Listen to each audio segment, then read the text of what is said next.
Good afternoon, everybody. My name is Hayden Vandermark. I'm joined up here in the booth with Mr. Kyle Trammell. It should be a fun day. This is the Consolation Championship game between the Live Oak Eagles and the Albany Hornets. Yeah, hey, this should be a fun day. Pretty much championship basketball today. We get a lot of good teams paired up against each other now. Yeah, absolutely. Just doesn't fall their way. Every game of today is of consequence, so it's going to be a fun day of basketball. It's going to be a long day of basketball, though, too. Starting here at 12. Last game's going to be at 7:30. That's going to be the boys' championship. So nobody here is going to be putting in our hours.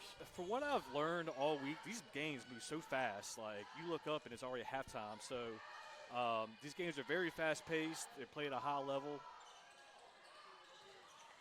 That's a lot of fun basketball so far. Absolutely. And I expect more of the same today. And Cameron Nelson going to inbound this one.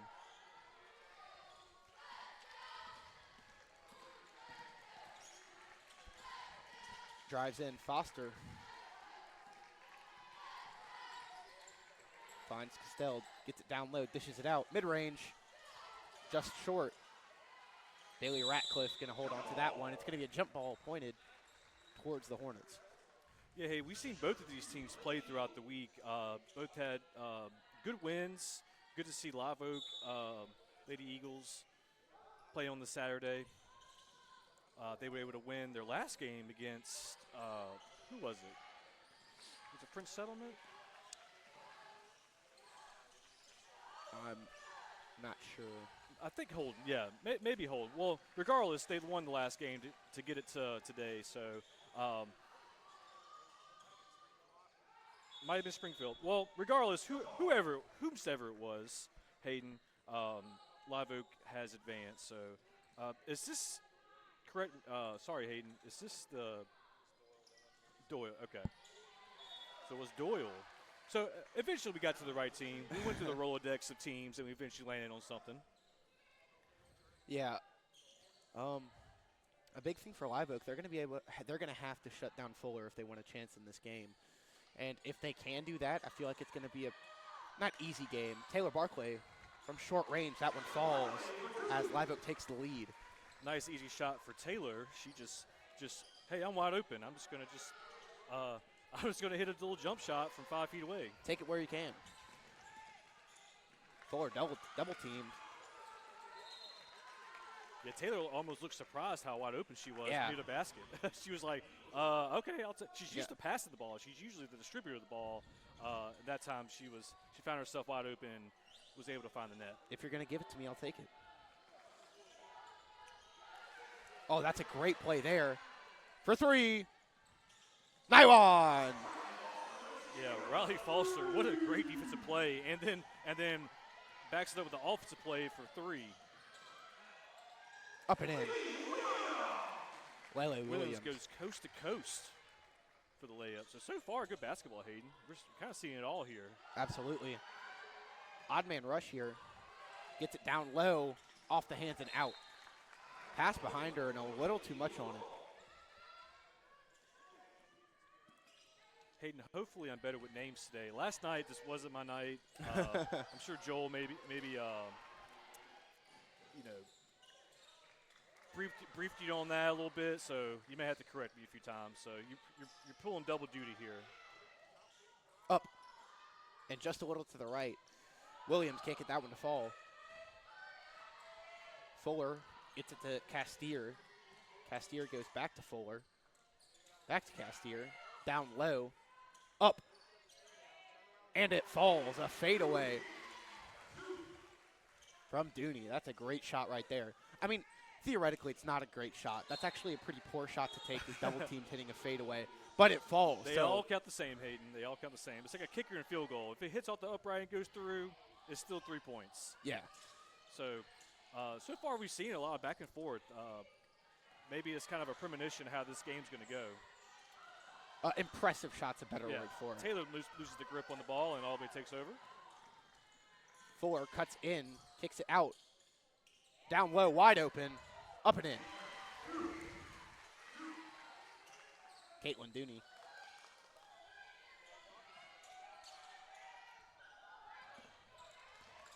Down low. That one's going to get broken up by Dooney. Dooney finds Fuller. Fuller quadruple teamed. And that one gets knocked out. Great job by the Lady Eagles getting down there and defend the basket. Force Albany to inbound it.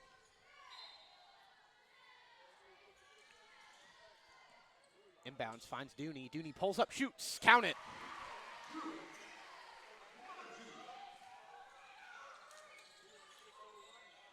Finds Barclay, intercepted up, and that one's going to be rejected by Wilson. I'm surprised that wasn't a foul. Williams. That looked like an all-wrist block. Williams drives in. That one's going to be called. She's headed to the line for 2. Yeah, if I'm Albany, I'm kind of frustrated at that. That looked like a foul on this end, but Lady Eagles will take it down the court and get fouled themselves, so they'll take 2 shots.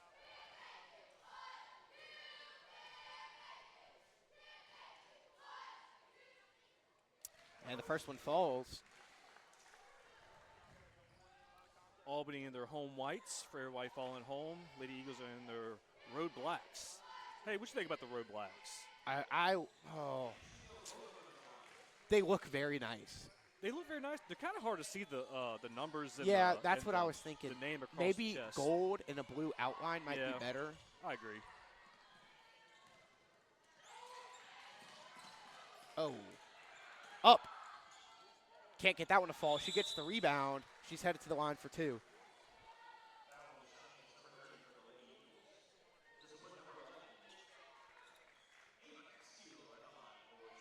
You know, at some point we got to talk uniforms eventually. Oh, yeah.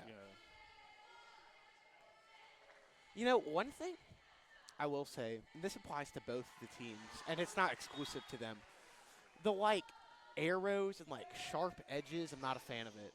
It's like that futuristic, look. I feel like basketball teams are more the ones keeping that trend up more than, any other sport. But I see it. It just reminds me of Reebok when they had all the rights to all the different leagues. And it's just drives in, kicks it back out to Barclay. In the corner, down low, Williams, up and in. Nice. That's a beautiful basketball play. Great distribution of the basketball here. Hayden passed the ball on the perimeter and the wide open lane down on the basket. Pretty basketball. And that'll be a jump ball. And that will stay. That will go to Live Oak. I'm sorry.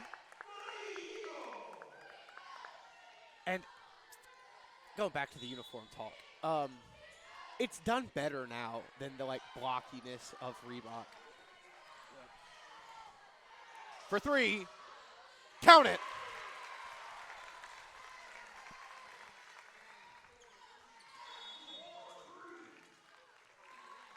And Albany's going to burn a timeout here as Live Oak overtakes, what was it, a 6-point deficit, 8-point?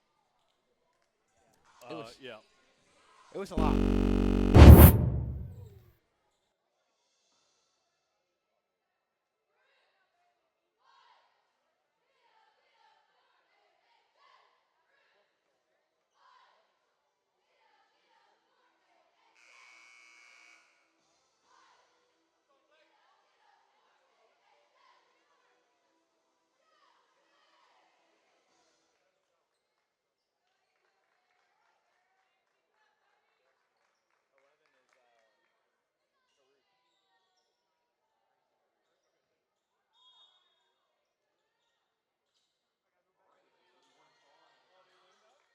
And steal by Taylor.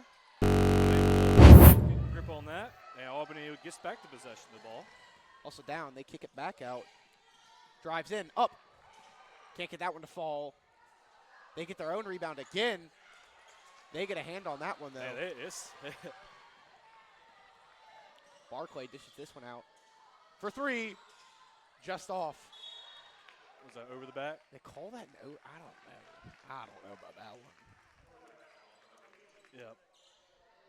No, I get theoretically it might be over the back, but I felt like. Yeah, they're going to probably call it 9 or 10 times whenever you had that. obvious reach over.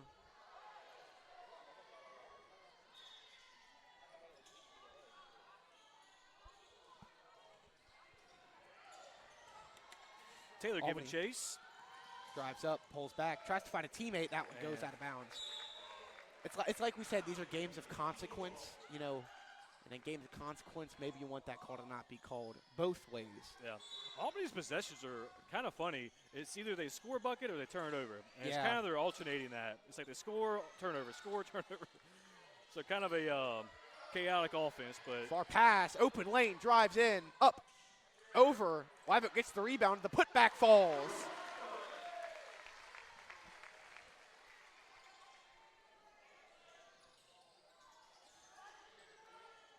still by Taylor. Barclay steals this one, drives in. Count it. Taylor again looked like she was surprised how wide open that lane was. It kind of opened up like the Red Sea. Oh, she takes a hard fall there. Tries to get that ball back down the other end. Can't. And that's going to be a reach in.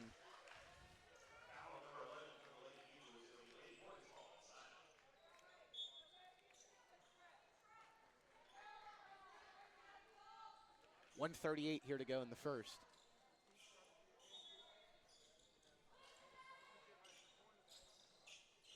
Looking for an option, inbounds it.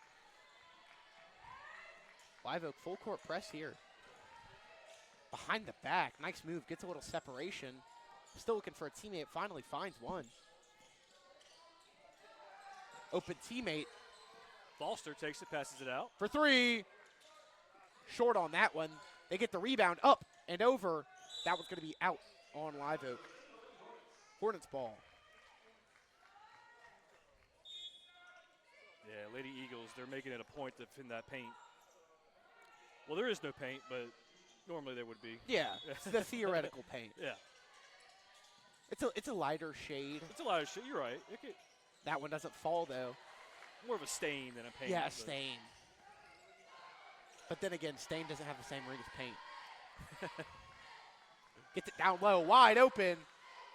Good chase down defense right there. Adds pressure. Barclay almost gets the steal. Looking for a teammate. She'll finally find Castier. It's a great steal there. Teammate picks up Foster. the ball, drives in, kicks it to the teammate.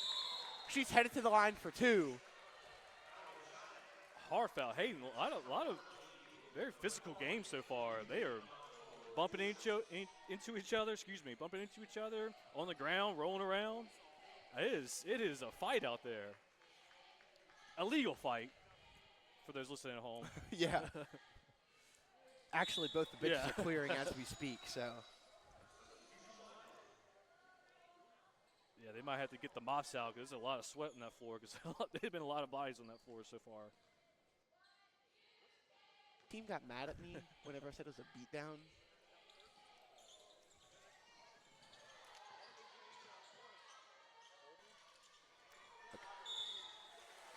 And they're headed back to the line for two.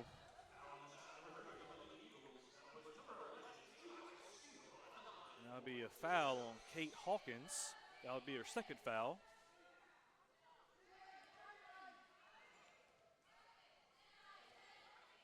Makes that first one.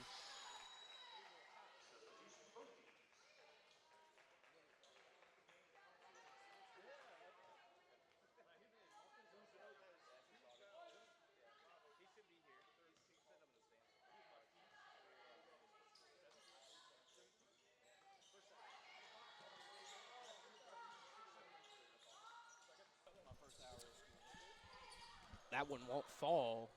Still can't get it to fall. Live Oak picks that one up. They're going to call that one a reach in. Just 29.3 to go.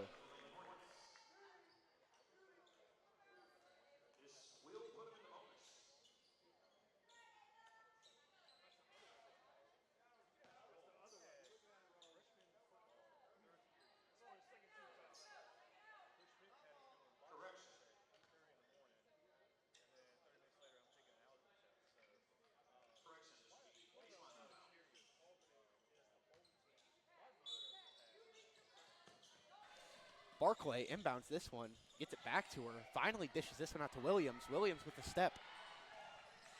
Down in the corner, it's Ratcliffe for three. That one's going to get rejected. At the line, they pick up the loose ball. It's Maddie Brister. Puts that one up for 2. Ratcliffe gets the steal back to Williams. Williams puts it up. Shorts it. They fight for it. That one's going to be out on the Eagles. Just 5 to play. And Levitt checks in.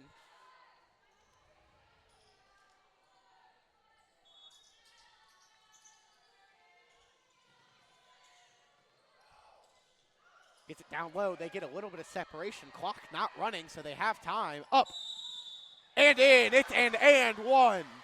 Foster fired up after that.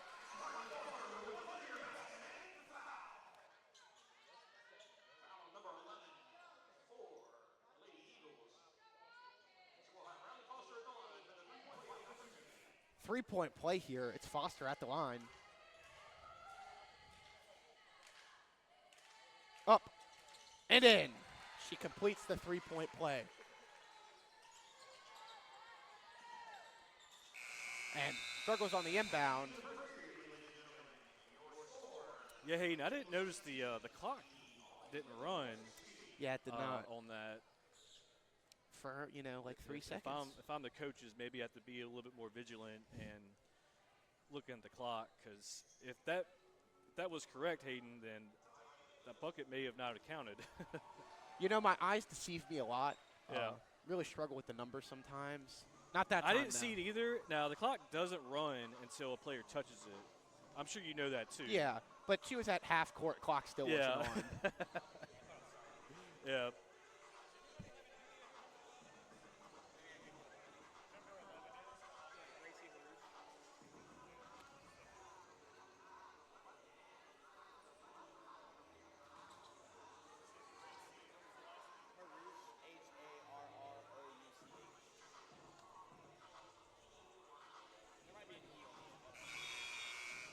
We'll look into it.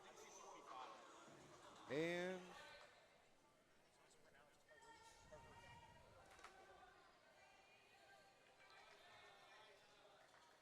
Hey, an entertaining first quarter. I love the basketball from both teams in there.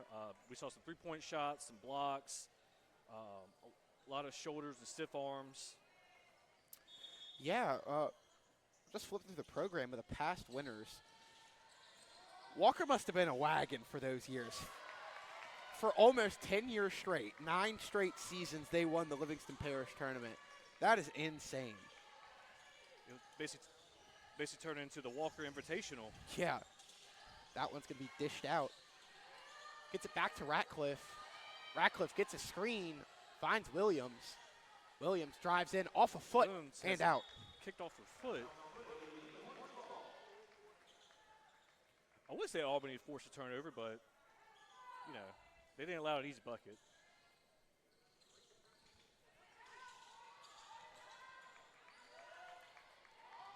They find Fuller. Foster tangled up. Excuse me, Foster. That'll be a jump ball. And that will go to the Lady Eagles. Oh, okay. I see.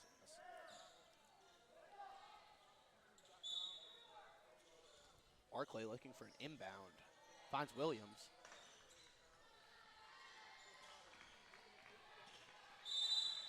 And don't know what the call there was. They called that a reach-in. That might be one of the softest calls I've ever seen. I don't even think our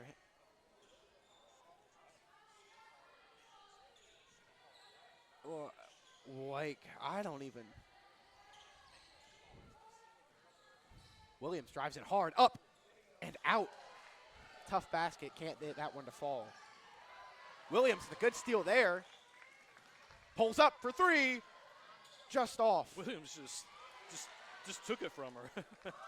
Brister back to Williams. So Williams has been aggressive all game so far.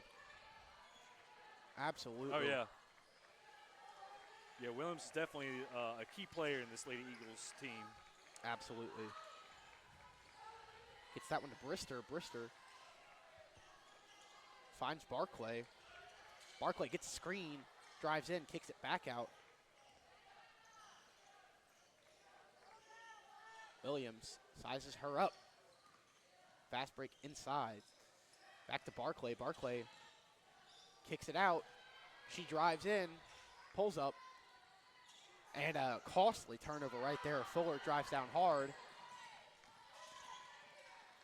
Gets it down low, up, and out. Puts a little much on that one. Williams grabs the rebound. Drives in. Count it. Does it all herself. Yeah, it's fantastic play, coast to coast by Williams. Able to drive the ball down there, able to split the defenders and outrun them to the basket for a 2-point play.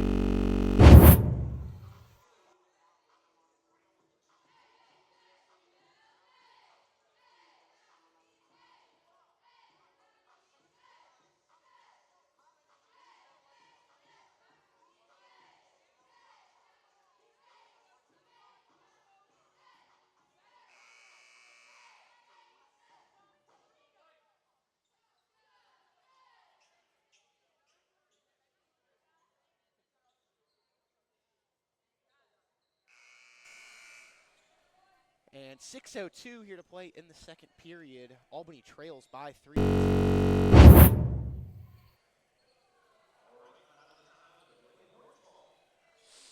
Yeah, hey, another fast-paced game we're seeing. A lot of action going on. Not a lot of standing around in this game. Inbound, cuts it back. A nice move there by Fuller. Fuller swings this one out to Castier. And they're going to call that. So there's a shooting foul. I didn't realize she was shooting there. And that'll be Lee's second foul of the game. And Live Oak's going to sub in. So Lee coming off in a little bit of foul trouble. She's not on the roster. Which will bring on number 13. Yeah, we don't have a roster there, but number 13 for the Eagles comes in. Taylor, we're inbounded. Makes one. Taylor inbounds this one. And she'll get it back. She's got to step on her. And nobody there under the basket. Buckley gets it knocked out of her hands, but stayed with the Lady Eagles. Oh, I thought she was looking for the pass there. Because, like, you know, fast break, you think you got to so just kick it off real quick. Long pass there. That one gets tipped. They keep it. It's going to be Foster who picks this one up. Gets it down low. Aired pass. Williams steals that one. Back up the other way. Nice move. Cuts it behind her. Drives in. Dishes it out to Ratcliffe. Ratcliffe to Barclay. Barclay for 3. Just over. Up and in. Don't believe that was a pass. But it was a beautiful pass. Long pass to Castier. Castier. Long pass. They're going to call that one a reach-in.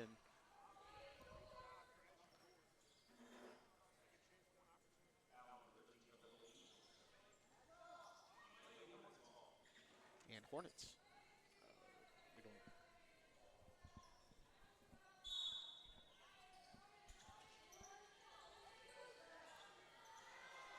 Taylor with a nice steal there. For 3, just off. Barclay almost steals it. Short pass. That one gets to Richard. And Ratcliffe gets a hand on that one nicely. Yeah, even though you didn't steal it, Hayden, you disrupt kind of an offensive flow. You make them reset. And you can really aggravate an offense. We keep kicking the ball out of bounds. They have to inbound it. Forces them to reset every time. Absolutely. It breaks that flow, the rhythm. Oh, that's a great, gets a hand on that one nicely. Kicks it back out. That one can't fall. Brister gets the rebound. And she's going to take this one up for the Eagles. 4:30 to play. They dish this one. For 3, count it. Williams with a nice shot off the backboard. Williams. Barclay tries to get a steal there, can't get it. Oh, she gets a hand on that one. Dishes it out for 3 to the right. They keep that in. It's going to be a jump ball pointed And that will stay with The Lady Hornets. Hornets.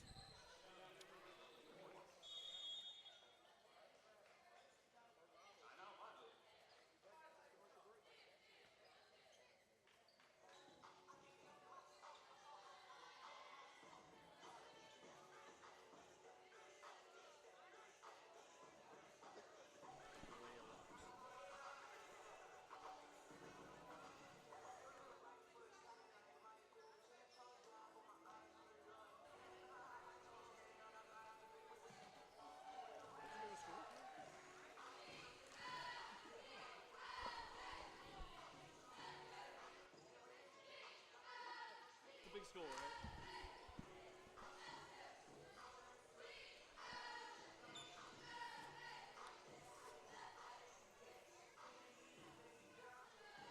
So Live Oak with a 24-17 advantage. It's been a very solid. After that first half of the first period, they've really played very well and stepped into their own game. They're playing the offense they want to play. They've forced turnovers. There's a reason they're pulling away up 7 right now.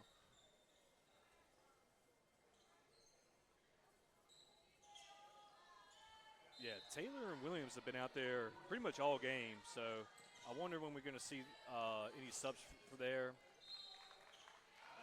Yeah, and you know, Luckily for them, they haven't racked up a lot of fouls, so it's like I said at the start of the game. If they can shut Fuller down, they're going to have a nice time tonight. And so far they have. I say that Fuller with a little bit of room goes up. She's headed to the line. Are they counting that shooting foul? Yeah, they will call that one a shooting foul. And Fuller will be headed to the line for 2. so Julia Fuller will. Oh, I'm sorry. This is No. an inbound. I'm It's sorry. going to be an inbound. So that was Brister's second foul of the game. So Brister's starting to get in a little bit of foul trouble with a little under 4 minutes to go in the second quarter. Kicks it down low, mid-range. That one won't fall. Still struggling. Off the backboard, they get the 4th chance opportunity. But, you know, with this officiating crew, I don't think foul trouble is even an issue because they are letting them play. They're not calling a lot of fouls. Yeah.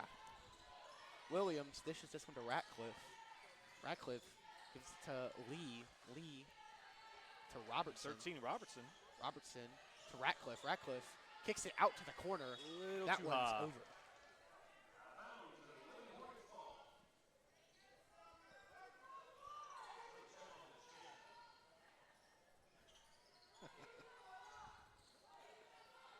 It's an inbound time. Counting off, they do find Fuller. Fuller drives in, up, and she's headed to the line. Are they going to call that one a shooting foul?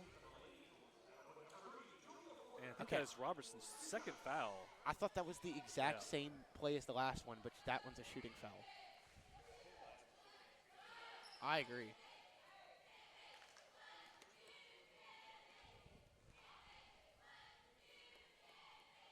Misses the first. She's not happy about that one. Yeah, Julia Fuller, she's actually a really good shooter. So I get it. When you're a good shooter, you expect to make those type of shots. Absolutely. Makes the second.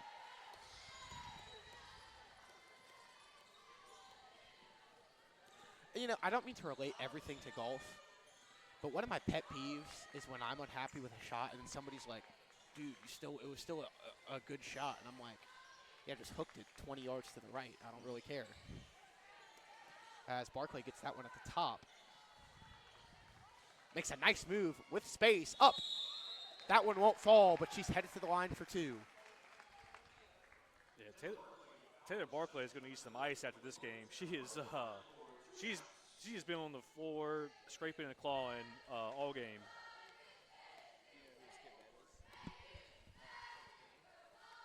Count the first. Man, just like a reunion up here. Second one can't fall. And that's going to be a travel against the Hornets.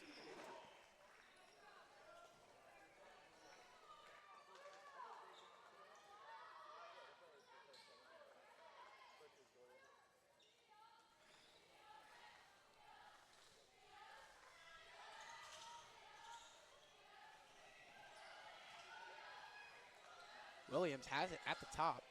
For three. Nylon! A long three there. You kind of felt that coming, Hayden. You saw it, and you just felt that it was going to go down. And that's a good steal by Williams. Kicked out. And they're going to call that Hornets ball. You know, it's an odd feeling whenever there's an awkward shot because either you feel like that one's going to be 3 feet short or it's going to be a perfect basket. Yep. Nice play by Fuller. Count it. Williams carries this one up for the Eagles.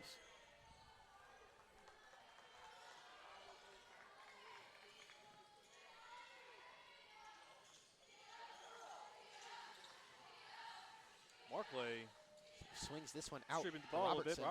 Robertson gets it back to Barclay. Oh, up what a pass. and in. What a play there. Great play. That Robertson-Barclay duo on that play was fantastic. Absolutely. Nice move there. Cuts it inside. Pulls up mid-range. Short.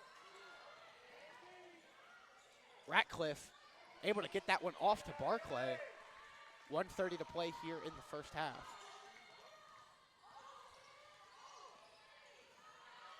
Good defense there by Fuller. Barclay able to get a handle on it. Tries to find Robertson. That one won't go. Don't know what the call there was, but it will stay Hornets ball. Kind of looked like Taylor Barclay got confused on that. She had a wide open teammate in the corner, and I don't know if she didn't see her or the play wasn't right in her mind. Looked like she just kind of got lost, and defense by Albany kind of forced that turnover. Yeah, don't know what that one was. Because, I mean, I could be incredibly wrong about this, but I thought for a reach-in, they had to establish possession of the ball. Like, I thought for a reach-in to be called, they had to establish that this is their ball first. And Fuller's headed back to the line there. Makes the first. Now 2 for 3 at the line.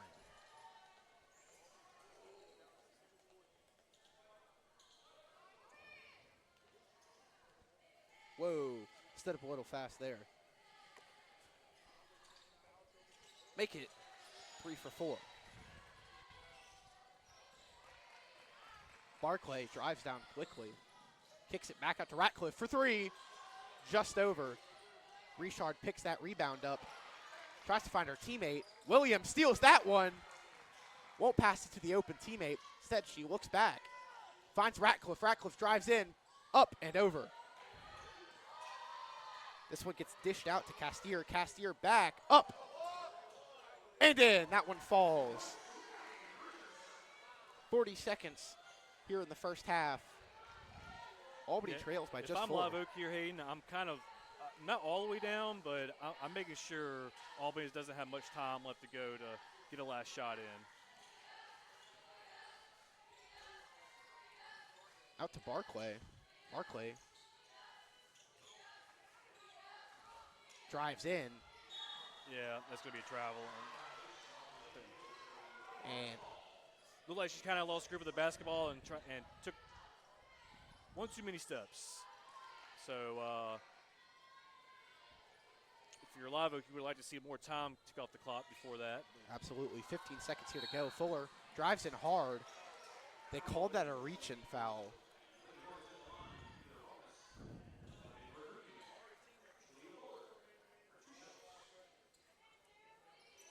And she'll head to the line. Probably as the they go in last the person bonus. you want to foul in the court is Julia Fuller. She'd be a sniper on the court. She makes the first.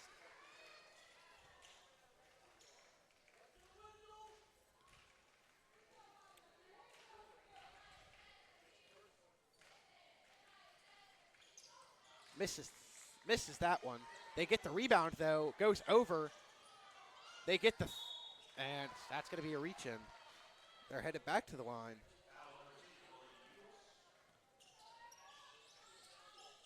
And through these free throws alone, they've actually shut the lead down. Yeah, it's always frustrating as a coach when you don't get those rebounds on the foul. Sometimes that ball just kind of bounces weird. And you maybe jump too early. When you got 6 hands going for one ball, it kind of get fumbled. But Albany able to close a gap here late in the second quarter. Absolutely. Live Oak leading as much as This, at worst, this score will stand if Williams. Great Well, steal there that's with good too. space. Count it. Why did I say count it? I didn't even mean to say that. I think that one's on me. I jinxed it. And the first half comes to an end. Eagles leading 30-28. We'll be back shortly.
And we are back underway. 5:30 to play here in the third period. That's going to be a tough one for Taylor Barclay. They give it back out, up, and in. Hayden, this feels like one of those games where you can't look away. Like it's you go to the bathroom and you come back. The score is totally can be totally inverted and 20 points per score. Absolutely. Barclay has this at the top. Gives it back down low. Brister to Ratcliffe. Ratcliffe dishes it. Williams drives in. And travel. Yeah, she took a good 4 steps with the ball right there.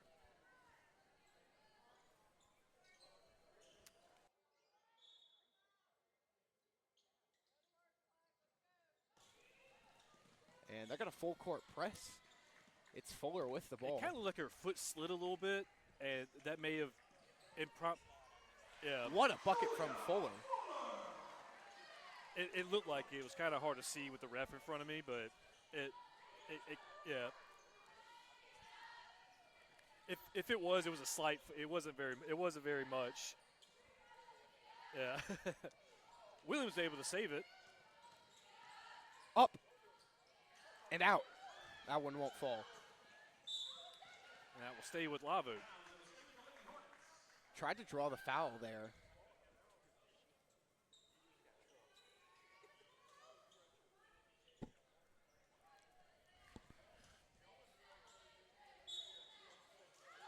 Gets it to Ratcliffe. Ratcliffe drives in, kicks it out for 3. Just off. Yeah, Brister just missed. Looked like she was about to walk off with the three-pointer in her pocket. Up and short. They get the rebound. Ooh, great rebound. One of the big. Number, excuse me for a second. 11. Castile? Castile.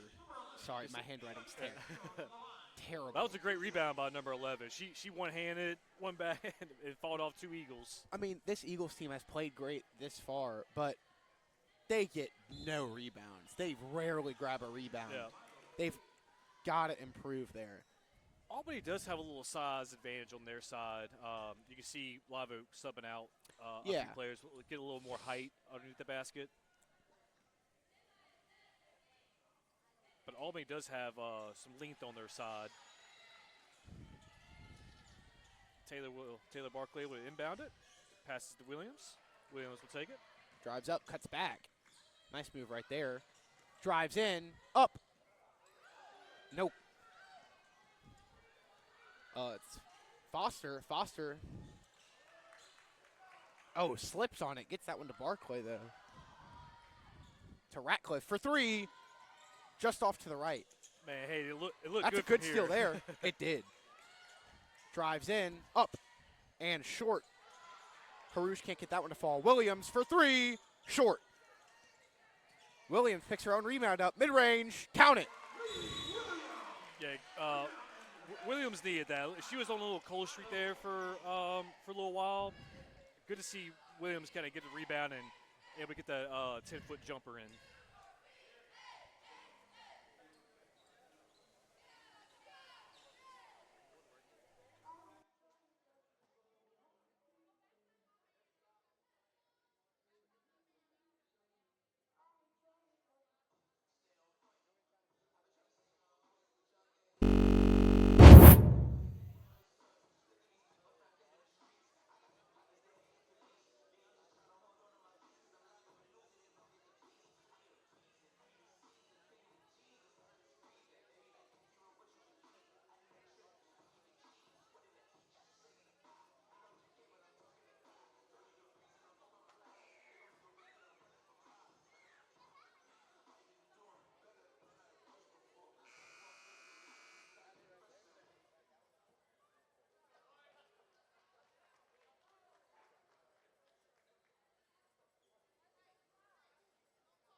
And 3:20 to go here in the third.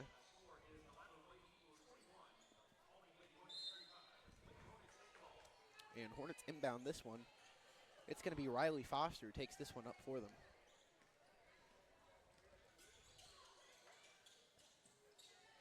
Back down low. Ratcliffe almost steals it. It's going to be a jump stay ball. With Albany.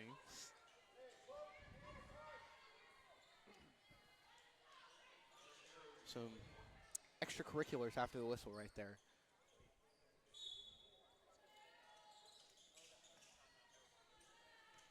And looking for an option. Going to be another jump ball. Barclay able to force a turnover with a jump ball. So great play by number 2 there. It is, yeah. Barclay's really had a game this far. Gets it to Williams. Williams back to Ratcliffe. That one's going to be intercepted by Fuller, but off a shin and out. Yeah, Live Oak seems a little, I hate to say lazy. I'm not trying to say lazy, Hayden, but the ball is in the air a lot longer than it needs to be. Yeah. They need to be a little bit more tighter on those passes. 3 ball just can't fall. Good rebound by Foster. She's hustling up the court. Nice move. Taylor, good job able to avoid a foul there. And Barclay going to get a hand on it. But that'll be a foul on Castile.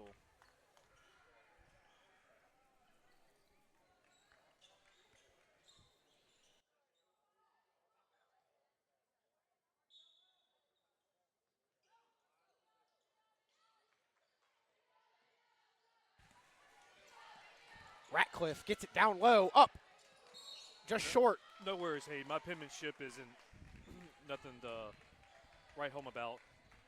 No pun intended on that. I had a lot of puns last night. I don't know if you listened, but I couldn't tune in. We were busy. I even got Joel in on the pun game. It's like a disease, like a virus. It just spreads. You know, once you start, you can't stop.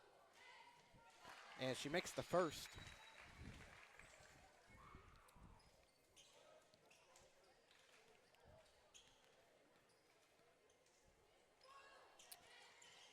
That one won't fall. She goes 1 for 2 from the line.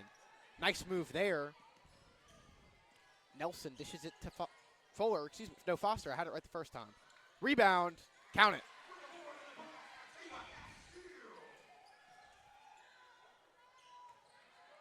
Ratcliffe open down low. That's a great play by Foster. She'll intercept that one as they head back up the other way. Mid-range, just short. Good contest right there. Dishes it back out. For 3, Nylon! Yeah, Hayden, you kind of felt that one coming too. Eventually, you get enough swings at it. We call it the law of average. It'll eventually go down. Yeah. You know, if the Eagles get into hot water here, I would probably burn a timeout. I feel like that would be the smart decision.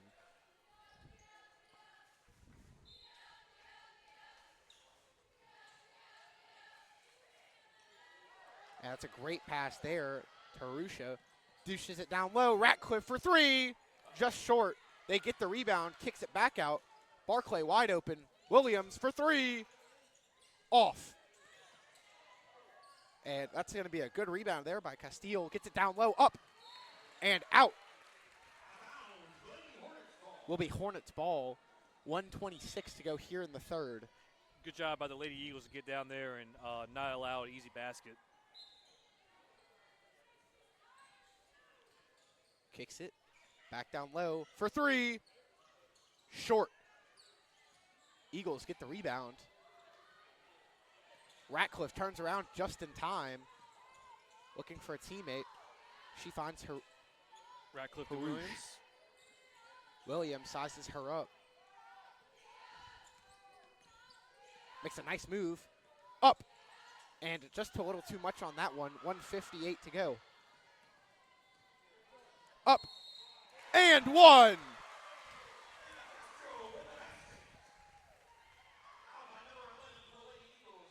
Eagles leading by as much as 9.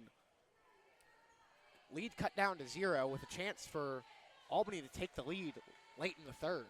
A good Albany crowd here today, Hayden. Count it. Repping their Lady Hornets. Albany takes the lead. First time they've had it since the first. Nice move there. Drives in, up, and in. Is it almost time to count lead changes because I feel like now it's just going to be going back and forth. We're at 7 right now. Good tip there by Ratcliffe. Press. She makes it around her. Bounces it out. Mid-range. Count it. Make it 8. Oh.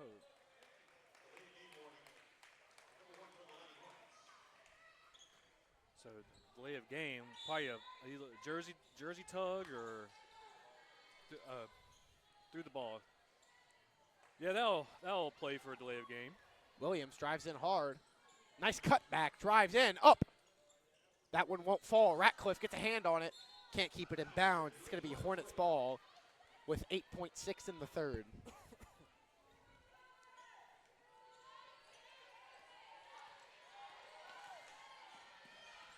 Fuller drives in. Good steal by Williams. Ratcliffe picks up the loose ball. Shoot. Just off. And we end the third. Albany leading by 1, 45-44. Safe here now, Hayden.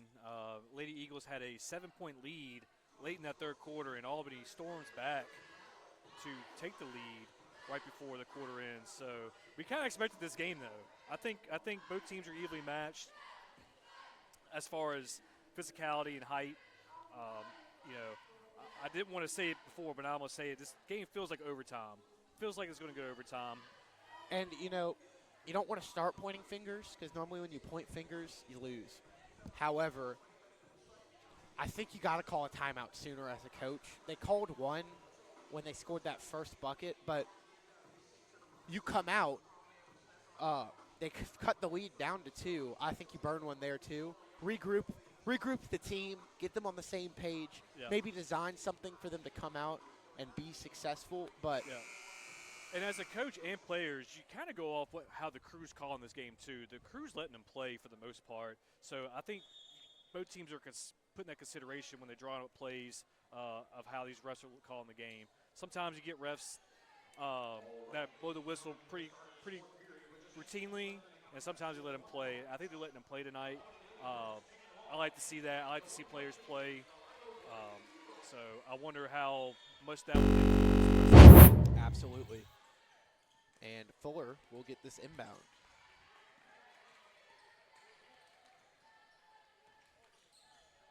And, ultimately, I came into this game saying if they shut Fuller down, the Eagles are going to have a nice night.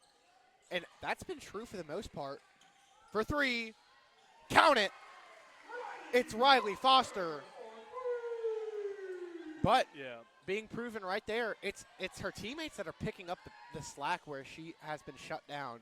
And it's been a very impressive display as they're now leading by 4. 3 ball, just short on that one. Yeah, Foster and Fuller for Albany are definitely their best 2 shooters. When Fuller's not shooting the ball well, Foster's right behind her to make those threes. She's having a great game. Kicks it out. Foster for 3.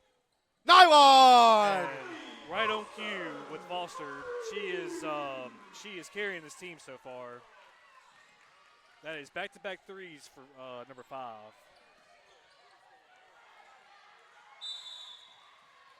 And they're going to call that a foul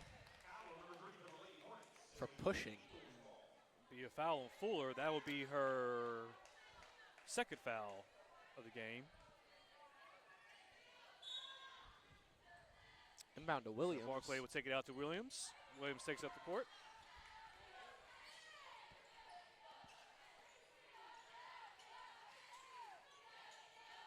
Out to Barclay. Barclay looking for an option. She'll find a screen. Drives in, dishes to Williams. Williams with space, goes up and out. She's headed to the line, though.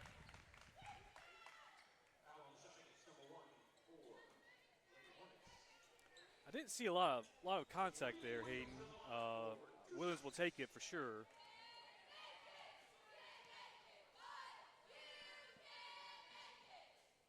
First one thing won't that fall. will annoy me as a coach is how refs will call one quarter, one half, and then tighten up on another quarter or a half.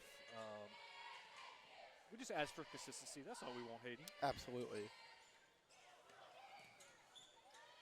Full court press there, but to get that one out, it's Foster. Drives up. Up and out. That one won't fall. She gets her own rebound and in. What a period she's having. Barclay full court press. That one's going to be turned over by who else? Foster. And she's headed to the line for two.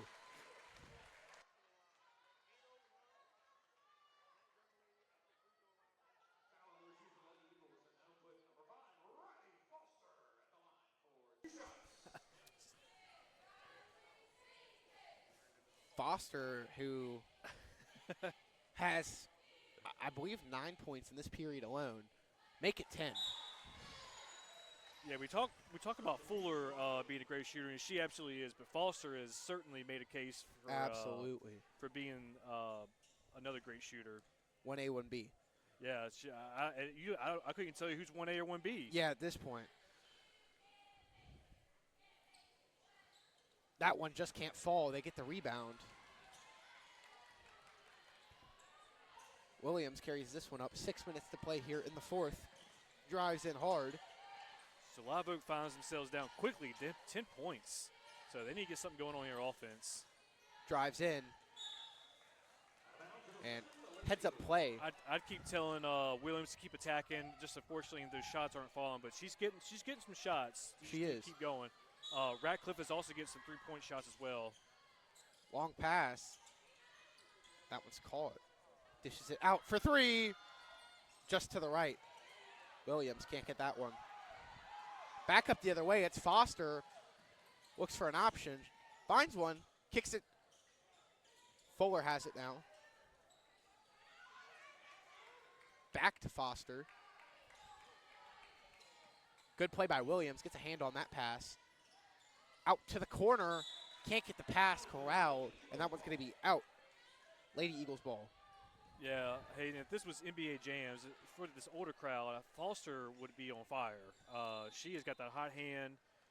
She is stealing the ball, playing great defense, and then she's a big reason why they have a 10-point lead. Absolutely. Williams carries this one up.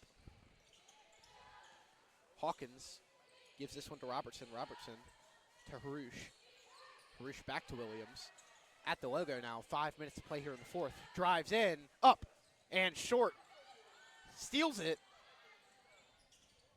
And it's going to be a jump ball arrow pointed towards the Eagles. I didn't grow up.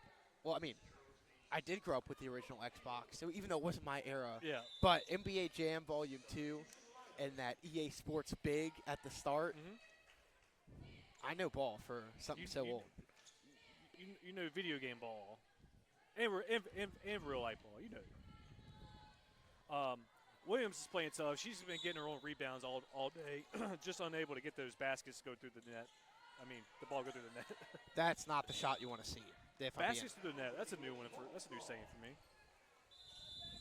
And she finally burns one of her 3 timeouts. Yep.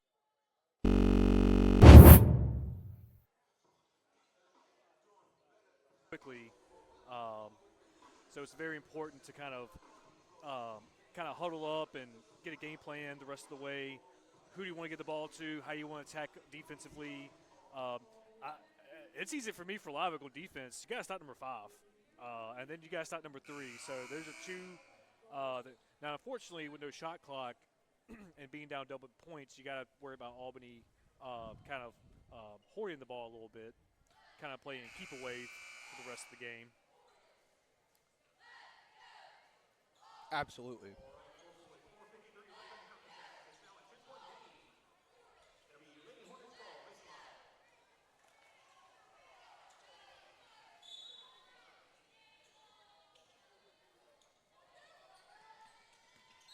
And that's going to be pushing on Taylor Barclay.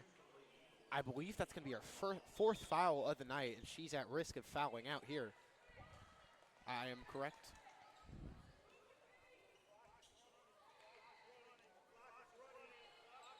The clock is running. They finally stop it. Burned off a good 5 seconds right there. 4:37 here. They dish this one out. Kicks it back to Foster. Foster to Fuller. You got to step up on her. Nice move there. Kicks it back to Foster. Falling.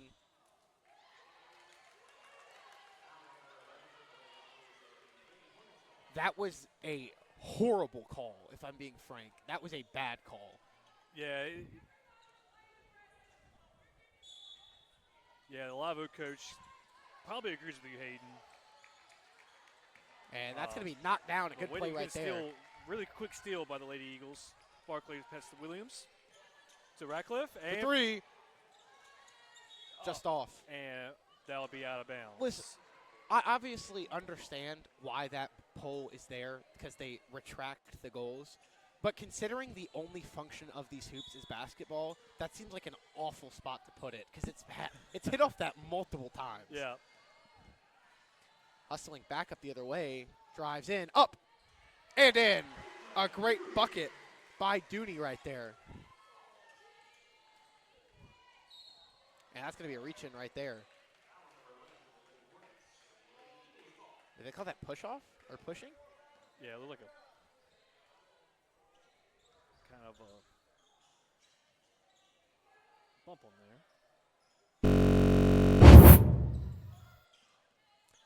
This is down low. Hustling up. And just short. And that's going to be Foster. That basketball is just having a tough just time won't fall. going through the net. Foster pulls up. Pressure coming. Dishes to a teammate. Up. And just off. Up. Won't fall. Gets her own rebound again. And that one gets called. Yeah, okay. Hayden, Albany's on like a 13-0 run, I think. This game was 45-44, and now it's a big advantage for the It's Albany more Hornets. because I don't think we've scored a point this period. Yeah, it's Lady Eagles are on a little bit of a drought here. I say a little bit of a drought. They were in a major drought with that points. One will fall. So kind of a mass sub for the Lady Eagles. Going to get Barclay a rest, and looks like number 4, Brister will take a seat, and also number, excuse me, I can't see the other. That's Harouche. Harouche, yeah.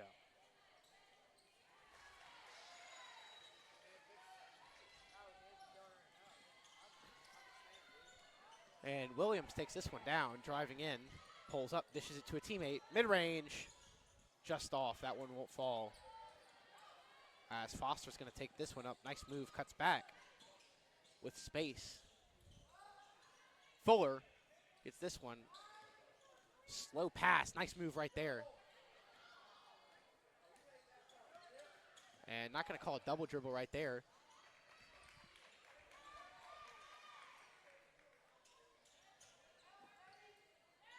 Looking for an option. Gets it down low. Good steal there by Williams. They call that a shooting foul. Yeah, got a lot of forearm on that block.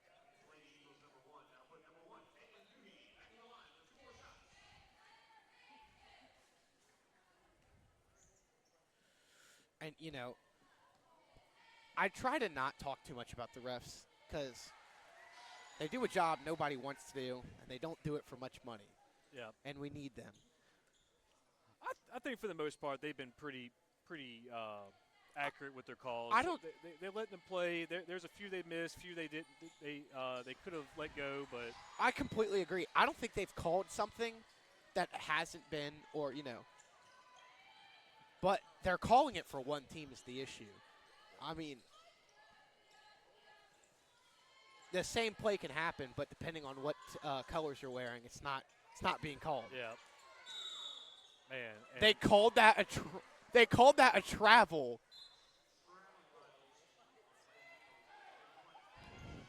So looks like Ratcliffe, Barkley, and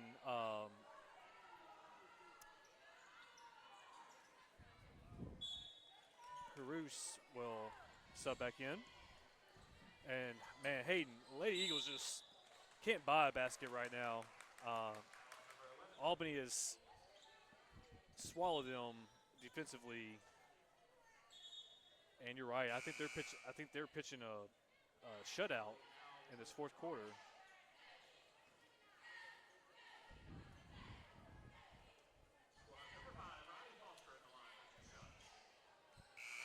And that puts him in the bonus.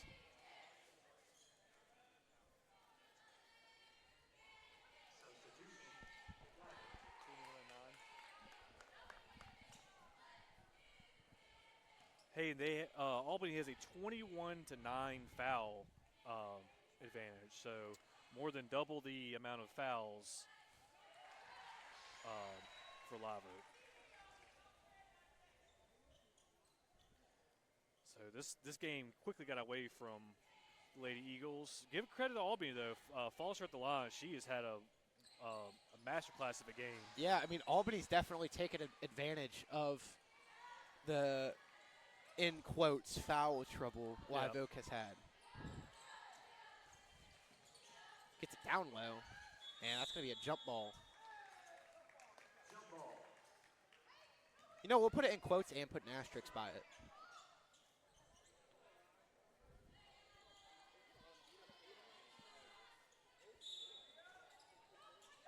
Barclay looking for a teammate. Finds one. Mid-range. Count it. The streak snapped. And I think that ends about a 10-minute drought. 17-point run. Thanks, Joel. That sounds about right because this game was very close to the end of the third and it has become one-sided late in the game. And Live Oak's coach is kind of sarcastically celebrating a foul celebrating right there. that foul. And, you know, again, I feel like if one ref is calling every foul, there's something off. Yeah.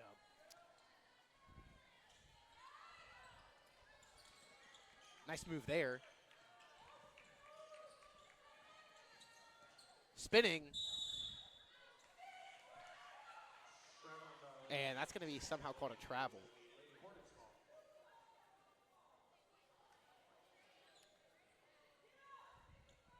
Yeah, frustrating game for Live Oak. You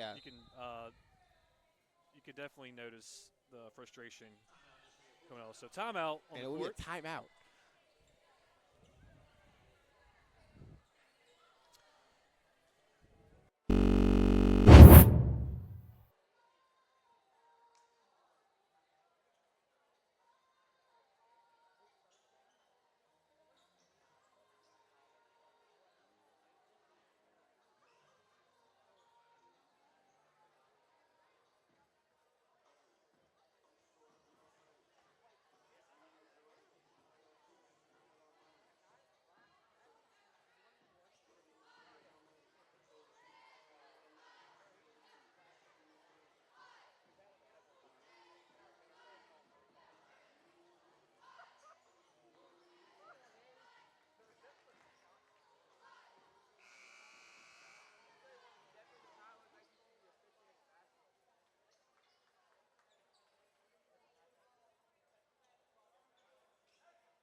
And it's going to be an inbound. 1:47 here to play in the fourth. A finder. Nice move. Beats Williams. Driving in. Good steal there.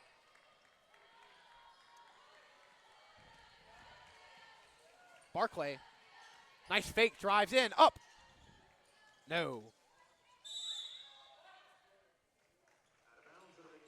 And it's going to be Hornets ball. I mean, Hayden, I'm not trying to rehash over and over, but that looked like a foul to me. I saw a lot of risk, but nice pass there. There goes.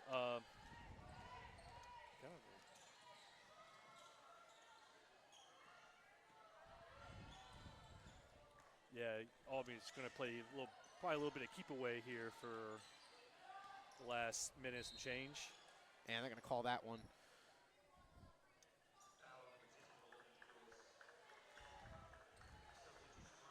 You might see some frustration fouls now, Hayden. Yeah. It's kind of the game's kind of is what it is now. So Live Oak may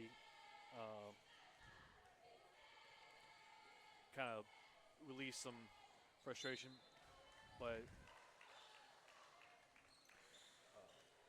But you take away some positives in this game. I thought defensively they played great. I know this game kind of got away from the fourth quarter. It was a game until then. But give Yeah. credit to Albany. I'll give credit to both teams for playing really hard today. Yeah, I mean, ultimately, up won't fall. Good steal by Barclay. That one rolls out of bounds.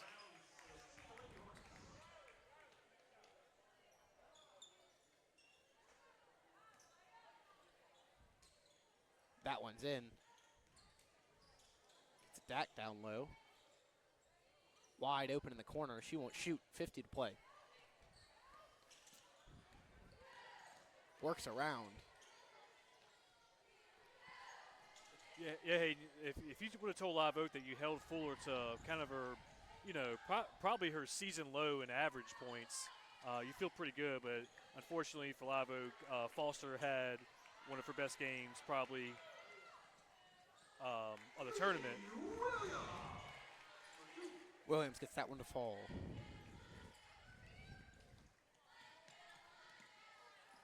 As they hustle back up.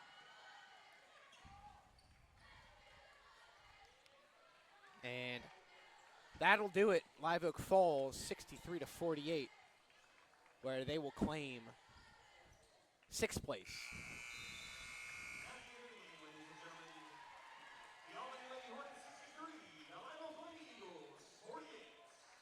And we will be back in 8 minutes.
And we are underway.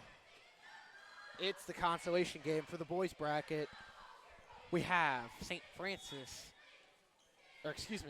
French Settlement Lions versus the Bulldogs. Bulldogs have 3 of their starters out. Whole roster only has 7 kids. It's going to be an uphill battle from them from the start.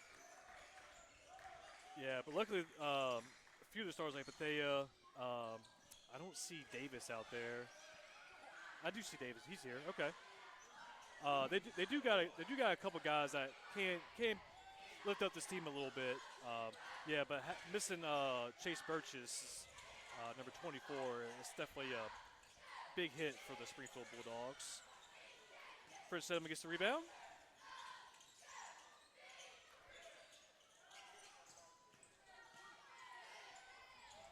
And it.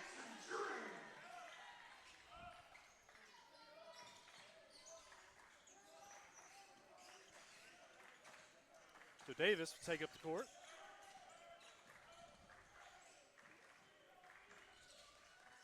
That'll be out. French Settlement will take over.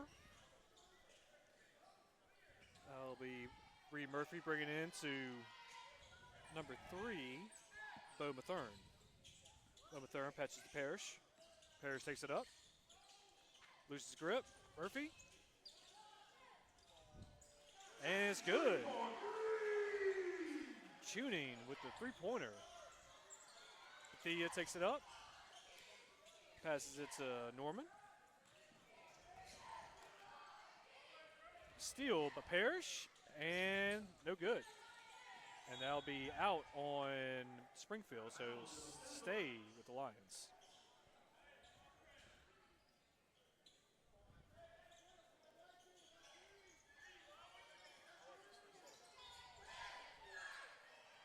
So Parish takes it. And 3, 4, no good. So Tuning try to go back-to-back threes there. We're only able to put it down, and Bulldogs take it up the court. Davis. Parish with steal. Parish to Bo Mathern, and out of bounds on Springfield. So Lions will retain possession. Just 6:07 here to go in the first. Yeah, Hayden, tough for the Springfield. It could be a lot of minutes on their feet tonight, or I should say this afternoon. Cole's up. Nice bucket there by Tuning has like 5 points so far in this game, so he's accounted for most of the Lions' points. Murphy with steal. Murphy takes it in, hard paint, and Count good. So Murphy, we called this game last night. Hayden Murphy, I was telling Joel, he's a pulling guard. He's got quick feet for a big fellow. He does. He's enjoyable to watch. And he looked like a fullback going through the paint there. He had that ball high and tight and went straight through 2 defenders. Yeah, I don't think Springfield has a guy that's kind of, as far as height, yeah, the size, it's going to be tough for dealing with Murphy all day.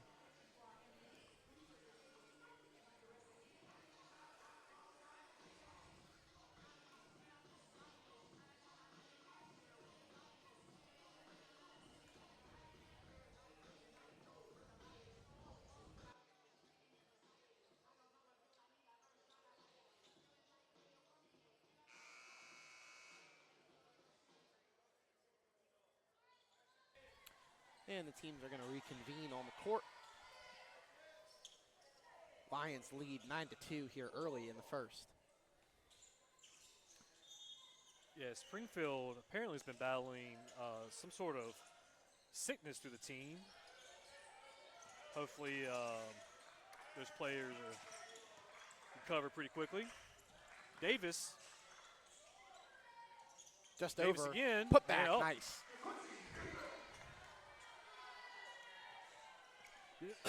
Excuse me. Yeah, Davis had a great game the other night, so I expect him to kind of step up a little bit. Up. That one's going to get nice steal off a leg. They're going to say it's Lions ball.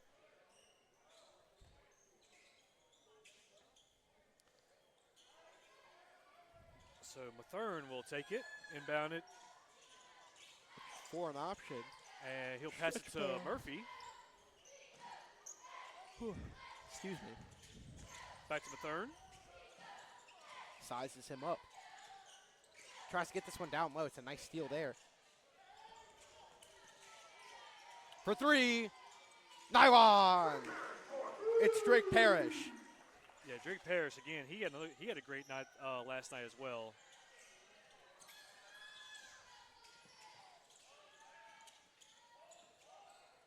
Tries to get this one down low. Can't. Thea's taking it back out, setting up the offense. For three. Just a little to the left. Can't get that one to fall. Mathern takes up the court. Dishes it out. McMorris gets down low. Up. And in. Murphy gets that one to fall. Yeah, Murphy, he's going to be an issue for the Bulldogs. You Man. can already tell early on what Summit wants to do. They want to get in the paint, give it to the big guy, and I'd hate to defend him too, Hayden. Absolutely.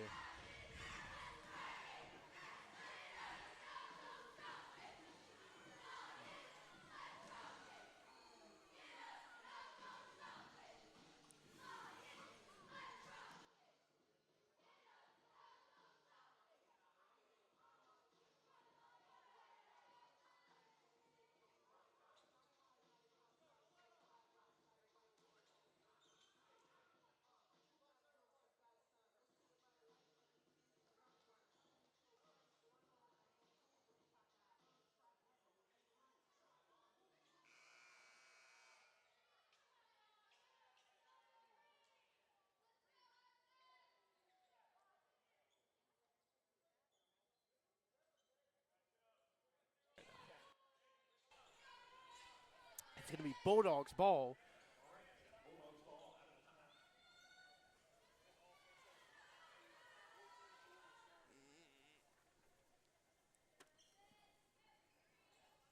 Norman's going to be on the inbound. Nope, what's going on?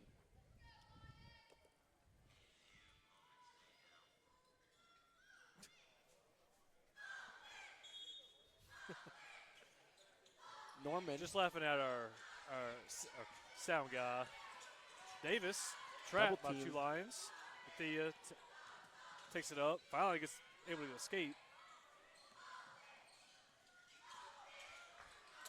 Dishes that one back out. Gets it down low. Mitchell. Up. And in. A great bucket right there by Mitchell.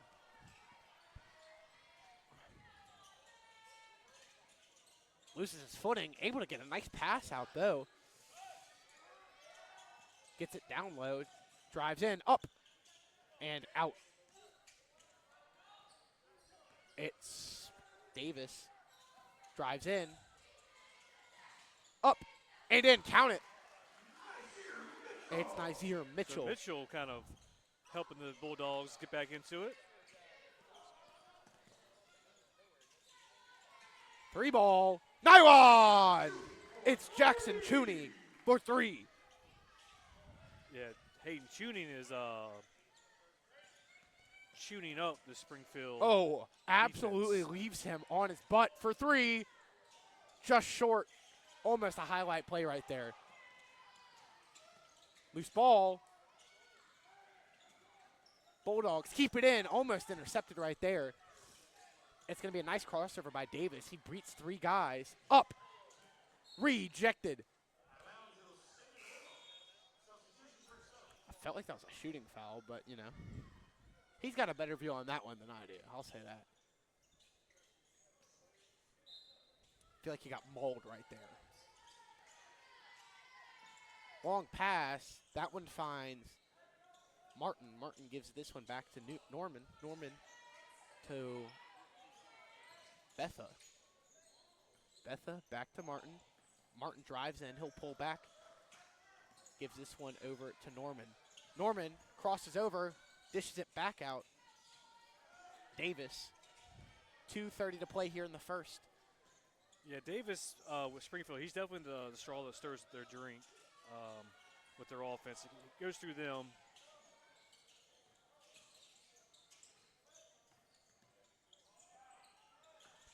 Nice crossover there. Up.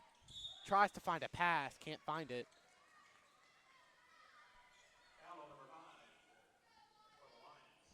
And that foul is going to bail him out because that would have been a travel.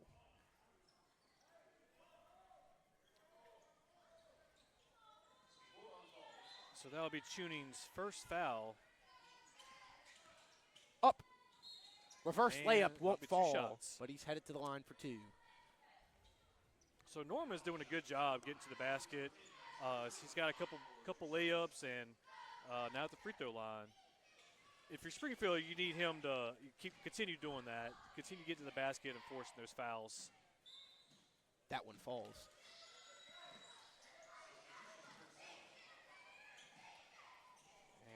And also, if you're I don't know why I keep wanting to call them St. Francis. If you're French Settlement, you need to keep making them go to the line and make them fight for these baskets, because with a short bench like that, wearing this team down is going to be your top priority. Oh, absolutely. They dish this one out. McMorris loses the handle. Parish to Mathern. Mathern gives it back for 3. Nylon! Great shot by Gabe Ellis right there. Yeah, it was a great offensive play, Hayden. Passed Betha the ball around. drives in. 3-point. All ball. But it will be Bulldogs ball. Springfield checks in.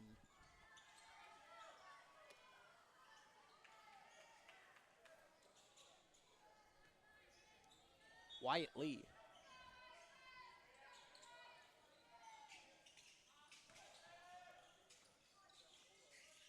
Norman to Bethea. Bethea looking for an option. Somebody. Back to Norman. Finds back it. to Davis. Davis has it at Davis the logo. now setting the offense up. Looking for a teammate. Pressure coming. He's able to slip away. Drives in. Up. Just a little to the right. That one won't fall. And we're headed back up the other way. Mathern, he definitely jumped right there. I don't know how that's not a travel. Long pass. That one goes nowhere. It's going to be Lions ball. Hayden, with a limited roster, if I'm Springfield, I'm kind of holding on to the ball as long as I can. I'm trying to limit their possessions because you need fresh bodies and fresh legs throughout the game. I'm trying to shorten this game up a little bit. Yeah, you're definitely trying to slow the pace down. Yeah, forced turnovers, so I'm kind of, and that's exactly what the Bulldogs need. Yeah, again, I'm going to hold on to that ball at least 30 seconds of possession. Set your offense up, try to get a good look, but also kind of keep the ball away from French Settlement.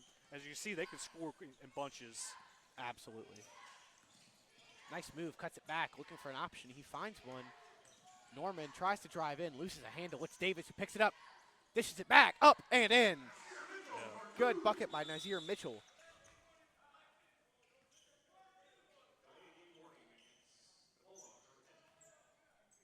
That is the second delay of game I've seen in the last couple games. What do you know? You don't see a lot of delay of games. It's called by the same ref. You don't see a lot of delay of games in basketball. 34.9 here to play. Makes a nice move, dishes it back out. Driving in, spins, up, count it. A great bucket there by Collins. That's what I mean. That's what I mean, Hayden. First element is sort of so quick. That's why I want to hold on to the ball if I'm Springfield. Which they are. They've been passing the ball around and be able to get to the basket. 10 seconds. Davis has it at the top of the key.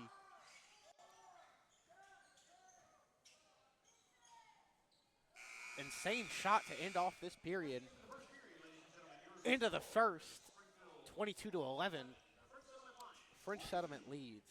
We'll be back shortly.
right, so everybody at home, glad you're with us. We got Caden with us, stepping in for Hayden. Hayden and Caden, y'all are really just throwing me around here. Yeah. We got Braden next up. That's the lineup? I I'm mean, just kidding. So, we no, can. I'm just kidding. Glad to have you, Caden. So, what do you think so far in this game? Well, it's definitely with Springfield's starters, 3 of them missing. Their biggest problem is not having those rotators coming in. They're definitely still out there fighting for their lives. Yeah, for sure. You worry about fatigue as this game goes along. The first half may be okay, but you get in that third quarter, it's tough. You play football, you know how it is. Yeah. As the game goes along, those legs get a little heavier. Yeah, you get to that fourth quarter, you want to go lay in your bed at that point. Traveling on Norman. Yeah, it's tough when you got such a limited roster. I'm curious how the refs are going to call this game. They can obviously see that Springfield is kind of not limping in here, but they're bleeding a little bit. So I wonder if they kind of let the game go a little bit, flow a little bit more. Murphy passes it to Parish. Parish 4-3. Parish is having a great tournament so far. It is the Parish tournament. That'd be funny. That would be funny to me. He's the MVP. I mean, the way he's shooting right now, he's been hitting those threes.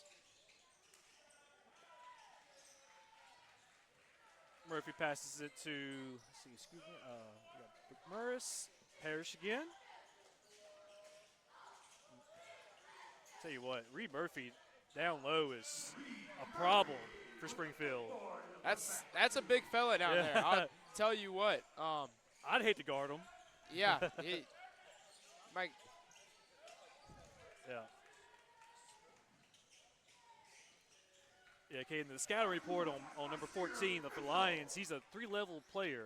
He can score in the 3, the mid-range, and on the basket. So he's kind of a headache for opposing defenses. Yeah, I haven't seen him shy of 3 yet, so I want to see that miscommunication right He kind of doesn't need to. He's kind of dominating the center right now.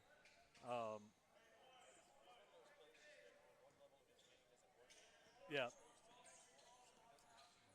Yeah, you might see if he misses 2 layups, he might start shooting 3s. So who knows with him? He's a wild card. Norman puts it up and misses, and Parish will take it up the court. Parish and one. So it'll be a 3-point opportunity for the Lions.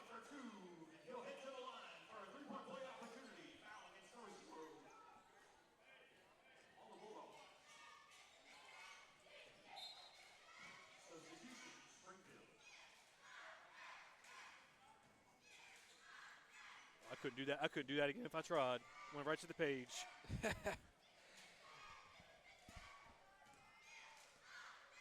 see, Caden, who's number 12? We got Gabe Ellis at the free throw line, and he completes the 3-point play. The hard way, or the old school way, however you want to call it. And steal by Parish.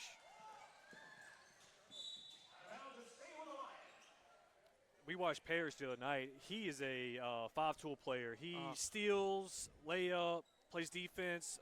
He kind of does it all. I gotta say, he's definitely impressed me. He's a 3-point shooter. Yeah.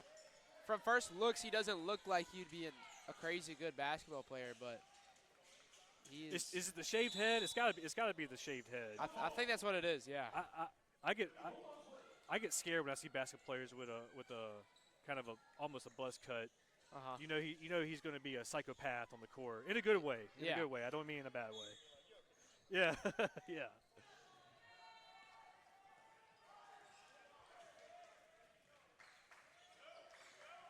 One thing I will say, I want to see Parish, back-to-back steals for Parish.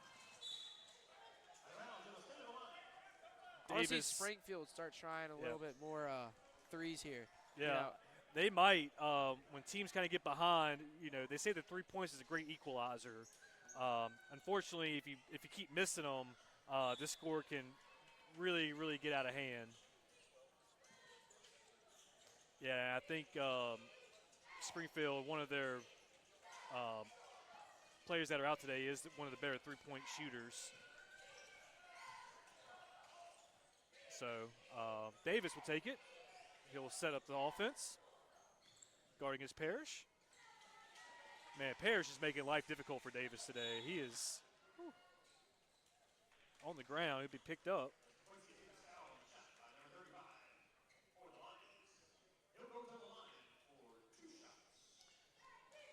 So, okay, you know how you get rid of Parish? You just make him foul out. You know, so that's one. Yeah. So you just got to keep forcing fouls on him to get him out the game. A little bit more. Because he is a nightmare for number 2 right now. They take And him as out. Parish comes off the court, looks like McMorris and Reed will come off the court as well. So kind of a big substitution, kind of a hockey change lineup when you see a lot of players coming off the court. So Davis will miss the second free throw, and it'll be a foul on Springfield. So Lions will get back the ball, and Springfield will come back empty-handed after get to the free throw line. So Mathern will take up the court.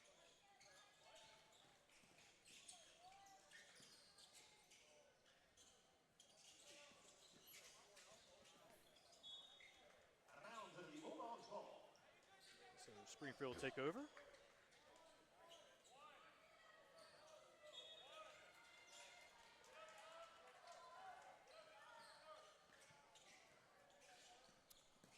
Oh, I'm sorry, number 12 is here. So number 12 is a three-point shooter. Actually gets the ball. Norman puts it up.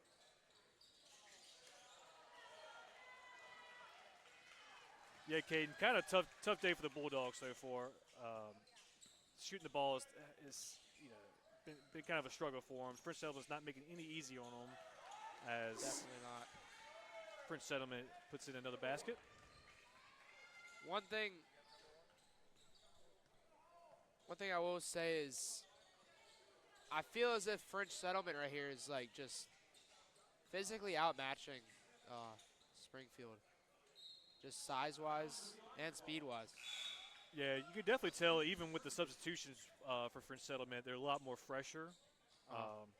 Basketball's a tough sport. You're running constantly, and you can kind of see further this game goes along, the gap of the scoreboard might show. But Springfield's playing tough. They're a good team. I watched them play all week, and they're not a bad team. They're just unfortunately missing a few players. Bethea takes it up. Gets it to Mitchell. Mitchell puts it in. Mitchell with at least 6 points tonight. I think maybe closer to 8. He's been one of the better offensive players tonight, or today I should say. I'm so used to saying tonight. We've been calling games at 8 o'clock at night all week. So being here at 2 o'clock in the afternoon is it's a bit of change up. It's nice having a game in the middle of the day.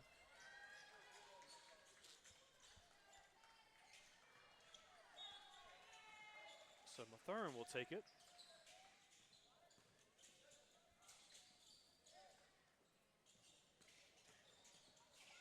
Mathern drives it in, passes it out. 15, and nice play. Yeah, Collins with the smooth footwork getting under the basket. Dude, they were passing the ball very well right there.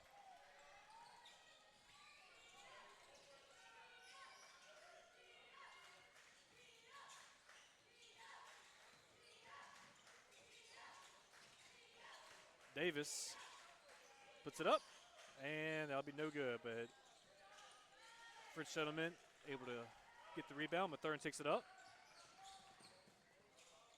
A little no-look pass right there.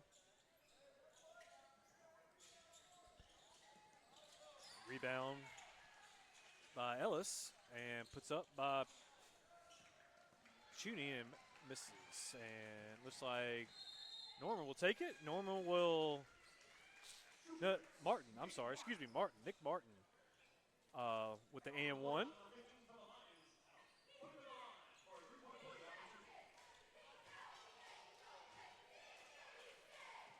Yeah, that's what Springfield needs to do, Kate. They just need to keep forcing fouls and get to the free throw line. That's tight. You need to stop the clock and get points. Definitely, you got to make them, though. They get the ball back right here, though. It's a good thing.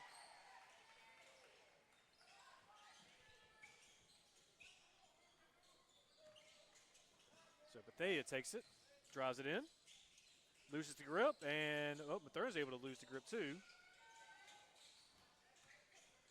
Seems like that ball's a little wet, Caden. That ball's just going in and out of hands left and right. Feel as if maybe it's because Springfield doesn't have any substitutions. They might be a little Probably, sweaty. probably so. Bethea grabs the rebound, takes it up the court.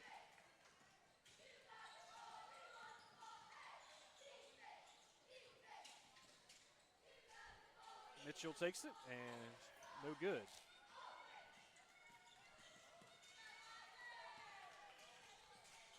And that'll be out of bounds. And it'll go back to the Springfield.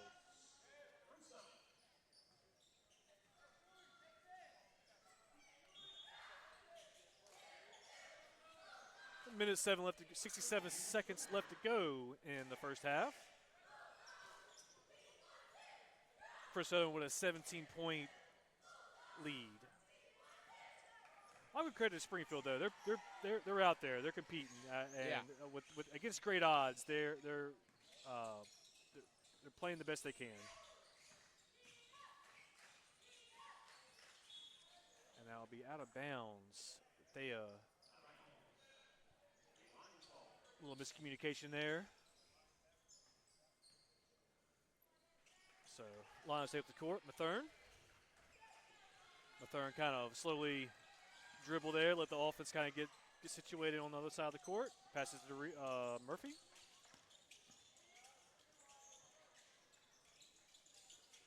Murphy able to snag it.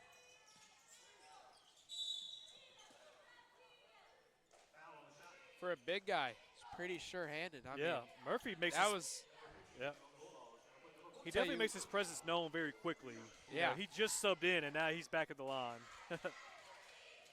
Tell you what, if he probably plays football, knowing how small French Settlement is, and I can imagine he's probably a dog. Let's put it this way. If I'm a football coach for Settlement, I'm recruiting number 14 very hard. I wanted him to be my pulling guard. You know, he's got that nice footwork.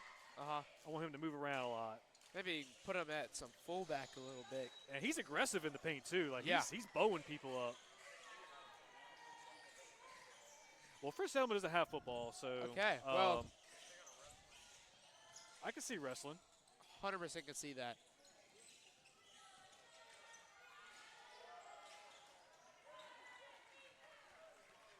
Chooney takes it up. Chooney having a good game so far, Caden. He has put up a lot of points, and right on cue, he puts up more points. So that'll be a 20-point advantage for the French Settlement Lions. Bethea puts it up, and no good. So that will bring us to halftime. 20-point advantage for French Settlement Lions. We'll see how the second half goes.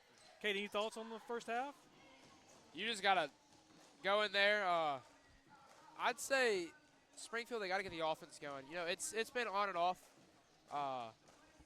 But they're just taking some shots, and it's not going where they want it to get. You know, with French Settlement, I don't keep everything the same. Yeah, you know, why change anything? Yeah, if it's broke, don't. You're getting points in every way possible. You're able to sub guys in and out, so you're able to stay fresh. So, I totally agree. I think you just if it's broke, don't fix it. If it's not broke, don't fix it. Yeah. Sorry, just kind of jump ahead of there. So we'll be back in about 7 minutes. Don't go anywhere.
Mr. Kyle Trammell had to leave us. So it is me and Caden up here. It's called second half. So how was the first half, Caden? You know, in all honesty, it's very one-sided, I will say. You know, Springfield isn't, you know, missing their star players. It's kind of, you know, biting them in the butt a little bit. There's nothing they can really do about that. But I would say French Settlement's kind of just been dominating the whole game. So you want to see Springfield come out here, make some adjustments, hopefully get their offense going a little bit. That's a good rebound there. It's going to be Mitchell who pulls that down.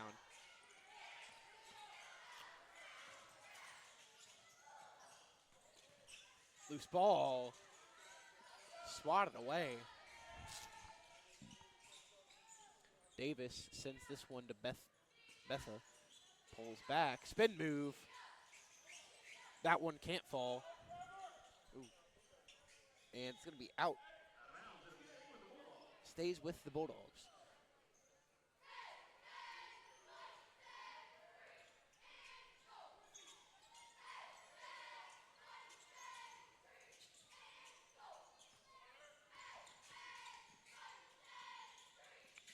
Sizes his man up, drives in, kicks it out.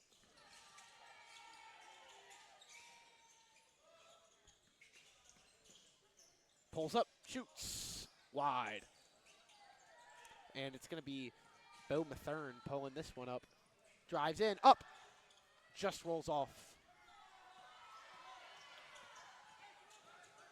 Drives in, dishes it out for three. Nylon! It's Jordan Norman for three. That is what you want to get going right there. Absolutely. Get that three ball nice and rolling, being down 20. You right got to now. get it going. You can't nickel and dime your way back into this game. Yeah. Big man jumping down for that ball right there. You know who number 14 kind of looks like to me? Who? Gabe Harvey. I see it. I do see it. There is a little bit of resemblance there. It's the hair. I think they have a similar nose too. I mean, obviously Gabe's a little taller, but Yeah, Gabe's giant.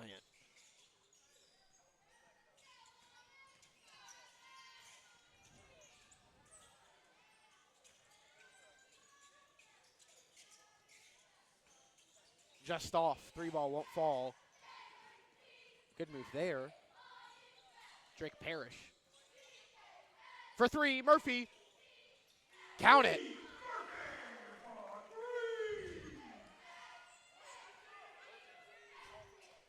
that was a absolute beautiful shot right there. Up. Dishes it out. Oh, excuse me. Fighting. Count it. What a bucket from Mitchell.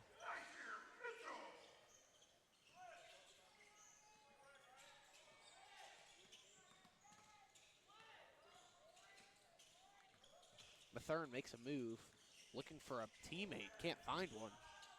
Finally dishes it off to McMorris. Back to Murphy. Murphy drives, kicks it out. McMorris to Mathern. Mathern drives in, kicks it back out. Parish for three. Just off.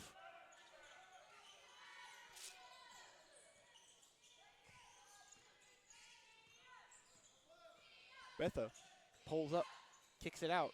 Mid-range. Count it. Dang. What a shot. That shot was so perfect you didn't even see the net move. Dude, that was that was nice.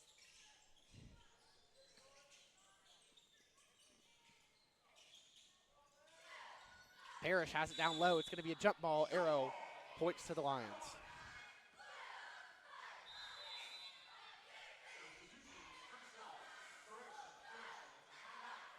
It's going to be a timeout.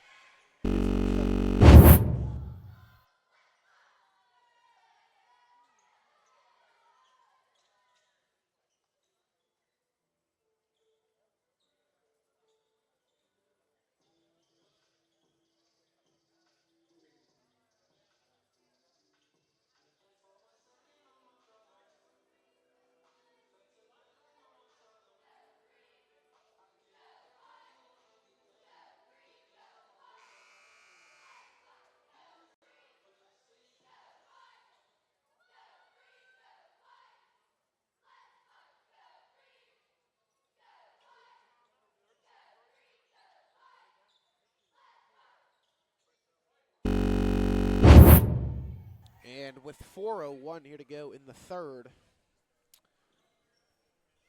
Bulldogs trail by 19.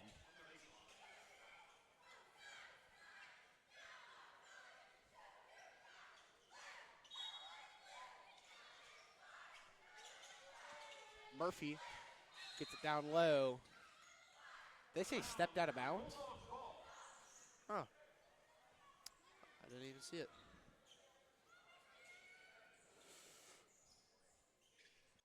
I did not either.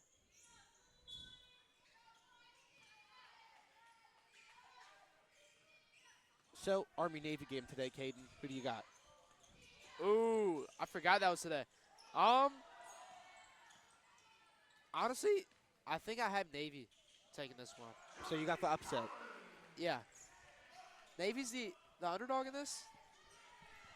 Not know Army was like that this year. They both were solid. I think Navy lost 4 games. Army lost 3. I'm almost. Wait, say it again? I think Army lost 3. Navy lost 4. I think Navy got a good upset this year. Let's go see. I mean, both of them played solid. It's just about stuff falling their way in some of those games. Oh, they're playing they're right playing now. right now. Okay. With 10:19 left in the first quarter, 0-0. Navy's actually 9-2 this year. Oh, really? So I think. Yeah, I think Navy Army might definitely be not the favorite. I don't think the 6-5 team is going to be favored over the 9-2 team. Not at all. Not in a single world that is happening. Because I know there was a chance that Navy had made the playoffs this year. Yeah. Nice move there. Spins in. Tries to kick it out. That one's going to be intercepted. Back up the other way. For 3. Just off. And the 2 teammates fighting for the rebound. Ends up costing them. Tuning brings this one up behind the back. Gets it to Murphy down low.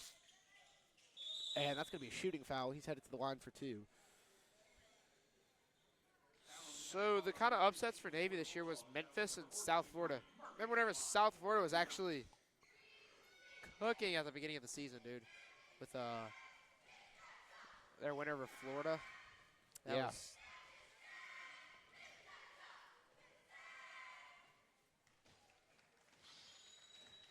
And he makes the first.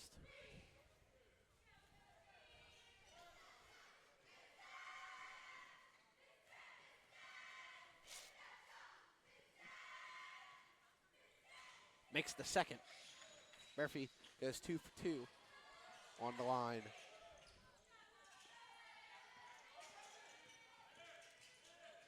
Double team, dishes it out. Just 2:15 to play. Back low.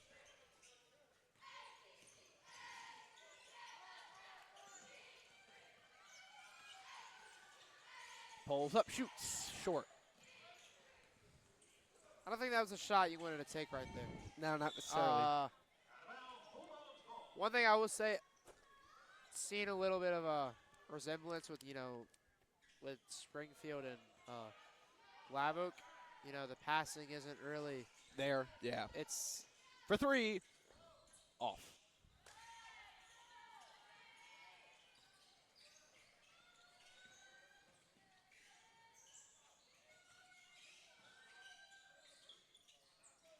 And it's the big man, Reed Murphy. what a shot. That was a great shot. That man really is money from every single spot.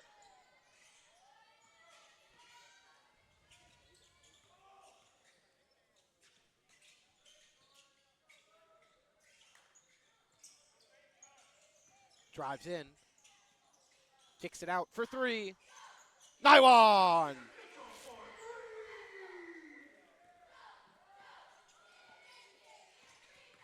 Nice stutter step from Murphy. Dishes it out.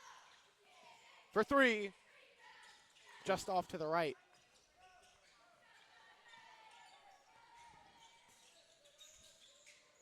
Nice stutter. Spins. Up. And out. That one won't fall. Oh my gosh. Big tumble right there. Talk about some commitment to getting that ball. Oh, he looks shucking up. Yeah. Not what you want to see. Especially Davis, only one of their having best players, and their bench is already short enough.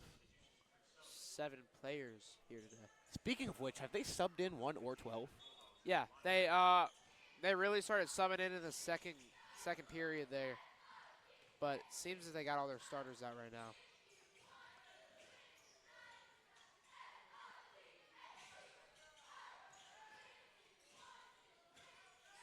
Up and off.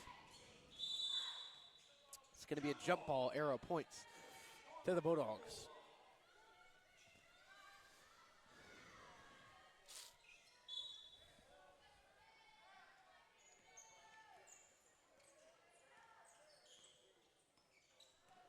Charges in, steps back, finds a teammate. I think the ball surprised him a little bit right there. Yeah, he was not expecting that pass. 3 to shoot. And time expires. That shot won't count, Oh even though gosh, it's money. he What a made it shot. too. And we'll Well, head he- into the fourth. A half second earlier with that one.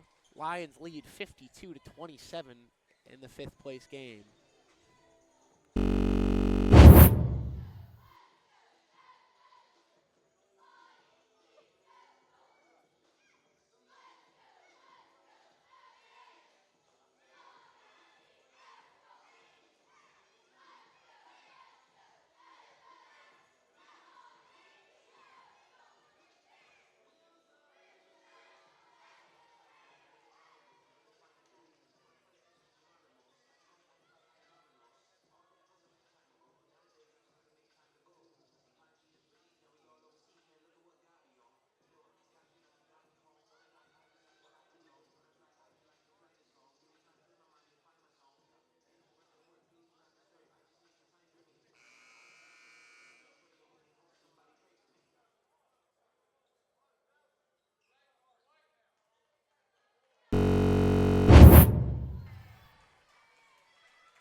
And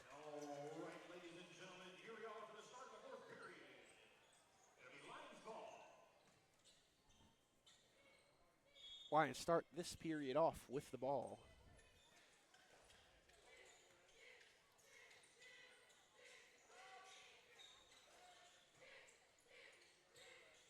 Drives in, up, and in. Gabe Ellis for 2.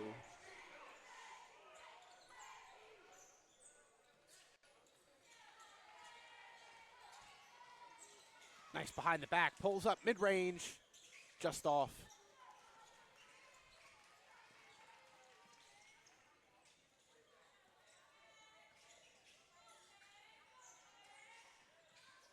Good defense there. He makes a nice move to spin by him, kicks it out. That one goes out of bounds. Murphy and Mathern are going to check in there. McMorris and Jackson Tuning will check out.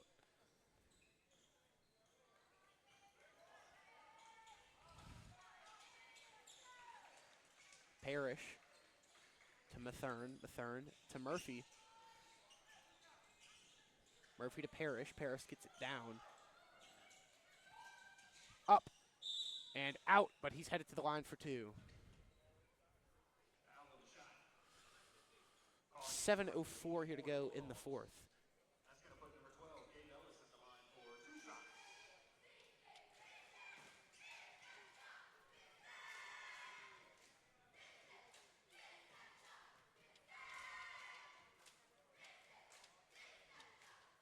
That one falls.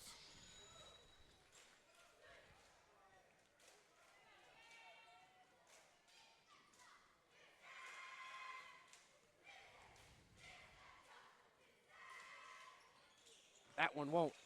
But Murphy gets the rebound, kicks it out. Parish drives in for 3. That one won't fall.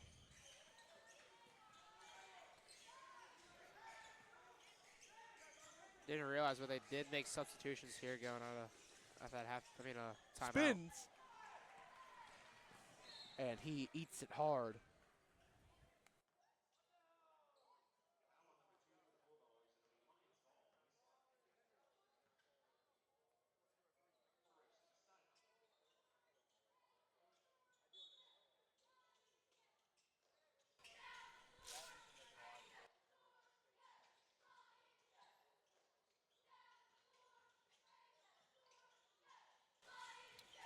Morris drives in, puts that one up, and it falls. Excuse me, Gabe Ellis.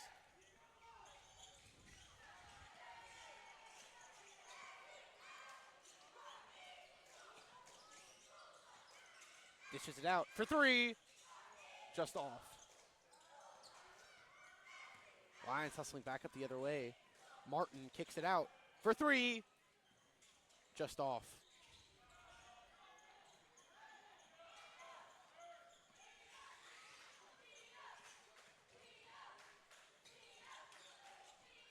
For three. Off.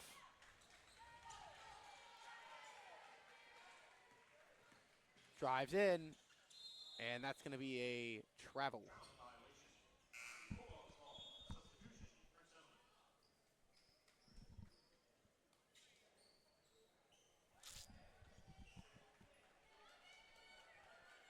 Just 5:43 to play here.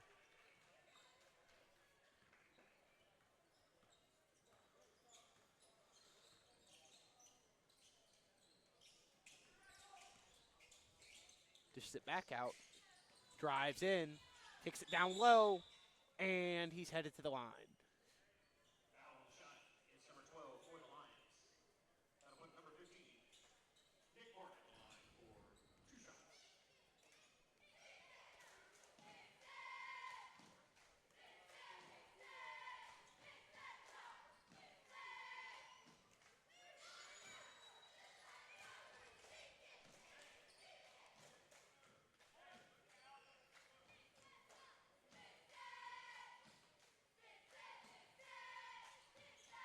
Makes both.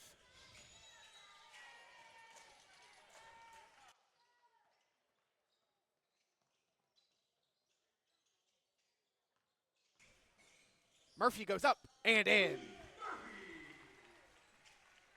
Big guy right there, just continuing to wreak havoc on this team. He does. I mean, that is a player.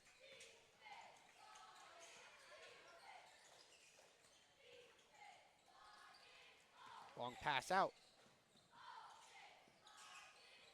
Gets it down low. Gabe Ellis up and in. And Springfield's going to burn a timeout here.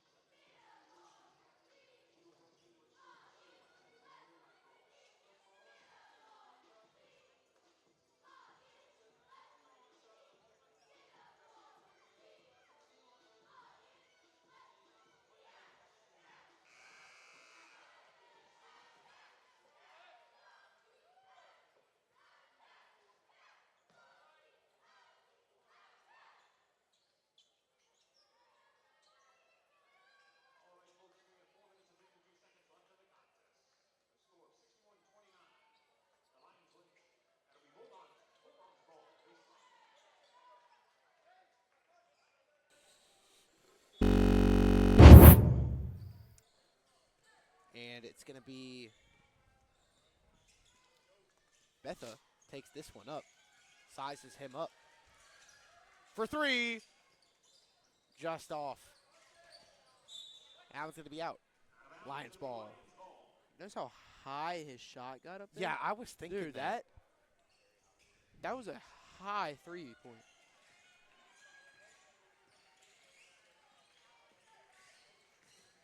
Pulls up mid-range, just off.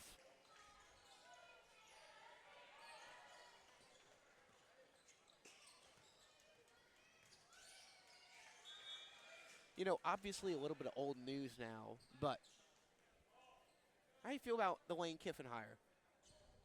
I'm excited. Dude, I mean, he's already been making, like, big changes within the program. What a Oh play my gosh. by Drake Parish, up and in. Dude, that was crazy. But you know, with the NIL deal that he signed, or not, I don't think it was him that signed it, but with that Nike situation, Oh, yeah. where we're one of their blue ribbon, the first blue ribbon NIL program that Nike has signed with LSU, it's gonna bring in more recruits because they're gonna be Which is so insane that, Nike was founded at Oregon. Oregon's always been their school. But now LSU's getting that same preferential treatment with Oregon. yeah. And you kind of like to see it. I don't think we're gonna become a team like Oregon where they have all these different jersey combinations. We because better not. I would riot. I would riot over I would that. be very upset too because that's not the type of team LSU is. I mean, we wear the same uniform frickin' about every single day of the. We wear it every game if we Yeah. can. Well, we sometimes toss the white helmet, white pants in. Last year with Brian Kelly, I swear I thought we wore that more than our normal jerseys. That all white out. Yeah, I mean, it's great. I like it, but you got to keep it to the original. yeah, we were yellow. But I think that with that Nike NIL deal that we signed, it's gonna bring in a lot more recruits. As their thought process is going to be, I can build my name at LSU not only on the football field, but with NIL and with Nike. Absolutely. A big time program. And, that's part of the reason why Lane Kiffin came here. What LSU offers is matched by nobody. The brand here, the colors, everything about this job is a coach's dream. And it's just getting proved very early on here. Yeah. And I mean, how can you not own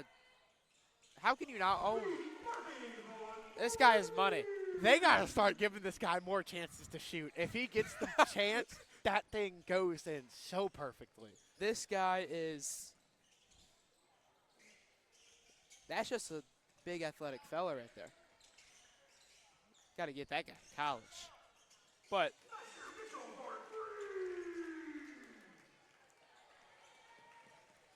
what I was saying, though, is how can you not want to coach in Tiger Stadium? Oh, my gosh. This guy's incredible.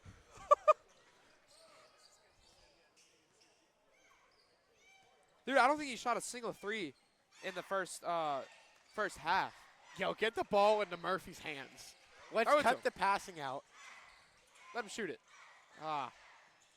Guarding him a little closer there now.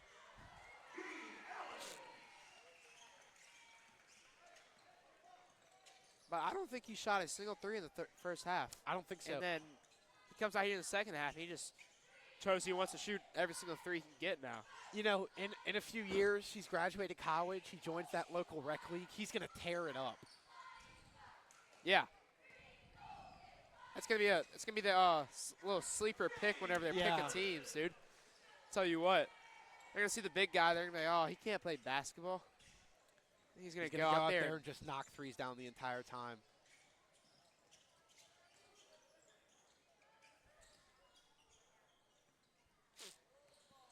Makes a nice little move in, kicks it back out.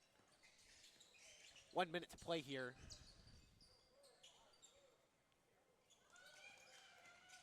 Up and out. Murphy grabs that board. Hustles down the court. Big man go get up there. Oh.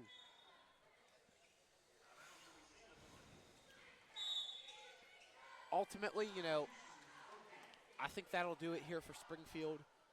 Valiant effort, all things considered. You're coming in with a bench this short.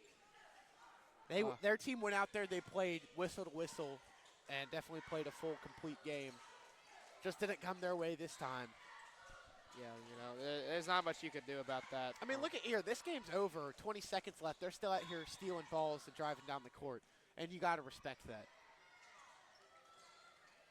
Oh, but And with 5 seconds to go, that'll do it. Final score will be Lions 73, Bulldogs 36, in a tough one.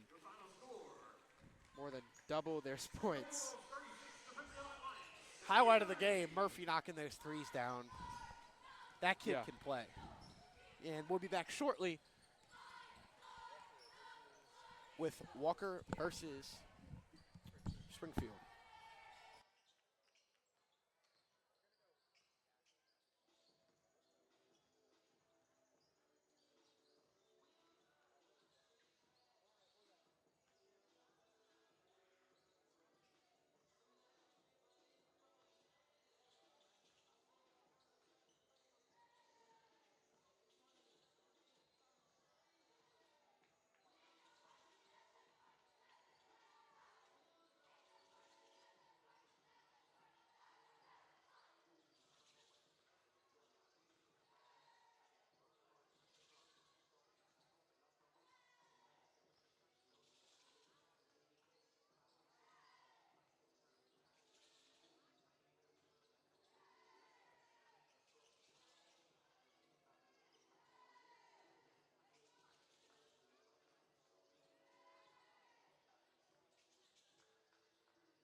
Number 3, Cameron Culbertson. Number 4, Maya Fletcher. Number 14, Nakaya Martin. And number 20, Raylan Smith. All right, ladies and gentlemen, we get ready for this exciting matchup today. Guys, would you please practice good sportsmanship, and let's get ready for some basketball!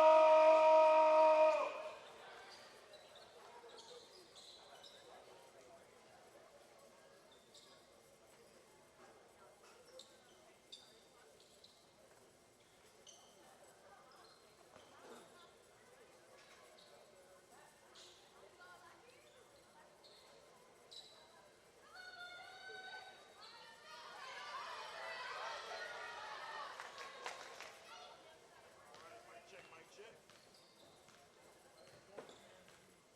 Third place game, girls, Livingston Parish. Turn 5. Like I said before, big time, power ranking. 5 points on the line. All right, we are here live, ready for Walker versus Springfield. Walker wins the tip ball. Moving down the court. Tries to dish down low, no one home. Springfield ball.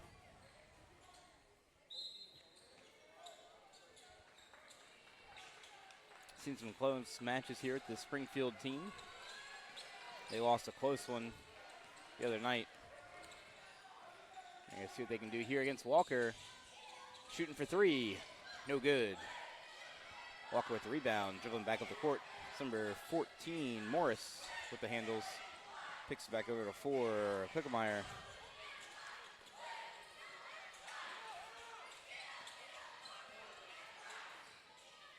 Little pick and roll action off the rim.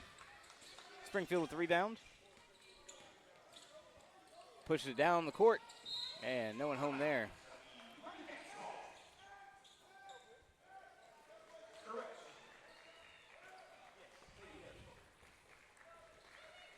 So Walker ball down the baseline. And Springfield looking like they're going to press here.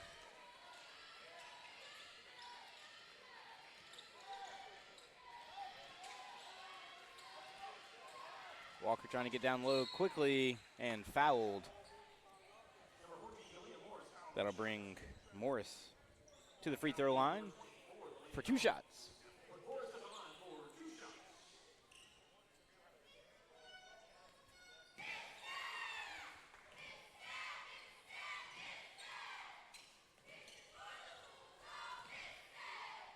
And she hits the first one. Walker scores first.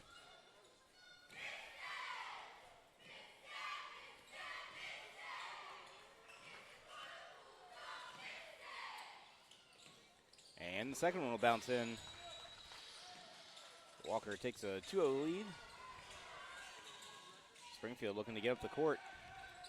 Walker's defense has been pressing them hard, trying to get these passes down low.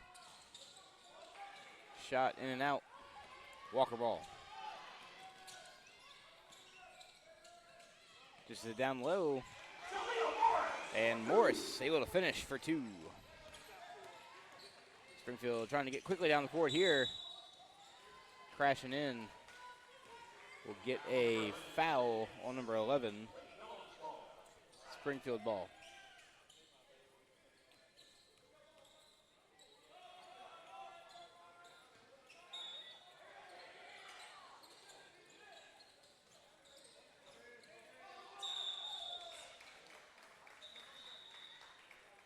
They're going to call it out of bounds. It's going to be Wildcats ball.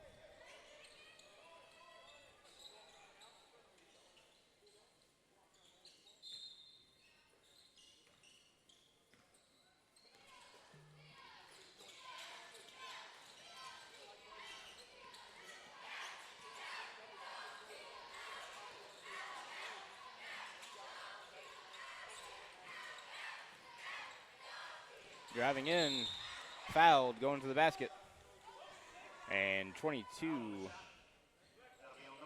Caden Green. She'll get a chance here for 2.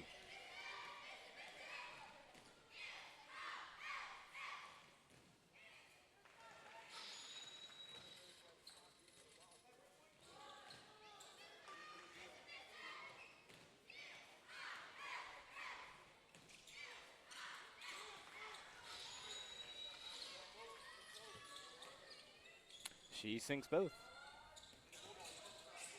Bulldogs struggling to get down the court right now. Walker just pressing hard on defense. Open 3, and it's good. Cookmeyer sinks the 3. And Walker out to a 9-0 lead here with 5:54 left to go in the first.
So we'll have Springfield ball from their baseline. Trying to find a way to get down the court.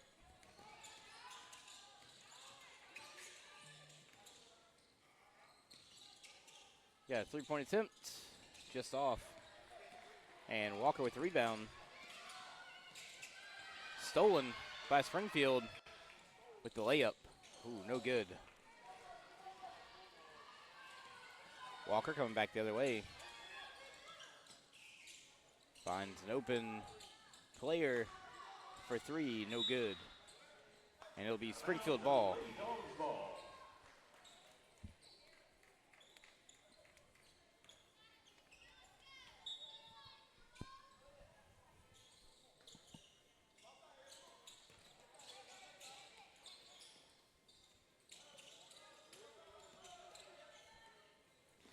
Pitching it down low, just no one really breaking towards the ball. And that one will go out of bounds.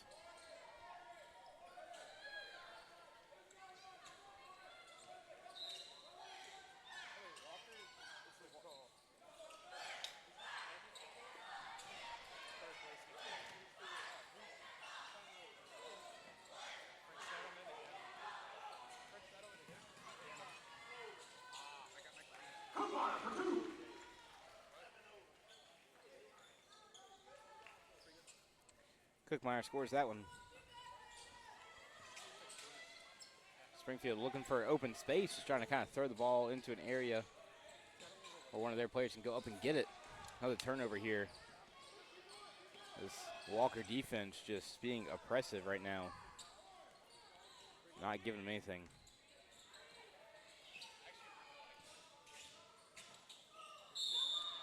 Got a charge call against the Cats. Bulldogs ball.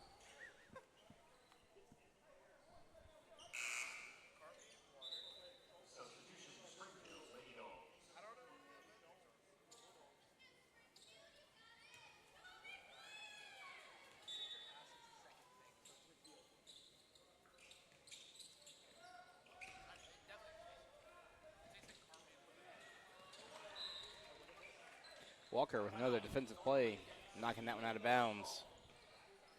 Bulldogs will retain possession from the baseline.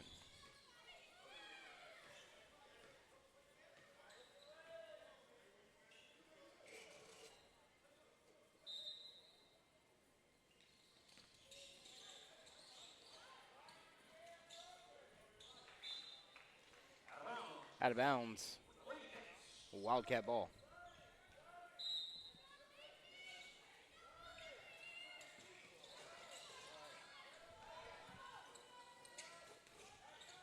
Push him to the court.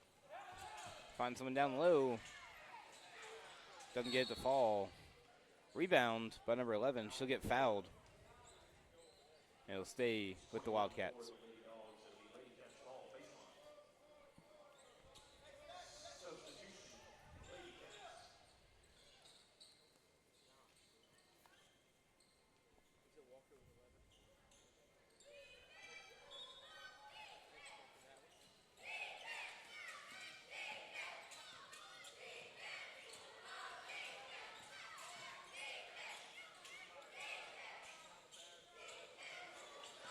Shot is up, no good. Springfield quickly coming back down. Still getting double teamed every time they have the ball. And the layup in by number 3.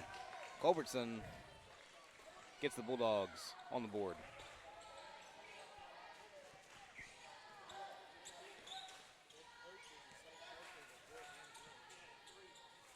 Three-point attempt, no good. Springfield with the rebound.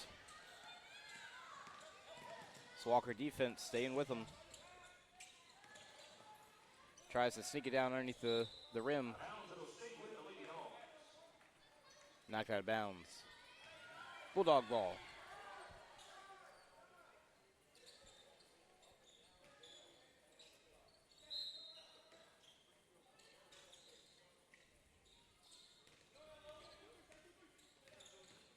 Driving in, loses the ball. Walker's got it. Breakaway, and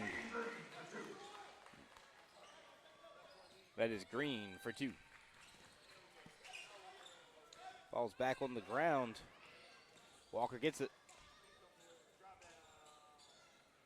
Can't quite get it to fall. She'll go back up. Can't get it again. Turnover. Springfield has the numbers. Gets down low. Shot is up. No good. Walker ball.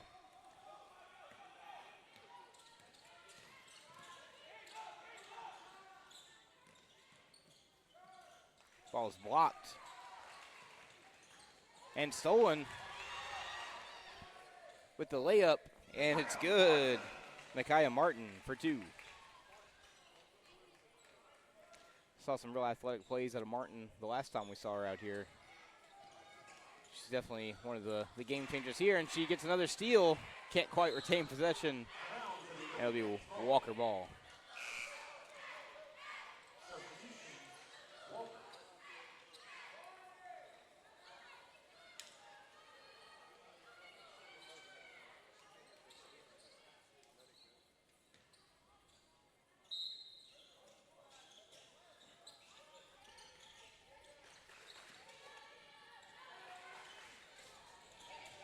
Loose ball. Springfield comes up with it. Trying to set up the offense. Takes a shot. It's out. Walker with the rebound. Going back the other way. As Martin tries to steal it again. Up and no good. So out of bounds, it'll be Lady Dogs. We'll come out of the timeout.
Bulldogs driving down the court.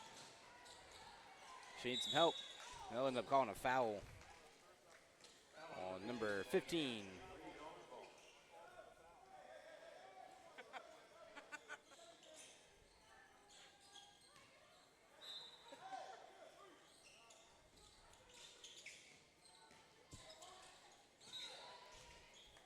Tipped away. They'll say tipped away by the Bulldogs. Be Wildcat basketball.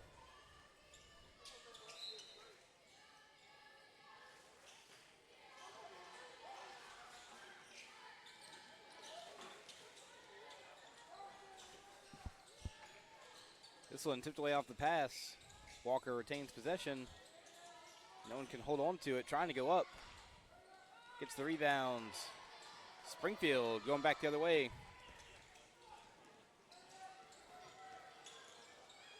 Stolen by Walker. Layup. No good. Rebound. Still no good. Springfield ball. Pitches it out. 3-point attempts. A little short. Springfield to get the rebound. Fakes a shot. Pitches it back. And she shoots. Walker with the rebound. And the layup is good for 2.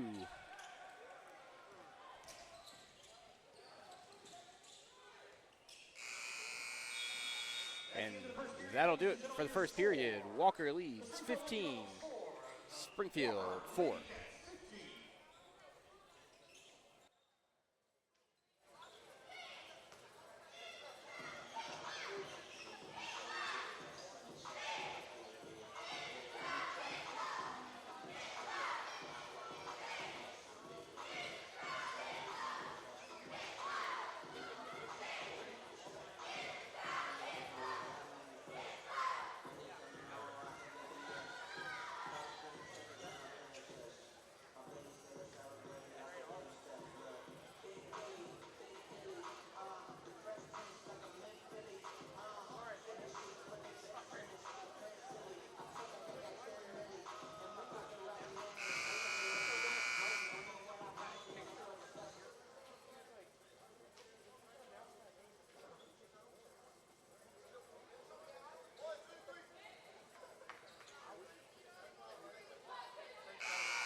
points on a great feed to Leon Morris.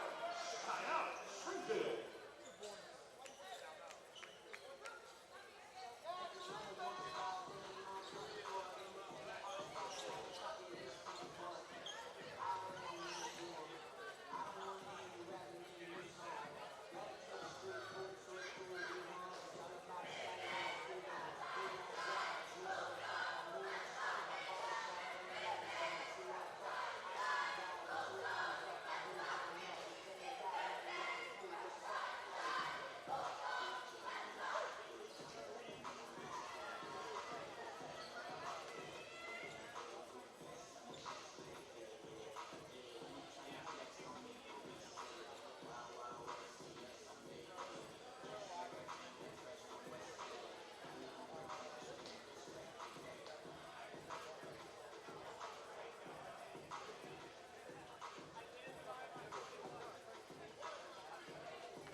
All right, we got Lady Darling's ball.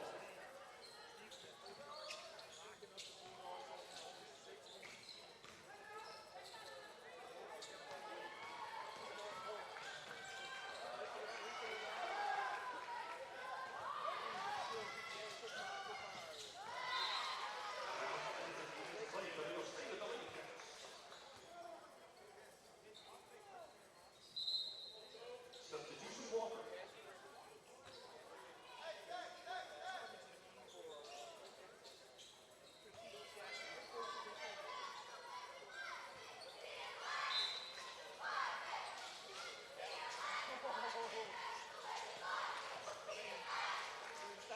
Come on now, Payne.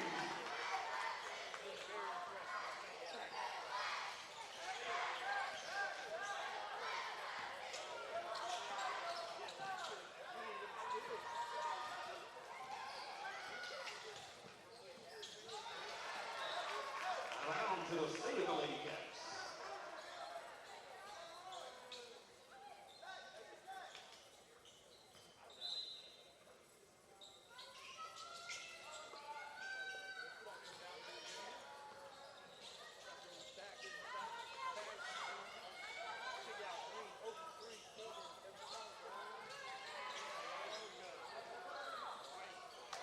Two points, Ariel Patterson.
right, ladies and gentlemen, it's time for some second half action between the Springfield Lady Dogs and the Walker Lady Cats.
Walking foul on number 3 for the Lady Dogs. Lady gets ball. Substitution ball.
Well, the handle's right here.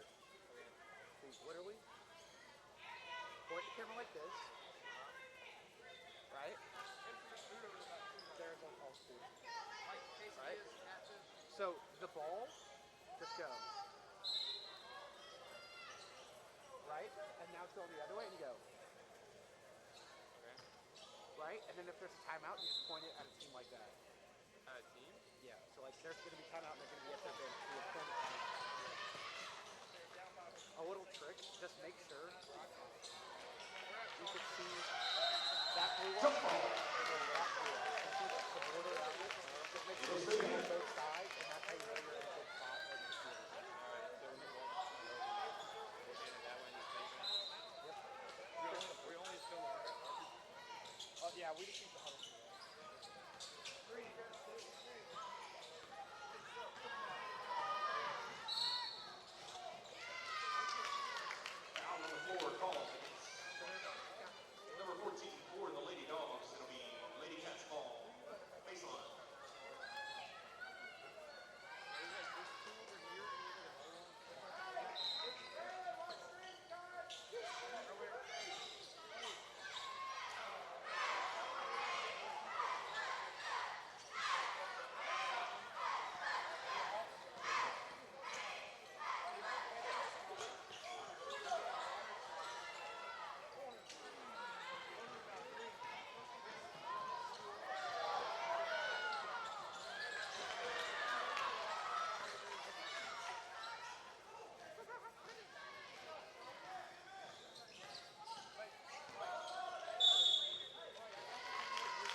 and gentlemen, we have a 6-point game coming out of this timeout with 1:47 left in the contest.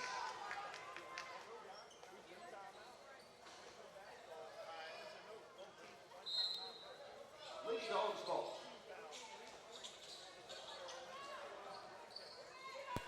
And welcome back, ladies and gentlemen. This one has turned into a bit of a ball game here. Springfield making a late push. This one goes up and in. They cut the lead. Big stretch pass here for Walker. Driving in. Up. That's going to be charging. That was not going to count. So we've been kind of just keeping our eyes on this game. Kind of taking a little break, and we've been noticing the offenses haven't really been moving. We come back, and it's been a game. Very low-scoring game, but and now it's been a great one. A 20-plus point lead has been cut down to just 2. Driving in, it's been cut down to nothing. Springfield ties it with a minute to go in the 4th.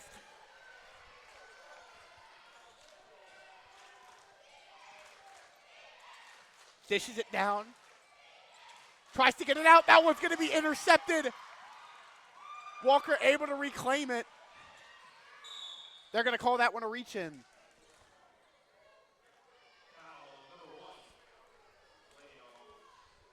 Just 53.7 here to play. Both teams at 4, almost in the bonus.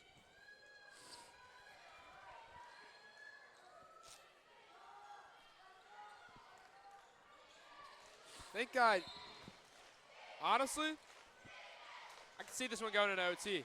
Gets it down low, up, rejected, block. Headed to the line for 2. That's a weak call. Yeah, I don't know what the ref was looking at right there. That also puts Walker in the bonus. Makes the first. Walker. If you're Springfield here, you need her to miss this second shot right here to keep you really within do. 3. It keeps it a 1-possession game. Yeah. And that's what you ultimately need. Up and in. She makes both. 2-possession game right 51.4 down by 4. You got to go down and score. That one's picked up. Driving down. She's got a step. Dishes it out. No call there. Bad pass. It's going to be tipped. No backcourt. 42 seconds here to play. Tries to get that one down low. It's going to be a jump ball. Arrow points to Walker. 36.4.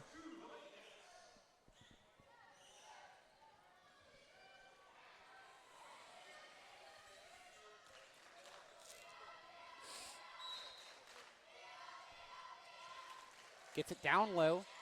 Dishes it out. Hustling down the court. Walker looking to extend this lead. 30 seconds here to go. Almost intercepted right there. Big swing pass out. Mid-range, open. Oh. Just off. Springfield gets the rebound. 20 seconds here to go. In between the legs pass. Intercepted. It's going to be a travel. Springfield's holding on to this ball. Just 15 seconds here to play. 1 timeout remaining for both teams.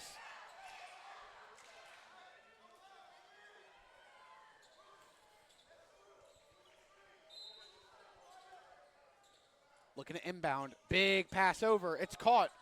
Just 14 driving in. Kicks it out. Got to take a shot. For 3. Just short. That one won't fall. Loose ball. Still loose. She's got it up. And it won't fall. 2 seconds. Won't fall. And Springfield falls after a valiant effort. Final score, Walker 40. Bulldogs 36.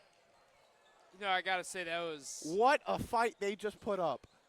an amazing last 2 minutes of that game right there. A 20-plus point lead cut down to nothing. Walker avoids the biggest choke of the tournament by just 4 points and secures 3rd place. Next up, ladies and gentlemen, it's Live Oak versus Doyle for the boys' 3rd place match, and it should be a good one.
All right, fans at home, thank you for joining us here tonight. I'm Joel Harrison. I'm joined on the mic right now by Live Oak High School Principal Gary Jones. Mr. Jones, say hey to the people at home for us. Happy to have everybody here with us. It's been some great crowds, and thank you for doing this, Joel, and for having me on.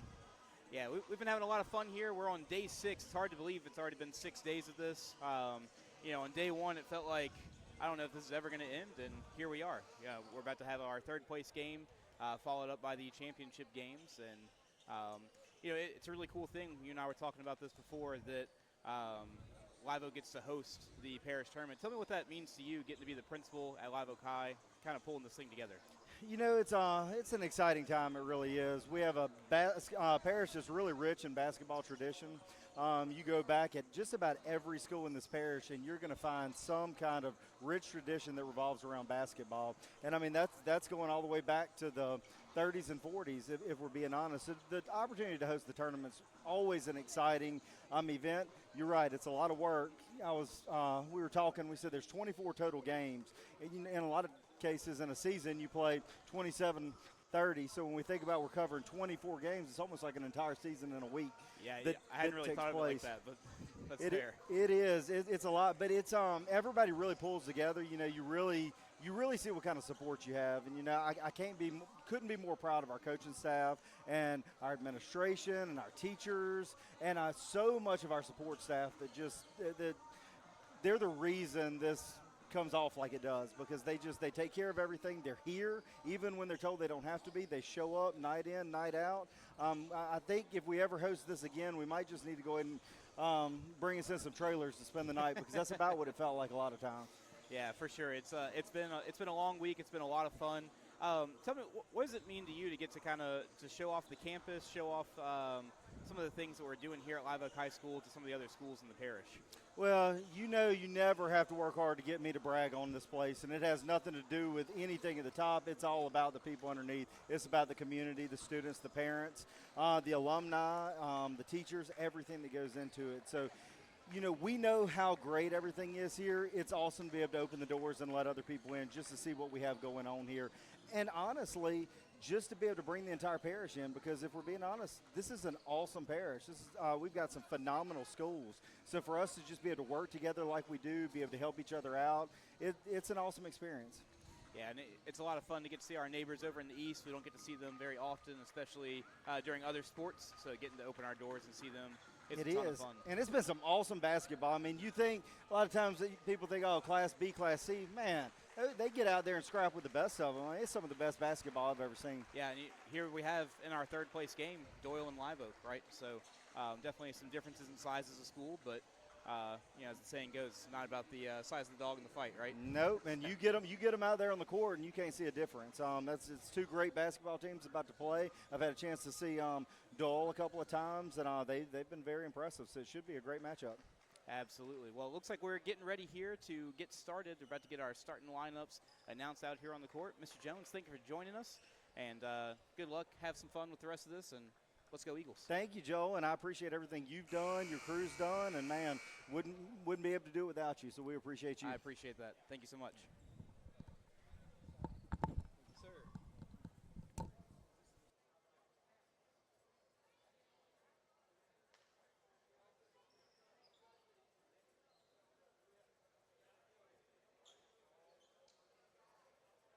All right, ladies and gentlemen, welcome to this matchup between the Live Oak Eagles and the Doyle Tigers.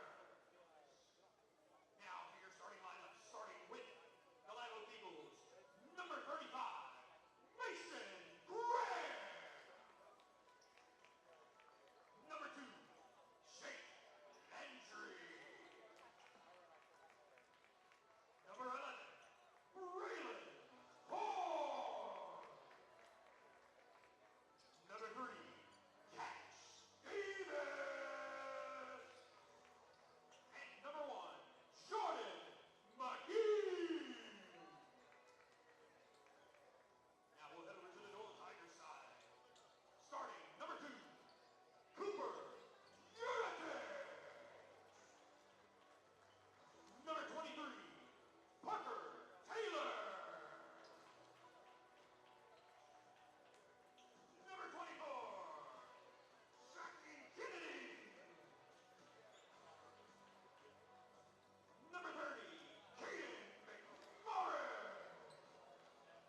And good evening, everybody. My name is Henry Vandermark. I am joined up here in the booth with Caden Carter.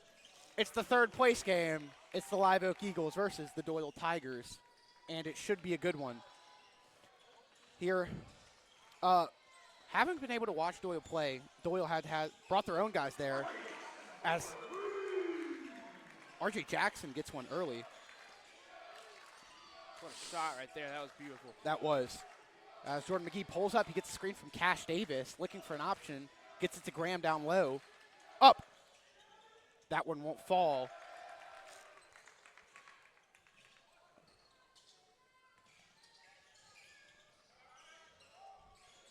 In the corner for three, just wide. And McGee picks this one up. Could have swore that one went out of bounds. It was close. For three, Cash Davis, Nylon! What a shot by Cash. That's something we did not see a lot Thursday night, was those three-point shots that we did not take those a lot, not take those chances. I like to see him start getting that early. Absolutely.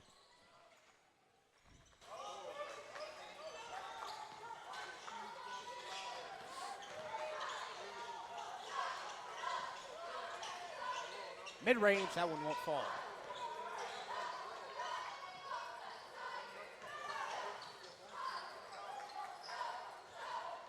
And Cash Davis going to carry this one up for the Eagles.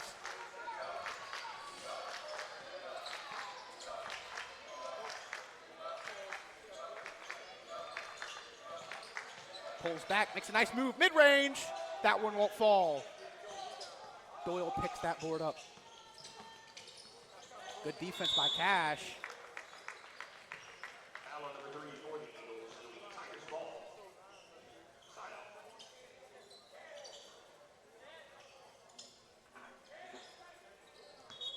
So one thing I do notice for Doyle, they have some size in their kids. They do. Look at 33. That's a big dude. That's a guy.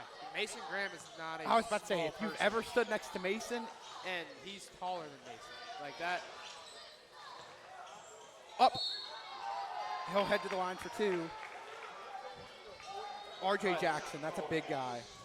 Yeah, but like, you wouldn't expect some of these, especially this many big guys coming from a small school like Doyle is. I Like, was thinking that. they're not the biggest school, but they constantly always have great athletes for their team. He makes the first.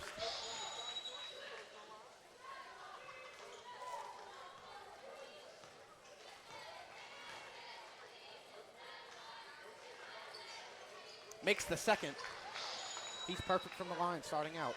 Nobody's there to inbound the ball with the Cash. And Jordan's going to take this one up. I just point out how good those shoes look. Like pink lemonade looking shoes, I like them a lot. Those are sick. Jake Definitely Landry flashy. tries to get that one to Mason Graham. That one's going to be turned over. And RJ Jackson's there to pick it up. Kennedy for three. That one's way short. Graham in perfect position to pick it up and give that one to McGee. You tend to see those kind of flashy shoes, especially in basketball. You see that a lot. Like, you can see the court. There's 5 different people with those. Up. And it falls. Jordan McGee for two.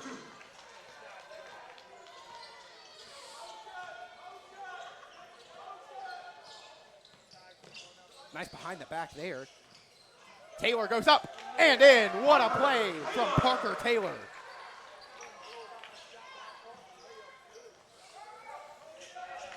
I mean, a big thing for this Eagle team was they couldn't get their shots to fall against Denham. If that just changes, they're looking at a much different ball game, and they're going to call that one shooting foul. Not sure I agree with that one. I think that was the right call right there. He got some contact on his arm right there. Maybe you can argue it's the ball, but by the way his body moved, it looked like he got contact on his arm.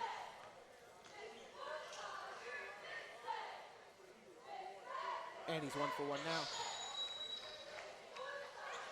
Look at the score.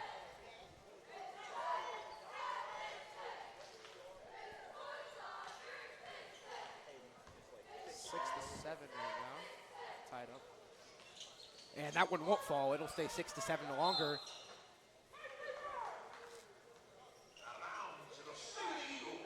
And Eagles get this one back. A chance to take the lead. Gets it to Mason down low in the post. Drives in.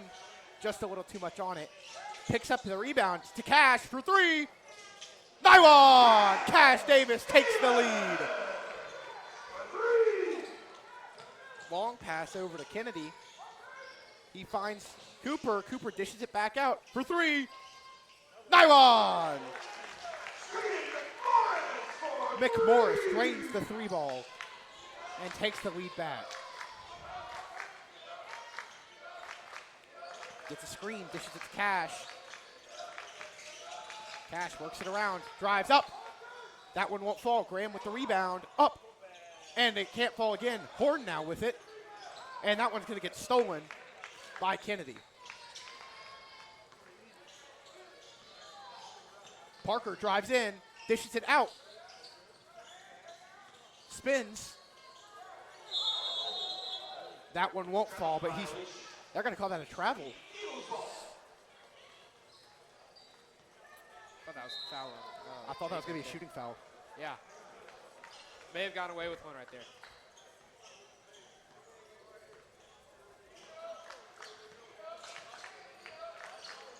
Down the Horn. Horn to Cash. Cash What a drains it. And Live Oak takes the lead by 1. That's great passing right there. That's one thing we did not see Thursday night. We didn't. You know, we went into that. We realized our mistakes, and we went in and we changed it. You know, that's what good coaching does. Stretch pass out to Parker. Parker able to keep it in bounds. That one's going to be intercepted by Jake Landry as he's back up the other way to Cash for 3. Nylon! That is Cash Davis' third 3 already this game. And And Doyle we're still in the first period. will burn a timeout here.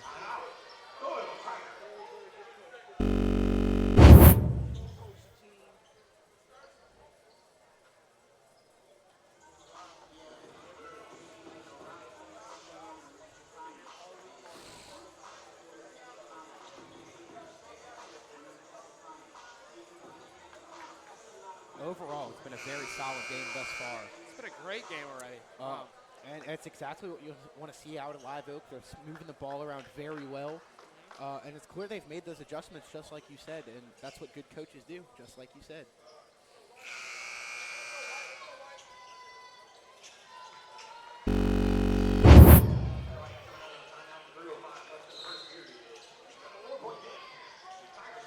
And they'll inbound this. Parker will take it up as they get this one to McMorris. McMorris, big stretch pass. It's Jake Landry up and in. He does it all himself. Great play right there. McMorris over to Parker. Parker back to McMorris. McMorris back. Double team. And it's going to be off of Braylon Horn. And they're going to sub in 22 and 20.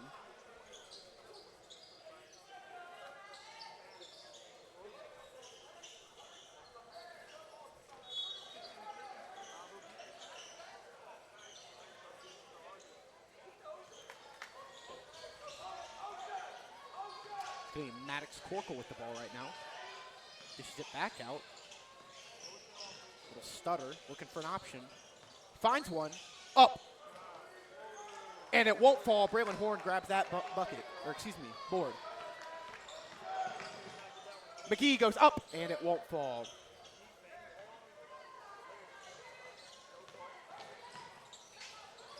Looking for an option for 3. Just off. Graham picks that rebound up. McGee now with it. And he'll slow this game down.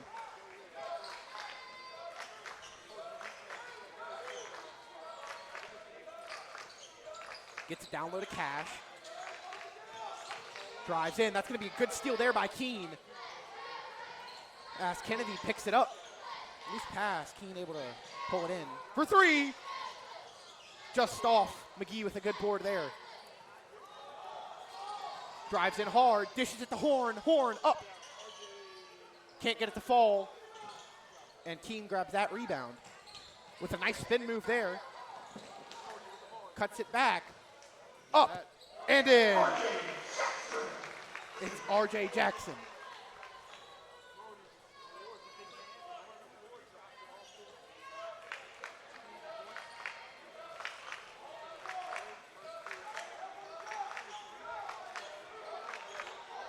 And it's in the ISO. Drives in mid-range.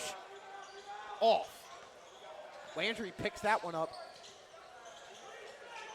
Finds McGee. 55 here to play in the first.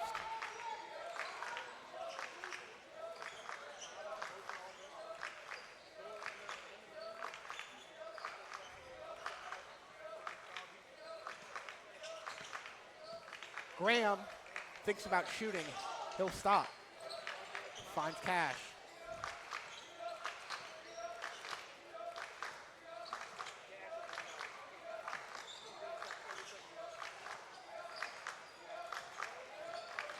Cash pulls up.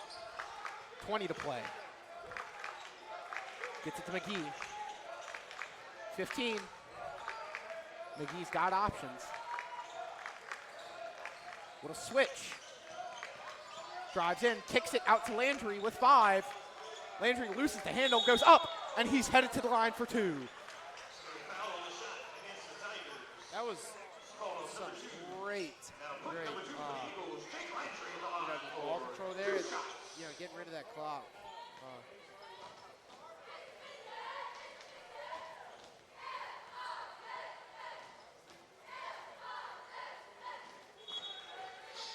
And he makes the first.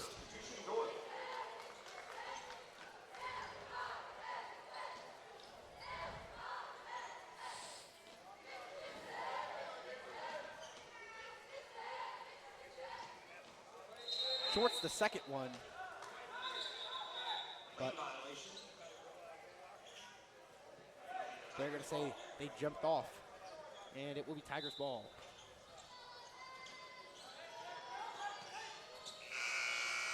And that'll do it for the first.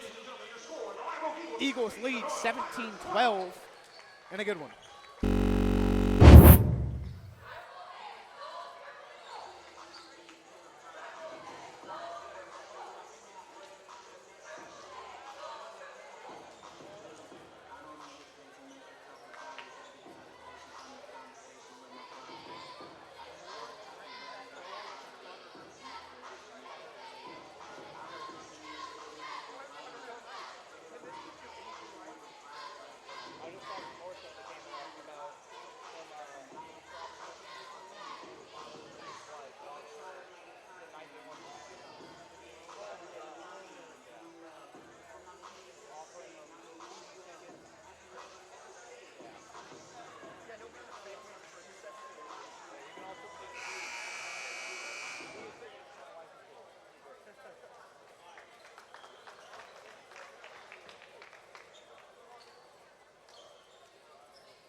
Inbound, Horn has it in low, and he's headed to the line. Nope, baseline. Foul on the floor against the Tigers, number 30. It's going to be Eagles ball, baseline.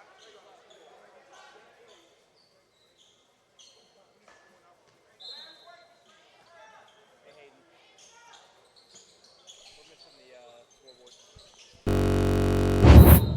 That one's going to be out of bounds. Big Tigers ball.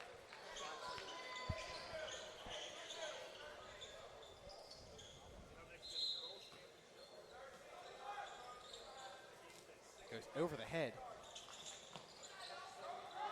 Hustling, he drives in. Gets the ball down low. He's triple teamed. And one. What a bucket. There's 4 guys on him. That is it's impressive. This will be an opportunity for a three-point play at the line for RJ Jess.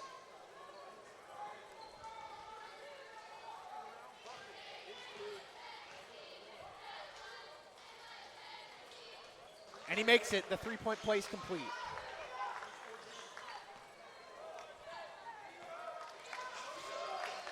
Cash Davis going to take this one down. Their lead's cut down to 2. And call that a double dribble.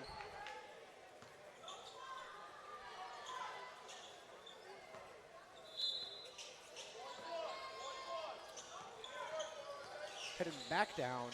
Gets a screen. Kicks it out. It's going to be Barnes. Intercepts that one. 7 minutes here in the second. McGee drives in. Swings it out. Finds Horn. He goes up. Just a little to the left. Loose ball. Foul number 11 for the Eagles. It'll be Tigers ball. I mean, I'd imagine it's probably really hard to shoot over Jackson right there. That guy's big. It's a big guy right there. That is. As they Looks get like this a one down. grown man.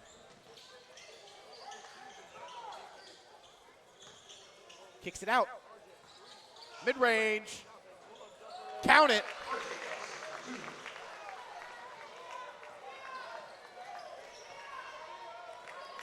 Cash Davis going to take this one up. And it's now a tie game. Swings it out. Finds McGee. McGee for 3. Just off.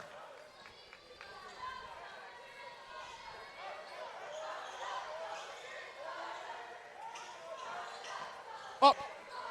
Short. Good contest by McGee.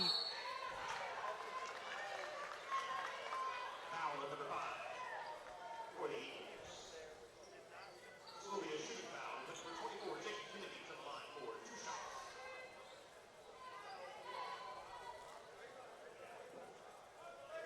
And he's going to be at the baseline. As Landry and Graham sub in for Bolden and Braylon Horn. Long pass out. Get it to Kennedy. Kennedy dishes it out. Drives in. Call it travel. On the Tigers, it'll be Eagles ball.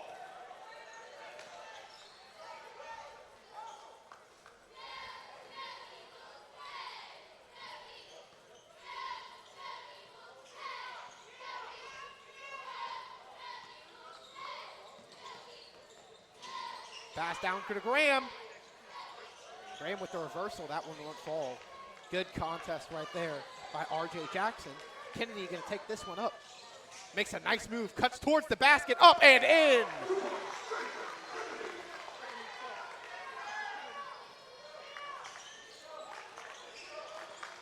McGee with a screen. Pulls up on mid-range. Count it. Jordan McGee.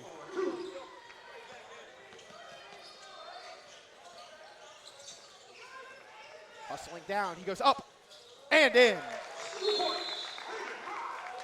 Hayden around. And Live burns the timeout.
And with 5:13 here to go, Doyle leads by 3, 21 to 19.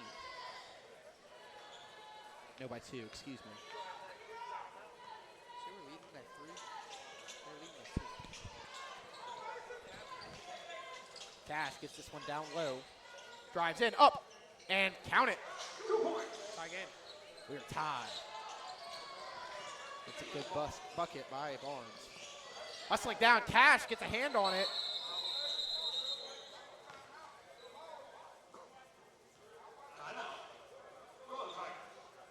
I don't understand how you call a timeout when you don't have possession of the ball. That's very interesting. I think they called that timeout, or I think they were able to get that through because at that time nobody had possession of the ball. Exactly. You need possession of the ball to call a timeout. Should not have been called. I don't know how. Also, don't see the purpose of calling a timeout there. Because you're about to turn it over and you maintain possession. And in a game like basketball where both teams are scoring, losing that possession, like think about a shootout in football. That one punt can completely change the game. Similar idea. And Brody Keene's going to take this one up, sizes up Landry, gets a screen, kicks it out for 3. Way short. That's a good rebound by Cash Davis.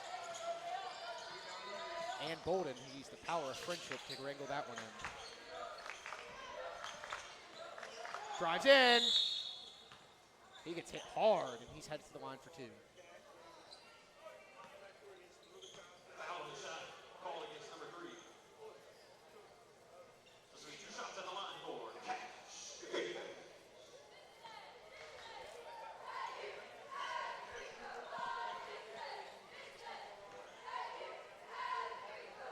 First one won't fall.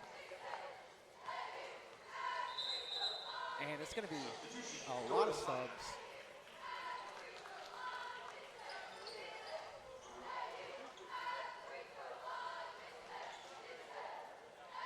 Carmelo Morris.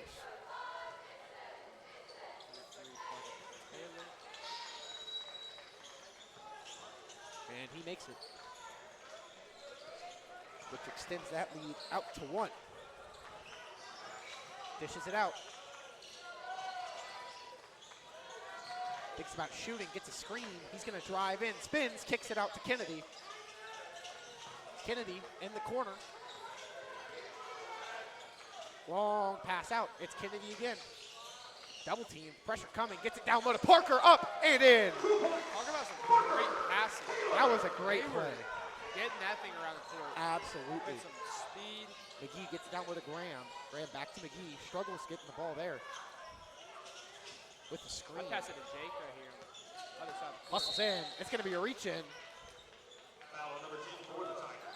This will be Eagles ball. Baseline.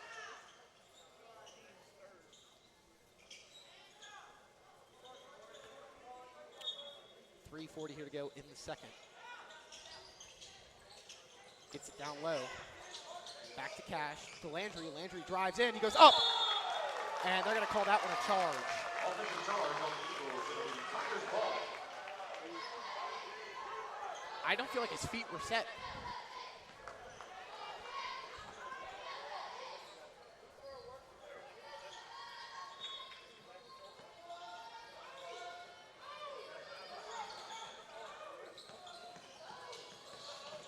Down low, loose ball. And it will still be Tiger ball. I thought that one of the Doyle players touched that ball last. It was close. I mean, the refs saw a different there.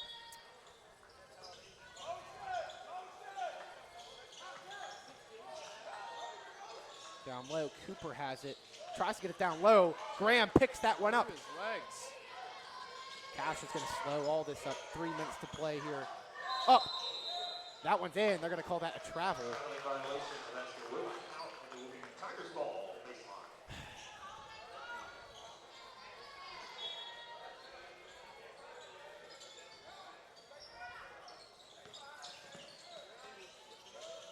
Gets it back.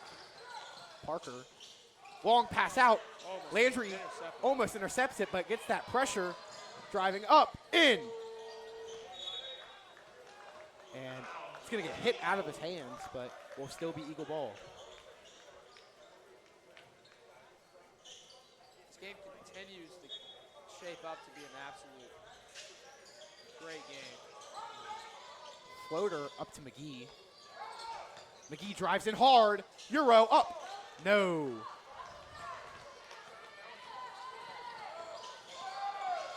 Mid-range.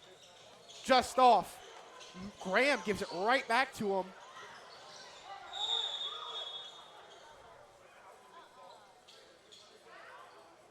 And that's going to be a trip against Brody Keene. This second period's kind of just been a dry streak of scoring. A lot of fouls. Yeah, a lot of just not stuff going either team's way. Yeah, that first period, a lot of scoring. Offenses were moving on all cylinders. Kind of Pulls up. Just short. Landry with a bucket there. Call it Tigers ball.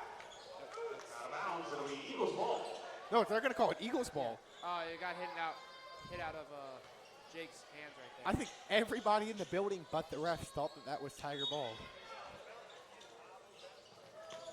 Gets it down low to Graham. Drives in. How was that not a reach in? Parker intercepts that one.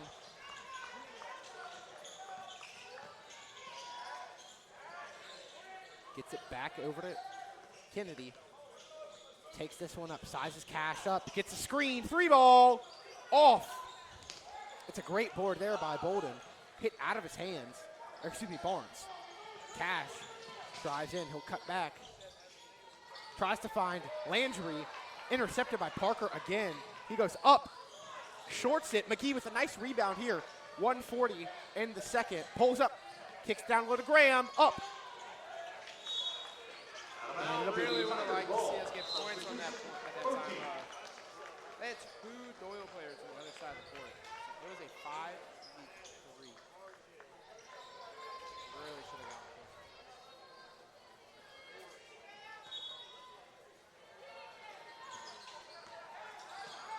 Bishop back down. For 3. Shorts it. Ooh, he hits the ground hard right there. That looked like that. It's hardwood, not turf. It's a little less comfortable. Yeah.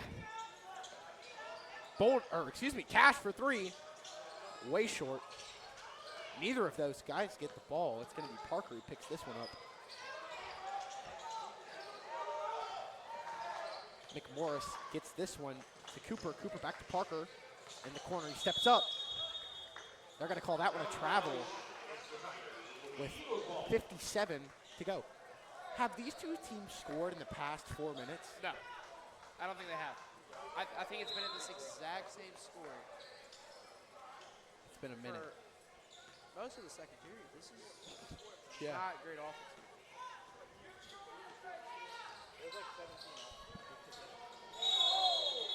And sorry, I looked over for a second. Is that a charge?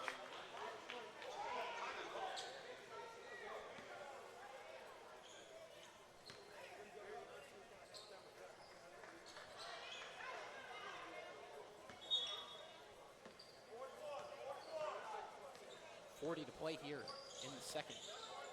Cuts it back. He's got a little bit of space. He'll drive in. Dishes it back out. Cooper sizes him up, makes a nice move. They call that a double dribble. What? Are we watching the same game as these guys? What happened? What do you mean? They called that a double dribble. I didn't see anything. 25 here to go. Way long stretch pass. They keep that one in. What a play by McGee. Cash Davis has it, 15 in the first half. Back to Landry. Let's score some points right here to go. Down to McGee. He goes up. Rejected. Loose ball. It's going to be Parker who gets it. And that'll do it for the first half. Eagles trail by 1, 22-23.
All right, what kind of halftime adjustments they make?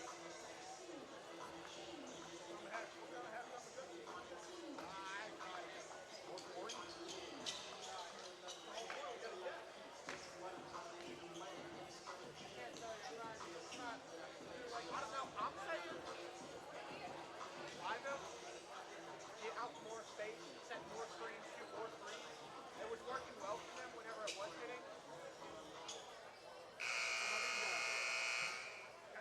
All right, ladies and gentlemen, welcome back for some second half action in this tightly contested matchup.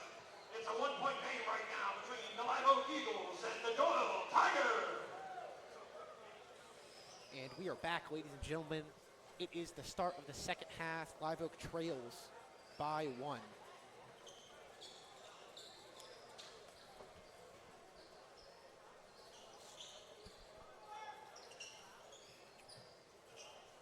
So, what halftime adjustments do you think that Live Oak made here? I think we're just gonna go back to what we were doing in the first period.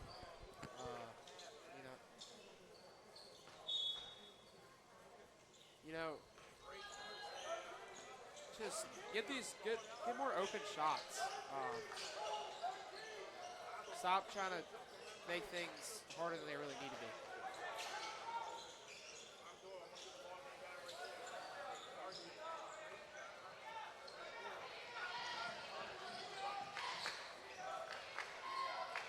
He drives in, up. That one's just a little off. And Graham can't get the rebound. It's R.J. Jackson. Who else would it be? Driving in. Parker sizing his man up. Dishes it back.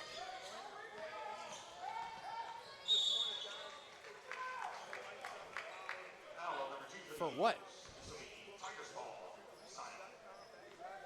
What did he do?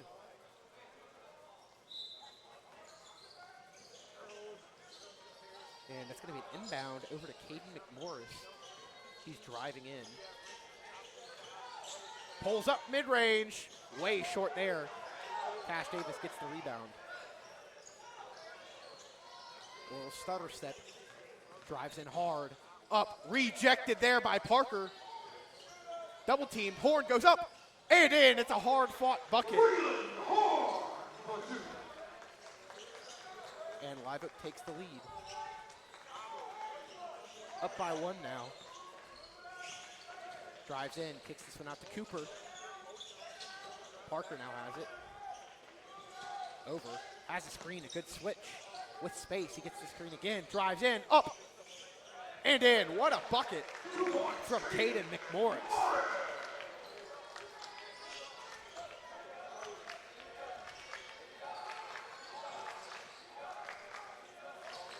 Cash has it at the logo. Drives in, shoots. And count it, Jordan McGee. A little lucky bounce with that one. Absolutely, that was a lucky bounce. Bouncing two times in the rim. Parker dishes it out to Cooper for 3. Off, Graham gets a nice rebound there and kicks it to Cash. Cash finds McGee with a little bit of space, gets it to Horn. Oh my Lord. Goodness.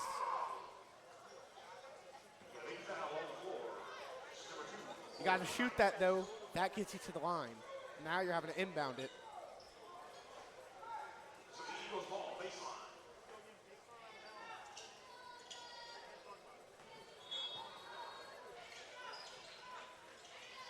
Inbound, he finds McGee. Pulls up mid-range. Shorts that one. It's going to be out. And it will stay Eagles ball.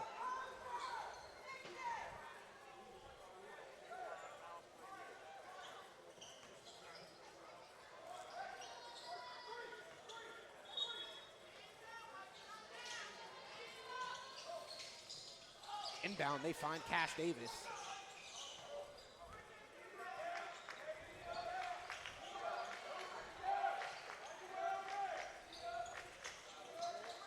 it towards Graham. Up and in. Mason Graham for 2.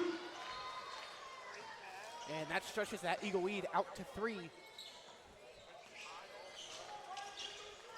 Kennedy, spin move, dishes that one out to Parker. Parker drives in, pulls up, finds Kennedy, mid-range, count it.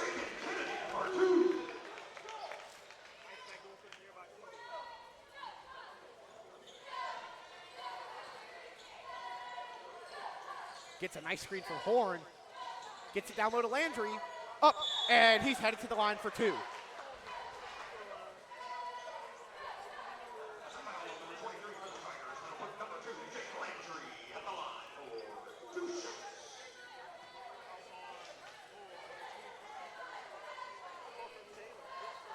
First one just off.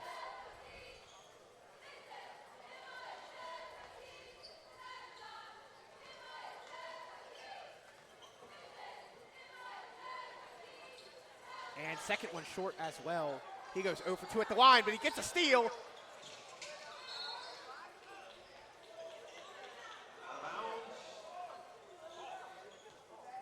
And it will stay Eagles ball. So Jake Landry puts that legwork. Yeah, I was about to say, puts the legwork in, makes up for the 2 missed free throws because this is now Eagles ball again. Finds McGee. Drives in. Kicks it out to Cash. I want to see Cash Pull up here. Yeah, Mid-range, just to the right. Can't get that rebound. he was absolutely money with the 3 ball in the first period, Absolutely. but hasn't tried one since. Up. Tries to go with the reversal. Not even close. Yeah, Not close. I don't know what he was thinking. McGee drives in hard. Up. And just off. Horn tries to get that rebound, but Parker comes down with it.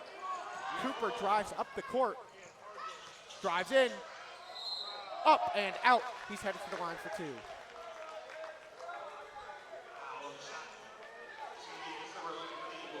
Number 33, R.J. Jackson at the line for 2 shots.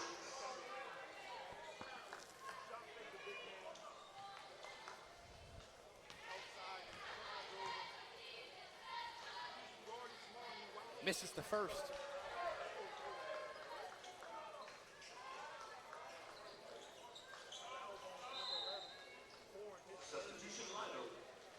And Livingston's going to sub in.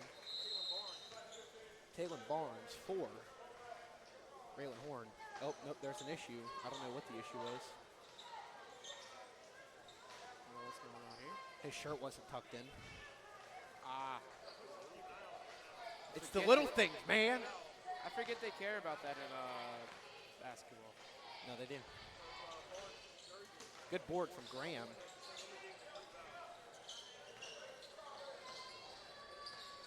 Yeah, I'll be honest. Football, apparently it's supposed to be a rule. Don't follow it at all. Most people don't. I go full stomach out everything. McGee tries to get that one down to Cash Davis.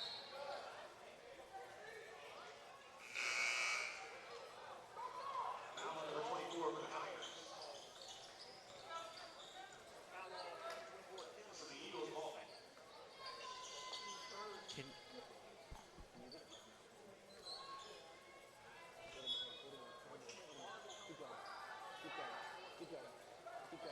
Stop. And he'll get that one.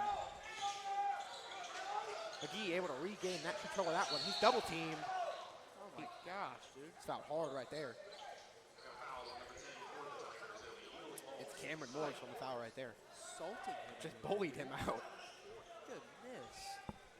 Give him some charges while he's at it.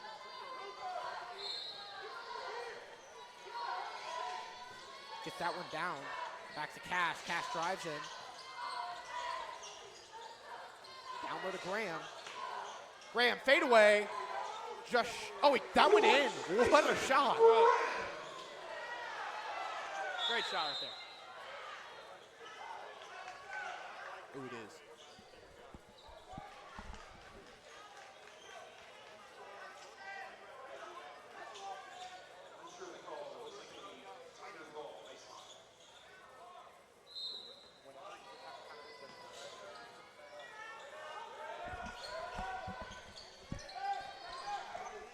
Big stretch pass there. Gets it down low to Parker. Parker tries to get that one to Morris. Bad play there from Graham. McGee picks it up. Foul number 2 for the Eagles. It's going to be Tigers ball at the baseline. Eagles still lead by 3. Substitution. And Jesse Bradley's going to sub in for. Coach is not happy on the sideline. And they're going to foul Cash Davis. Maybe Tigers ball at the baseline. How many fouls is that for Cash already? That's the second one, so nothing crazy right now. I know against Denham he had quite a few. He almost got out. I think he was one away. He was one away. Yes, you're right. Dished it So out. was Mason Graham. Nick Morris dishes this one out. Violation Should be a on the travel. Tigers. It'll be Eagles ball.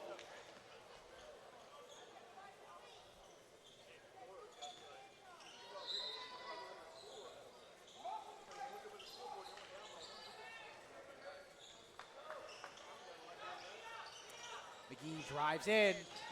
Up. That one won't fall. Graham can't get the rebound. No. Foul on number 39 for the Eagles. It'll be Thought Graham tipped that one in right there. He got really close. lead that will put him in the bonus. So this will be number 10. Carmelo Morris at the line for 2 shots. And that puts them in the bonus as Morris heads to the line for 2.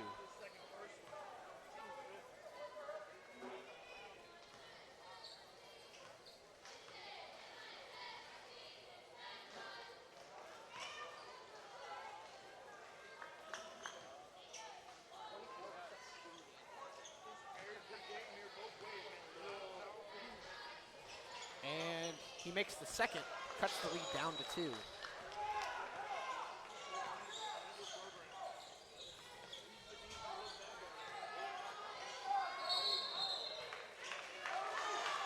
That's going to be on McGee. The guy was like harassing him, dude. That, Gave him a little too much elbow there.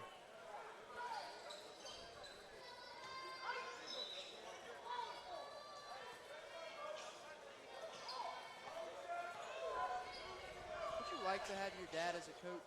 No. And, I had my dad as a coach, and he was a great coach, but there's just a little bit of added pressure to everything when your dad's Yeah. a coach. You kind of have that sense you have to perform. Oh, what a bucket from Cash Davis. Again, it's nothing he did. He was a great coach, but it's just an added layer of pressure. Yeah. And then it also means that your life is constantly There's sport. always that hint of Because- sports to it. You know, you go home, you're living with your coach. And my dad was always pretty good about separating, the game and home. But again, it's just that it's always an extra layer behind it. Yeah. And Maddox McCorkle, heads to the line. Speaking of dads and coaches, Jordan McGee has been subbed out.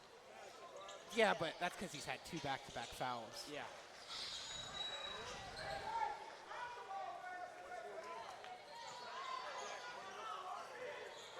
I wonder if he hears about it at home. Who knows?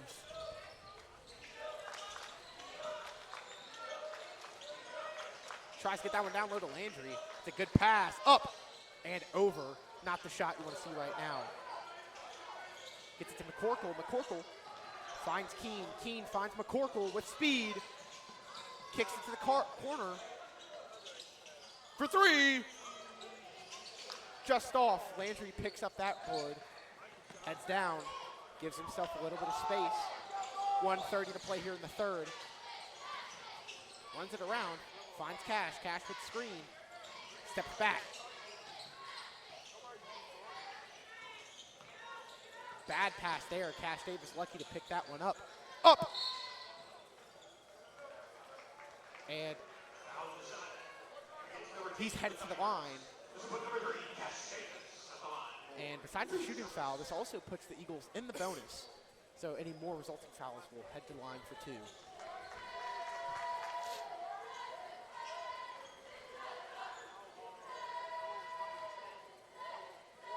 First one falls.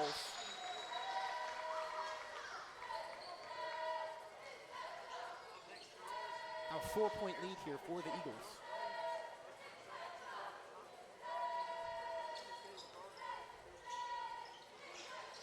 Can't be 5. That one won't fall correctly.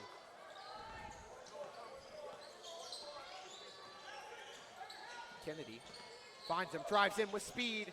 Back to Morris, up, won't fall. Graham gets this one to Cash Davis. Less than a minute to play here in the third. Big stretch pass, up, and 1. Great play right there by Taylor.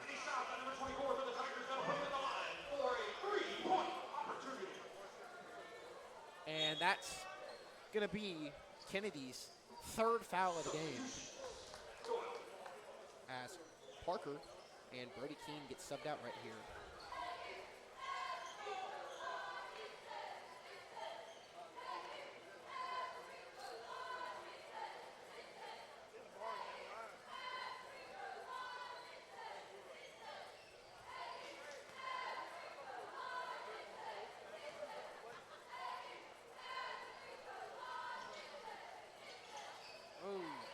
With the putback, won't go. No foul there. Up. No, won't fall. 45 here to play in the third. I gotta say, for Jake's size, He really goes and good gets at rebounding. What a play And by stealing Landry. the ball. Hustling back up the other end.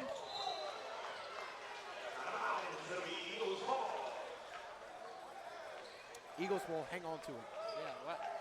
That guy came flying down the court. It's 30 seconds to go here in the third. They might as well put As some pads Morris on, going to sub in for McCorkle. That's something you can't teach right there.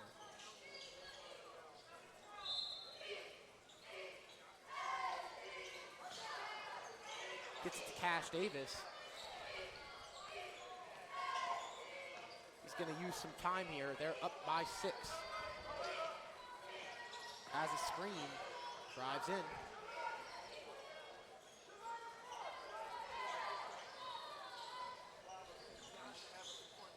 Ten seconds to play. Landry now has it, spins, gets it to Bradley. Bradley back to Cash. Cash drives in, pulls up, just off, and it won't count. And going into the 4th period, Eagles lead 35-29.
And 4th period about to be underway.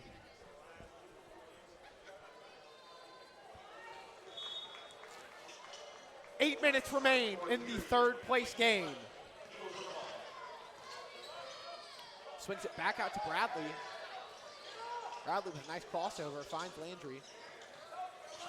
Landry with some good defense. What a crossover, beats his man, pulls up, and 1! What a play by Jake Landry.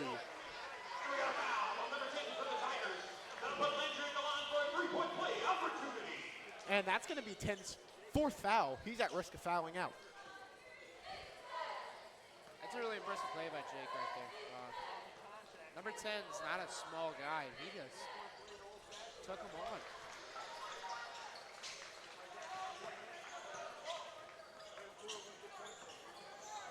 Nice move, swings this one out. Parker down low to Raul. Raul pulls up, shoots. Wide, Cash Davis with a nice rebound. And he'll keep this one. 7:20 to play here in the fourth. Spins, kicks it back to Bradley. Bradley gets it to Landry. Landry with a nice spin, beats Parker, tries to get it down low. That one's out of bounds. Will stay Eagles ball.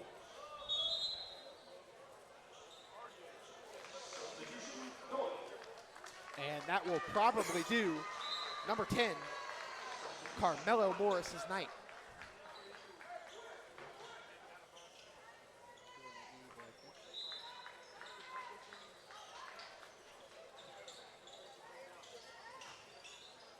Dishes it down low.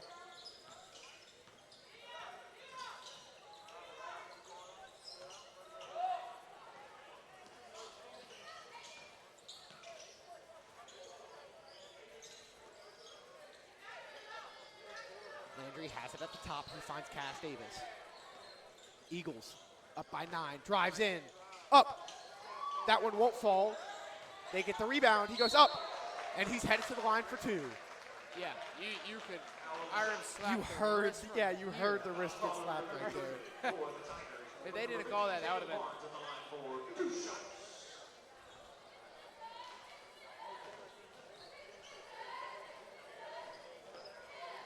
First one won't fall.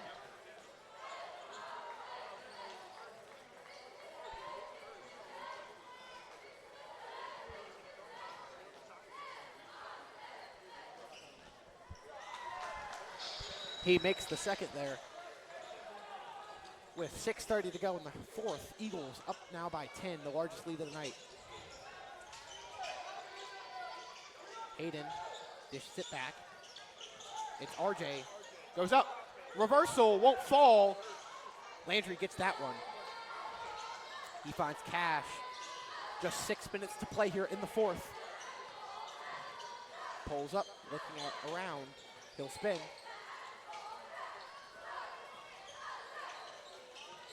Back to Landry. Landry pulls up mid-range, just off. Parker up. Won't fall, but he's headed to the line for 2. Foul on the shot. Makes number 2 for the Eagles. Now with number 20, Parker Taylor at the line for 2 shots.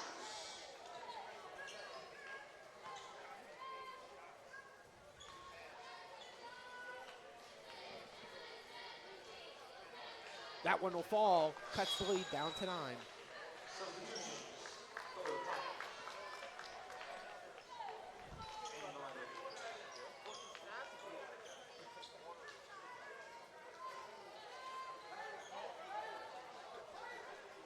All right.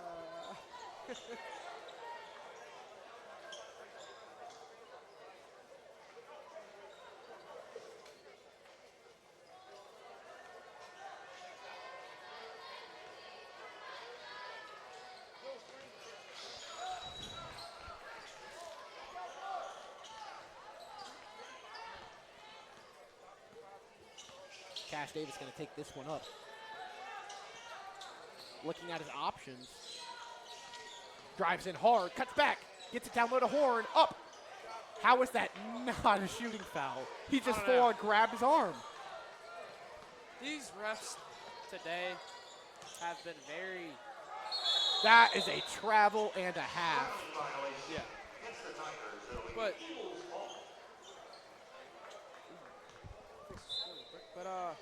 These refs have been better than the first set, but yeah, a long way from what you want. they're very iffy on their calls. Yeah. You know, Now, they're being iffy for both teams, so we can live with that. Yeah. Cash Davis drives in. He gets bullied out.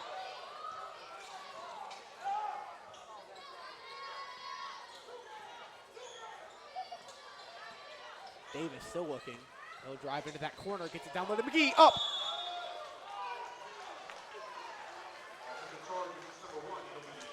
And that's going to be McGee's, I believe, third foul. Close fouling out. That's, I mean, we're towards the end of the game.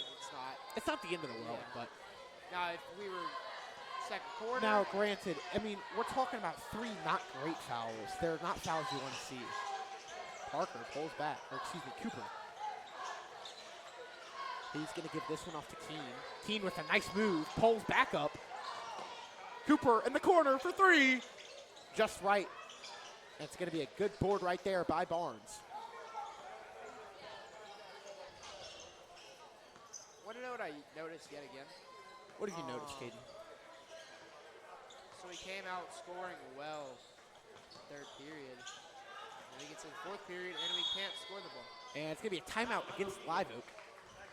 Looks very similar to the first half of the game. And maybe we just have a problem with scoring fourth period.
And we are halfway through with that fourth quarter.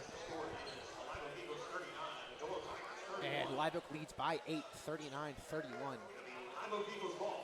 Not the highest scoring game. It's been a good one, though. Yeah, like we thought.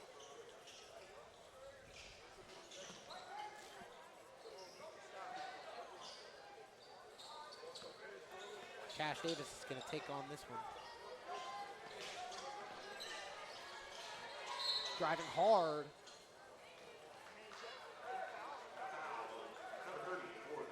And it's going to be a foul against number 30 on the Tigers.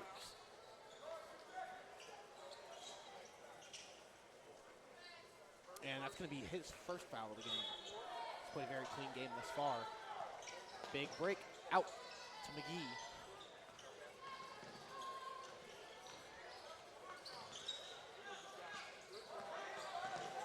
Nice spin there. Driving in, up. And it's going to be another charge against McGee, which is now his fourth foul of the night. Now we're getting worried. Yeah. Still 3:40 to play.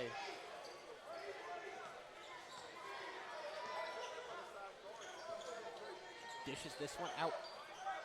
Gets it down low. Cooper in the corner. Parker for 3. That one won't fall. And it will stay Tiger ball.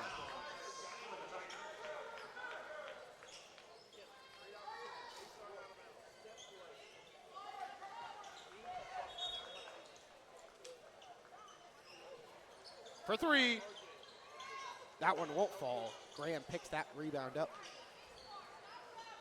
And McGee's going to take his time bringing this one up the court. 3:10 to play here in the fourth.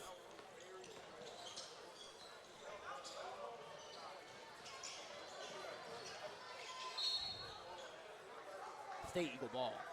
Jackson hasn't really been as much of a factor as they probably want in this game. Not really in the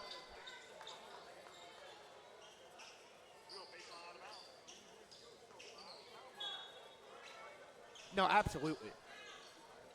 Yeah, he's a big guy.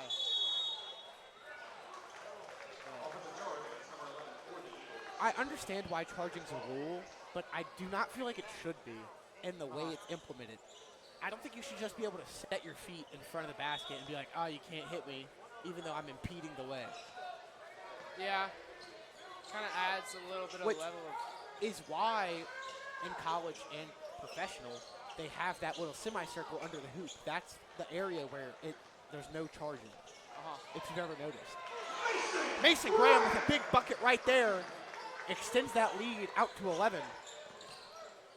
And the drought snaps for both teams. 3-ball, short.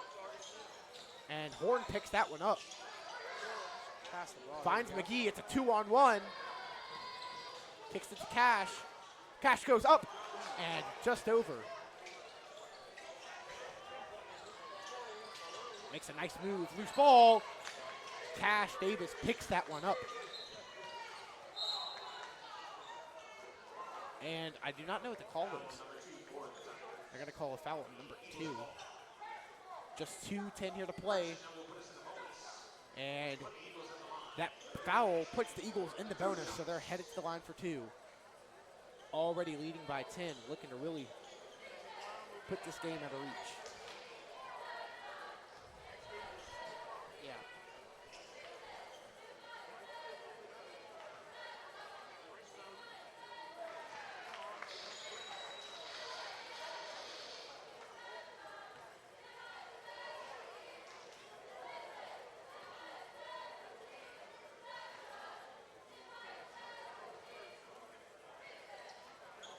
Cash makes them both.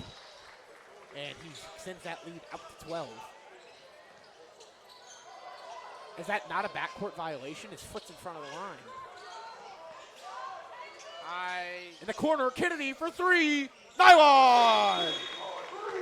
Timeout, Doyle.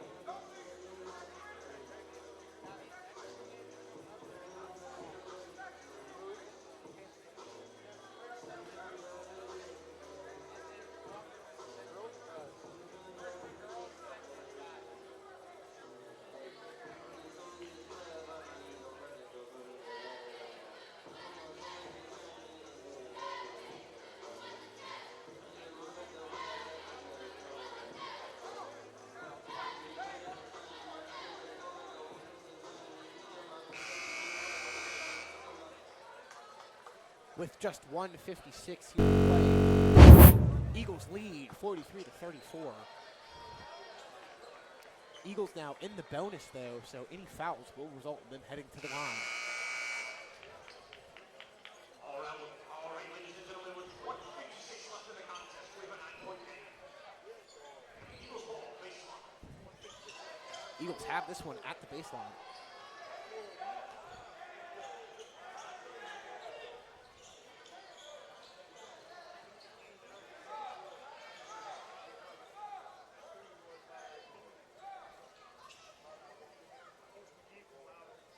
Landry will sub out for Horn.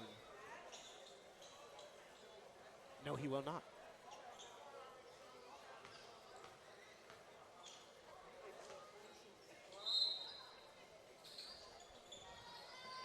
And McGee finds Horn.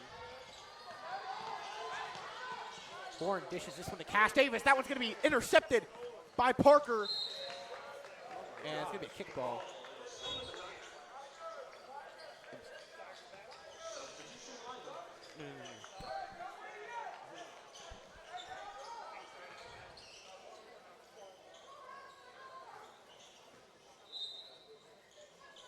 Inbound, he's got it in the corner. Drives in, up, reversal, won't fall. He'll head to the line for 2.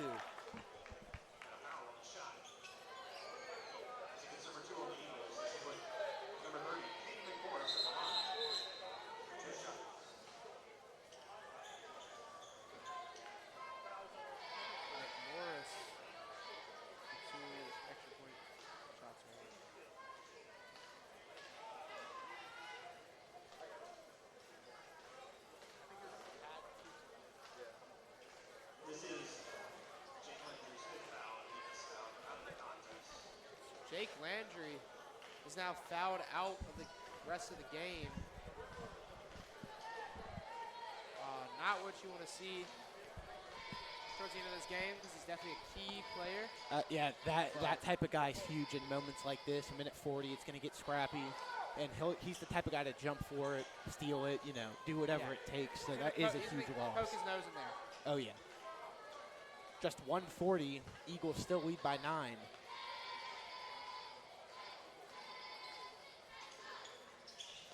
Make it 8. McGee has it. He's double teamed. Spins off his man. They are. And a hard foul there as Cooper gets his.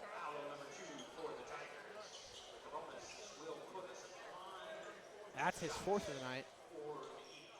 And he's close to fouling out as well, and he's been their best player for sure. He's got 2.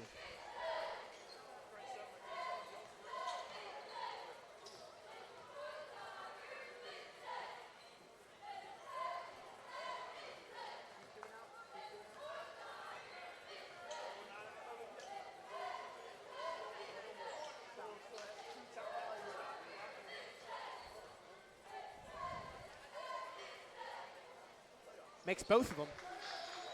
And that lead extends back out to 9. 1:30 here to go in the 4th for 3.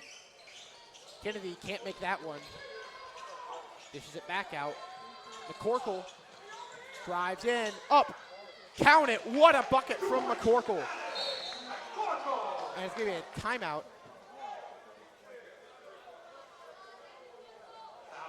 No, it's going to be a foul. And the Eagles are headed back to the line. A big foul right there.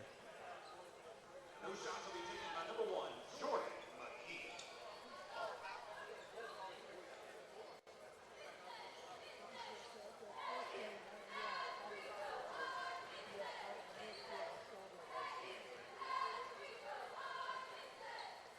Count it.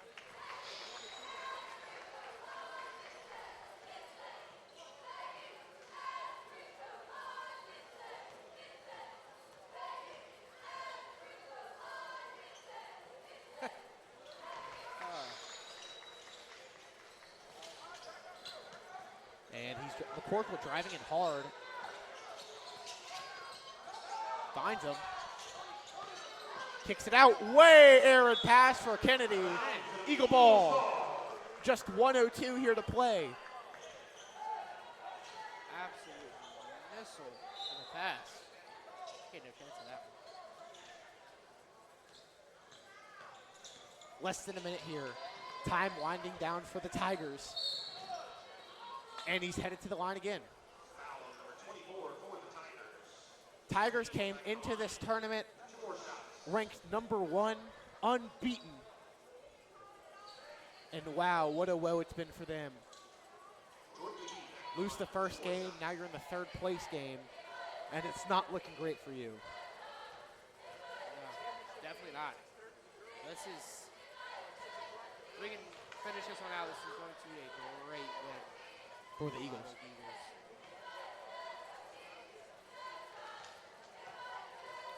Also, in case any viewers are unaware, correct me if I'm wrong, we're not going to have a break in between these games. No, it does not look like it. We're going to just roll through them and keep the games rolling. He stepped out of bounds. It's going to be Eagle ball again. Just 51.7 here. And a 10% chance just went to a 5% chance.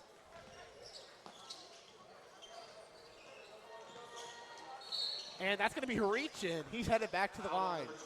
45 to play.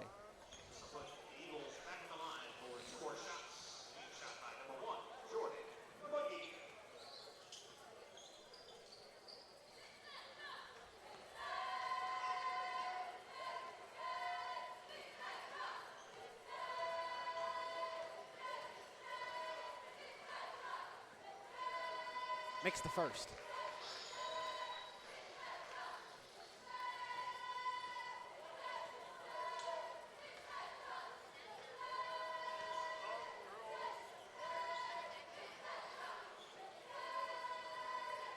makes the second. He goes 2 for 2. Puts up by 12 right there. And 3. That one won't fall. Kind of shot dark. They keep that one in. Good play there. Stretch pass out to Davis. Davis finds Graham. Count it. Just a few inches too short for the dunk. Yeah, he tried to do it. Maybe just ate a little too much at Thanksgiving a couple weeks ago. What a shot Yeah. from, oh my Lord. They're still down by 11. That's going to be ball game. And the Lions will starve. The Eagles persevere. Eagles upset Doyle and claim third here at the Parish tournament. Just 8 minutes until we decide who will be the women's champion.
basketball matchup between the French Settlement Lady Lions and the Denham Lady Jackets. We will decide the girls' champion of the Parish tournament.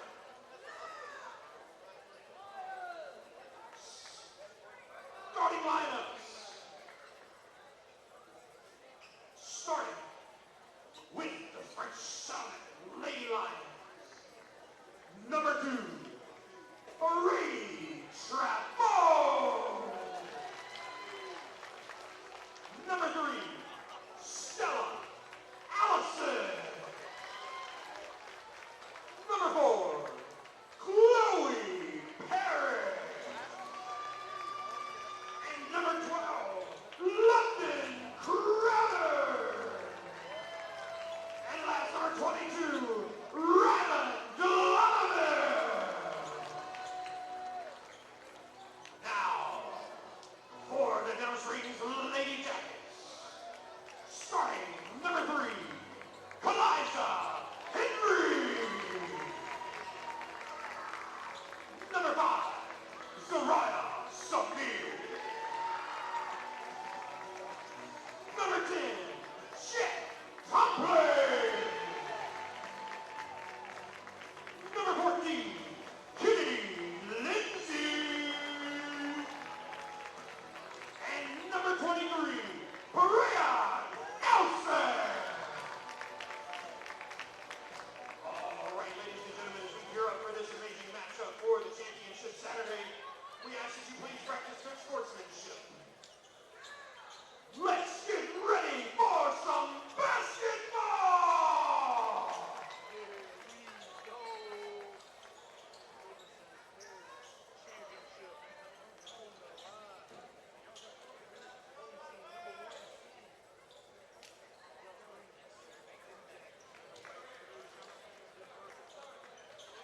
1 seed.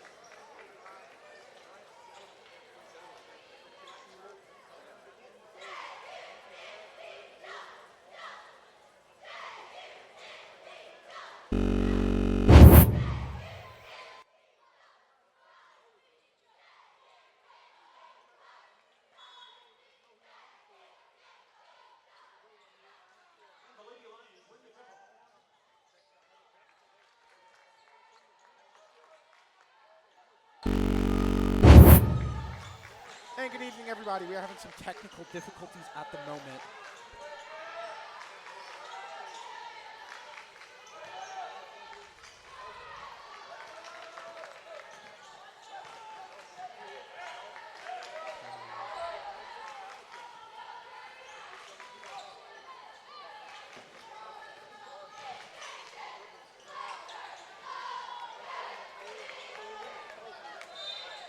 Around the screen of the Lady Lions.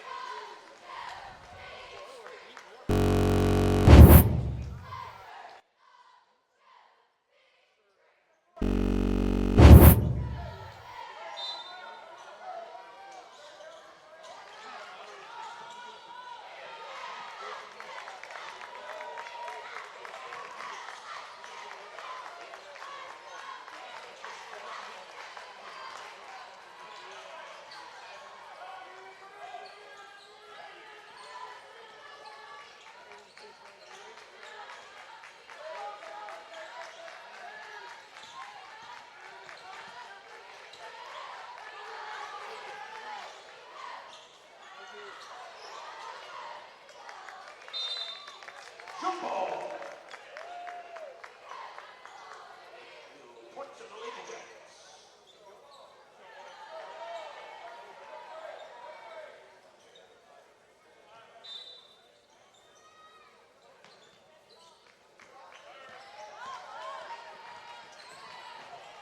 Back up the other way. Loose ball. She picks that one up. Steps up. Dishes it to the corner. Drives up. Rejected there by Trabeau. Still a loose ball. Gets the ball back down low. In the post, it's loose. Trabeau almost gets that one up and in. Count it. It's 2 for Denham.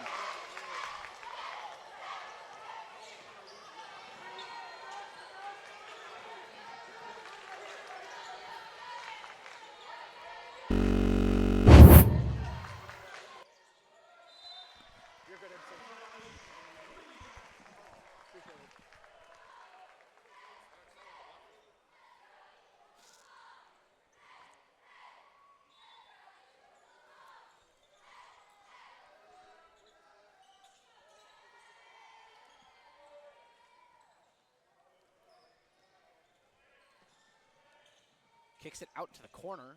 Dishes back to the top of the key. With space, Trabeau not stepping up on her into the corner. Dishes it down low. It's Allison. Allison with her the entire way. She dishes that one out to the corner because of it. Gets it down low, rolls off her. Count it. London Crowder. Easy slip off her. And she heads to the basket. Driving down low. Kicks it out. Thinks about shooting. Drives in. Up. And out. That one won't fall. It's a good board by Denham.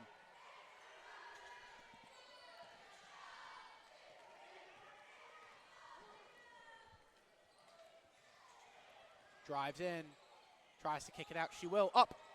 And that one rolls out. She's headed to the line for two.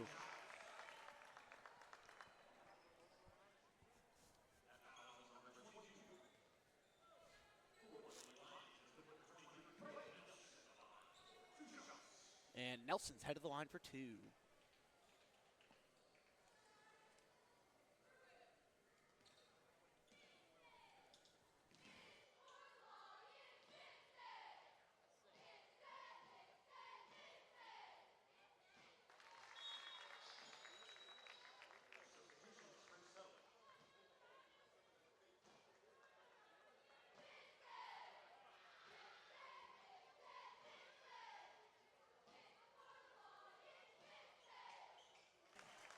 She makes both.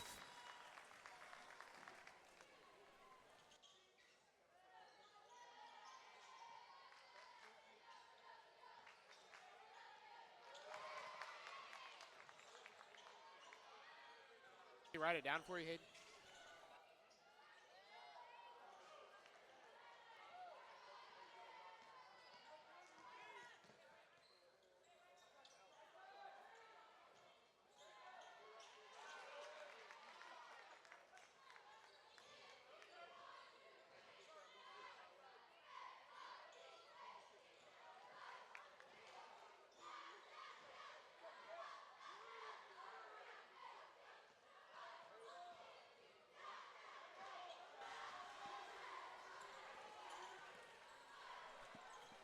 Can you grab that?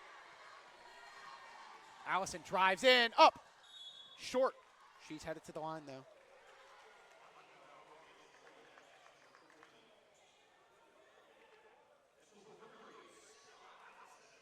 And Stella Allison's headed to the line.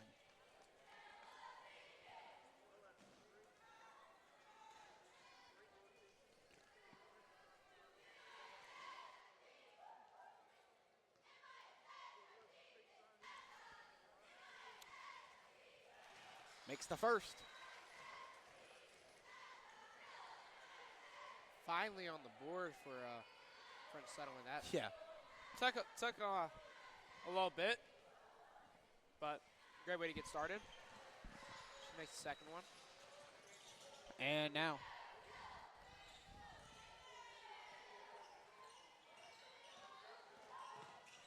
Henry.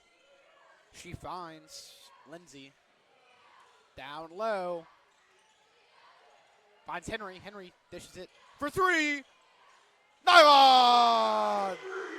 Kalijah Henry with a knockdown three. What a pass. Wilson has it. Tries to find Allison. That one won't go. Back up the other way. Up. And it falls. Bria Nelson gets a two.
And we are back underway. 3:25 here to play in the first.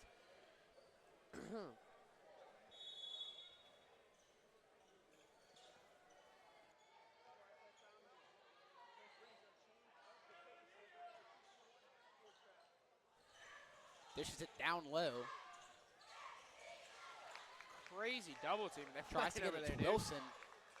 That one won't get there. Tamplet gets this one down low to Henry. Drives in, kicks it out. Up and in. What a bucket from Tomplay. If you're French Settlement in this situation, you have to get your offense going. You have Or to. You else- have to get the ball into Allison's hands and Trevaux's hands. Or else this is not going to be a great night for y'all. Nice little stutter. Trevaux into the corner for three. Way short there.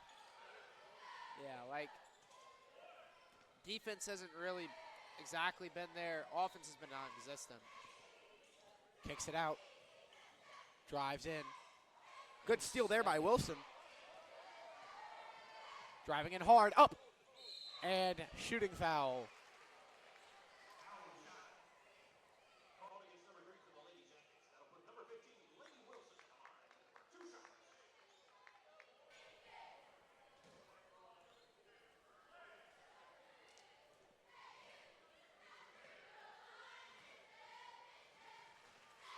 She makes the first one.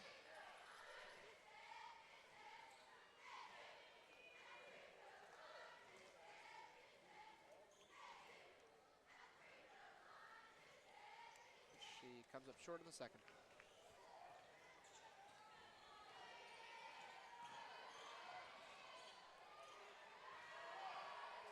She gets the ball back. She's Gets it down low. Trevaux.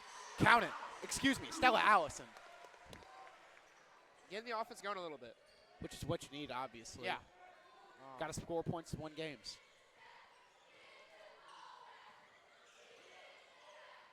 She is In the corner wide for three. open. Just off. They get the rebound. Count it.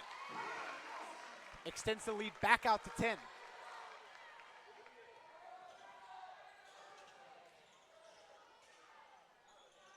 That one won't fall. Henry gets the rebound. That's going to be a travel. Yeah, that shot right there is something you would have wanted. Hey, good game, Coach.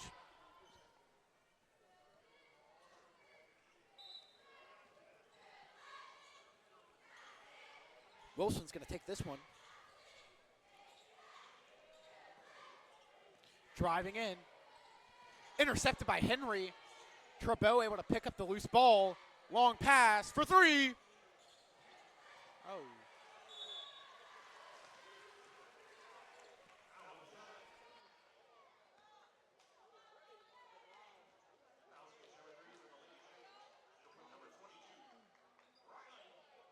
She's headed to the line for two after a shooting foul.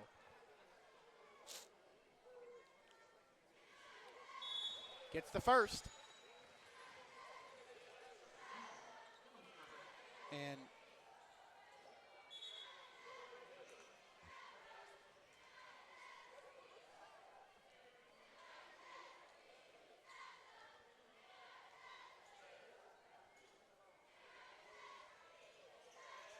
makes both of them. Cuts the lead down to 8. Full court press. Just a minute to play here in the first. Long pass up. And that one's not going to fall. It's going to be a jump ball. Arrow Fight points for the ball. towards the Lions.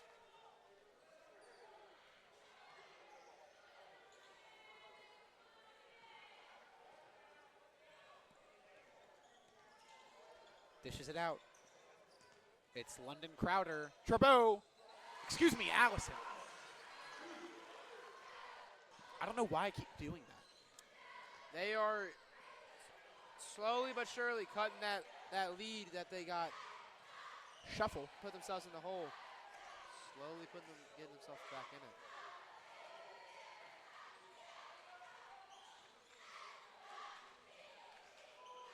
For three. Nylon!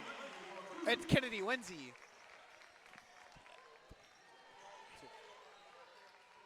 Allison able to hand that one. They keep it in right to Henry. Back up the other way. 2 seconds for three. Just right. And the first period ends 17-9. Jackets lead.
Sends this one over to Henry. Excuse me, Jornet.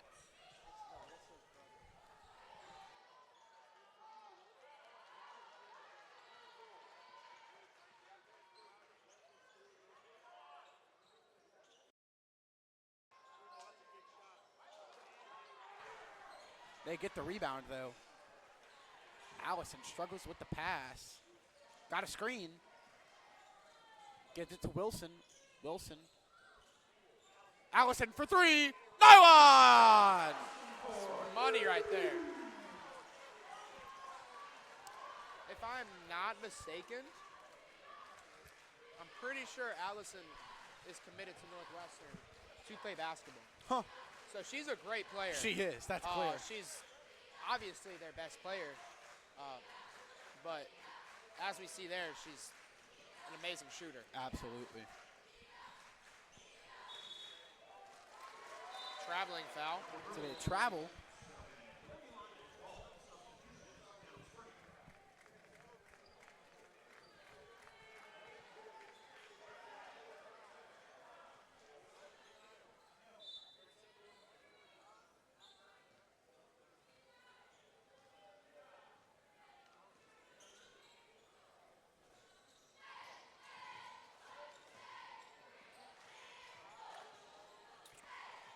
Right now, it is the championship game between the Denham and French Settlement.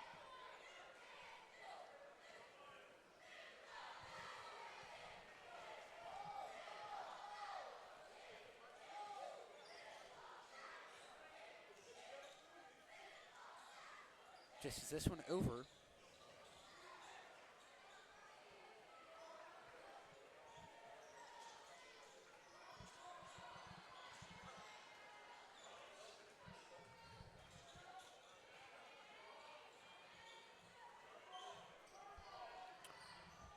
Henry has it. Dishes that one over to Lindsay. Lindsay to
Good evening, everybody. I'm Hayden Vandermark. I'm joined up in here in the booth with Mr. Caden Carter. What's going on, everybody? An absolute brawl is developing right in front of us as just 2 minutes and 30 seconds are left in the fourth quarter for a Parish Tournament Championship. Fringe Settlement leads right now 47-40, but all the momentum is in the hands of the Denham Springs Yellow Jackets. Yeah, it's, you know, I could have swore literally about a couple minutes ago, Fringe Settlement was in the lead by about 20 points. And now it's a seven-point ball game with 2:27 left to go. Denham Springs has clawed their way back into this one.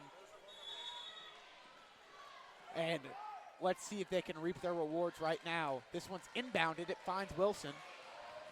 Wilson getting pressured, able to dish this one off to a teammate.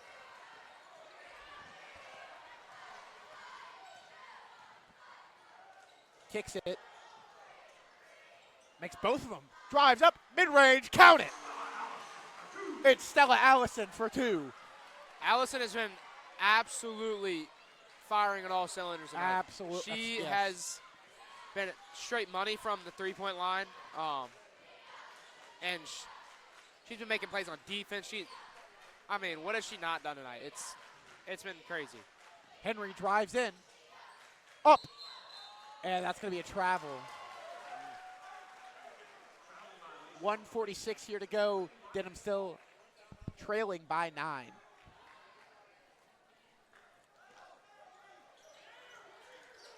Finds Allison. Allison dishes this one back off with a little bit of space now. Driving up quickly, turns around. Long pass out there. Allison has this one at the logo. 1:30 to play. Nice move, drives into the basket, pulls up, shoots. Count it! Stella Allison cannot miss right now. Like I said, it's just been her all night. Fighting towards the basket. That's going to be another travel on Henry.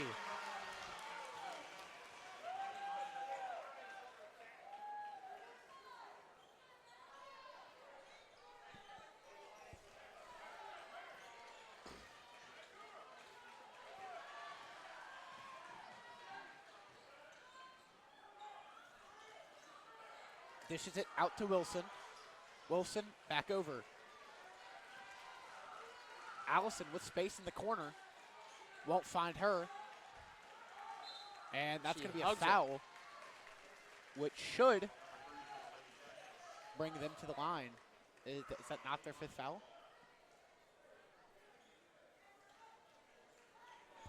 Does that not put him in the bonus? Does that not put him in the bonus? Swings this one out. Another foul. Just 52.7 here to go. And that will put him in the bonus.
Allison reaching.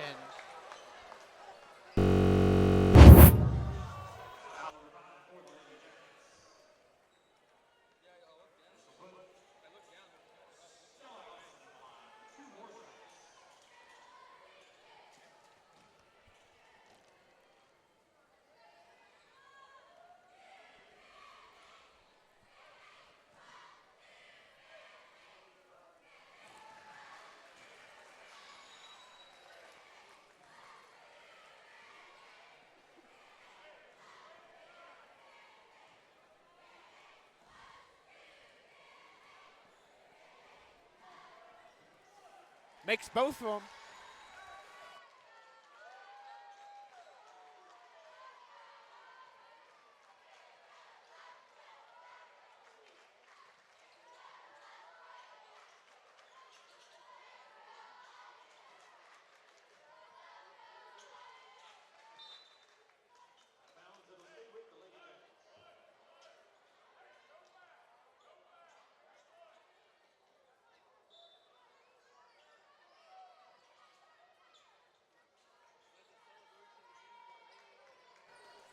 Cycles it down low. She's in the corner. Cutting towards the front. Shoots. Count it. And that will do it. It's French Settlement who takes home the Parish Trophy with a final score of 54-42, upsetting the 1 seed Denham Springs.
transition.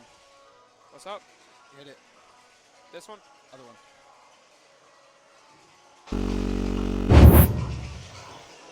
Good evening, ladies and gentlemen. It is the moment you've been waiting for. It is finally Championship Saturday, where Denham's going to be facing off against the Walker Wildcats. My name is Hayden Vandermark. I am joined alongside Hayden Carter. This is going to be an electric game. Both these teams coming in here. Obviously, Denham's ranked the 1 seed. Won last year, but Walker historically has been dominant here in this tournament.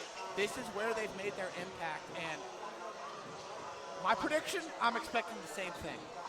Yeah. You know, Hayden, Denham Springs has a couple of key players that they have. The twins, obviously. They recently got Hayden Ray with the transfer coming from Live Oak, you know, an in-district transfer. But if you're Walker, you just want to shut down those key 3 guys right there, and I think you can come away with this. Absolutely. You know, I think a big thing here is Walker's definitely not undersized by any means. Denham's just that big. Yeah. It's going to be a big thing here for Walker to see how they play in the paint, because I think that's where they're going to have their biggest struggles. A big thing here, like you said, is shutting down Hayden Ray. I think that's going to be one of the keys. If they let Hayden Ray run around and terrorize them, it's not going to be a fun night for any of those boys down there. Yeah. Walker has won, 2009? Since 2009, has won every single one except for last year. They've won 9 years straight. Denham snapped the 10-year streak, and it's going to be a spectacle to see if they bounce back. They come reinstate their flag on the top of the mountain, or if they let Denham run around and claim their 2nd in a row. Yeah. So we just have 5 minutes, 30 seconds until tip-off, and we'll see you then.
All right, so tip-off should be about to start. But big thing, no refs. Do not know where they are. There's a young man sitting down behind the scores table right now that has been running the store here for decades, multiple gyms, and he has been here for every single game, and I can attest to that because I've seen him at every one and worked with him. Ladies and gentlemen, it is Mr. Henry Schilder's birthday. Everybody please give him a round.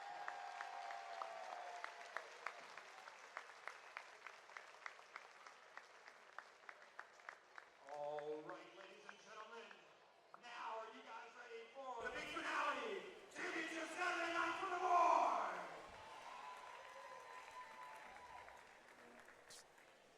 It's time to announce our starting lineups. Starting with your weight team, the Walker Wildcats. Number 1, Charles Doyle. Number 2, Jordan Scott. Number 3, Caleb Smith Johnson. Number 5, Cam Reed. And number 13, Nick Cornelia. And now, for the home team, the Denham Springs Yellow Jackets. Starting number 2, Jeremy Williams. Number 3, Devin Schuster. Number 5, Sean Gomez.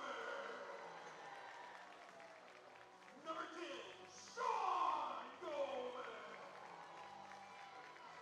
And number 23, Hayden Ray.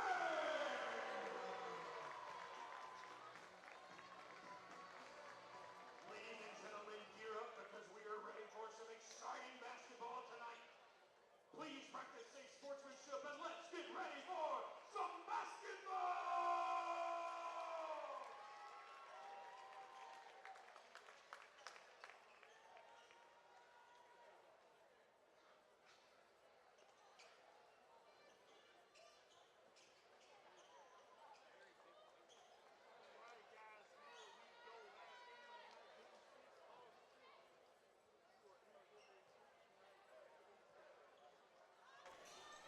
Did it fall out?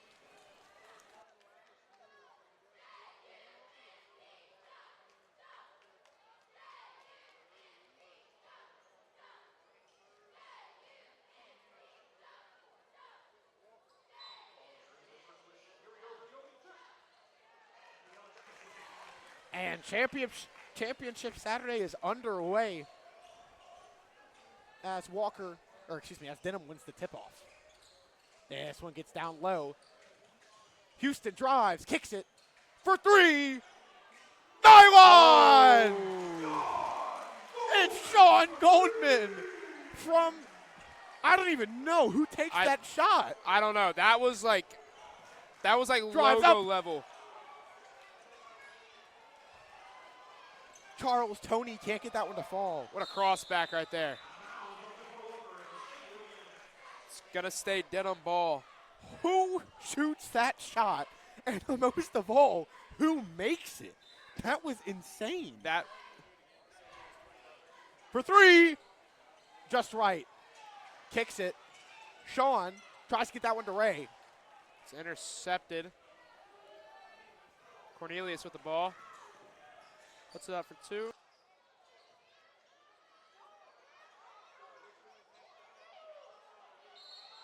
Jump ball! Possession arrow stays with Walker.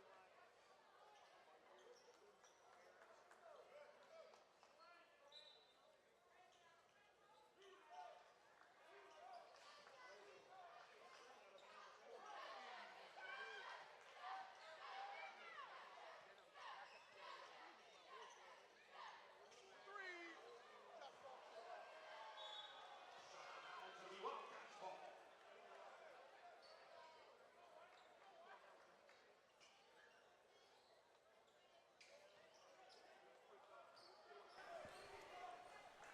It's Tony Reams has it, drives in. And Traveling. wait, what? I don't know what they're looking at there, They called that a travel. but yet again, That's they're the that's refs. a rough call. Yet again, they're refs. We're not. I don't know if that's a travel. I mean, you can only say they're the refs, we're not so many times. Houston has this one at the top of the key. He'll dish it back down.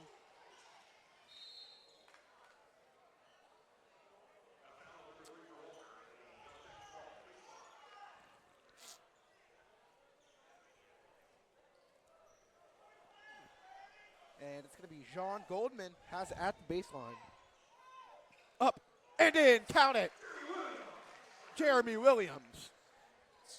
5-0. 5-0. Denham. Walker's got to get something going here. They can't let this game slip out of reach.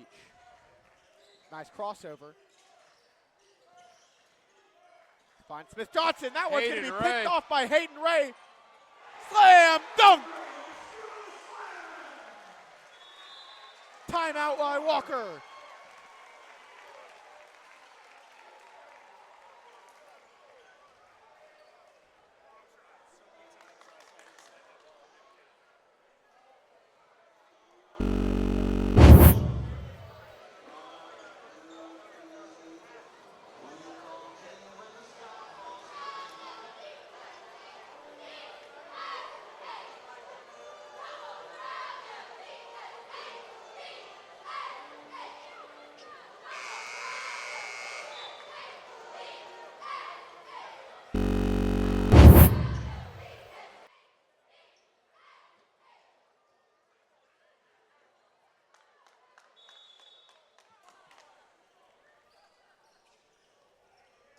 And it's going to be Charles Toney takes this one up, steps back.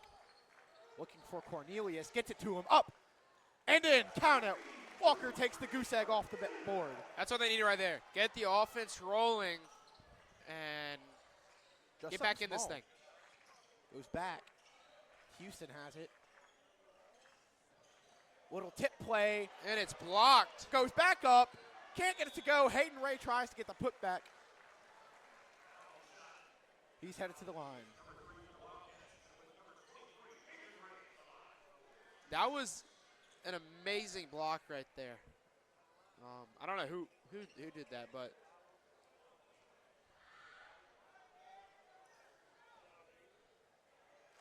Knocks the first down. Sends that lead back to 6. And Walker is going to sub in number 4, Derek Talbert. and it's That not one won't good. fall. Toney picks up that rebound. Gives it to Scott.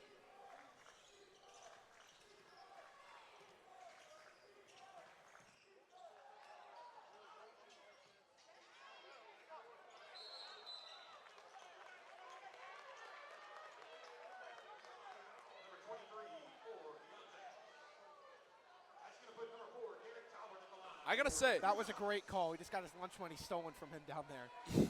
yeah.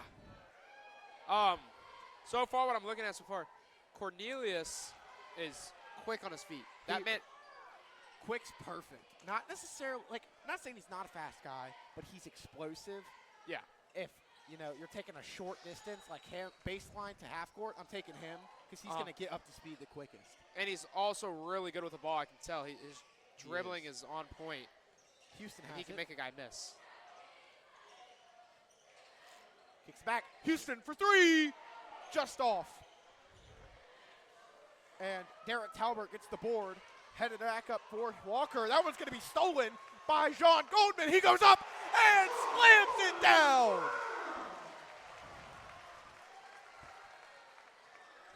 Like I said earlier, you need to minimize Hayden Ray and those Pulls up. twins with the ball. Falls short. It's Sean to Jean for 3. Just off. Talbert gets the board. Gives that one to Scott, to Cornelius. Goaltending. Yeah.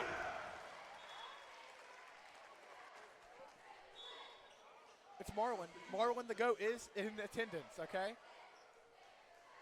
Marlin the GOAT is in attendance.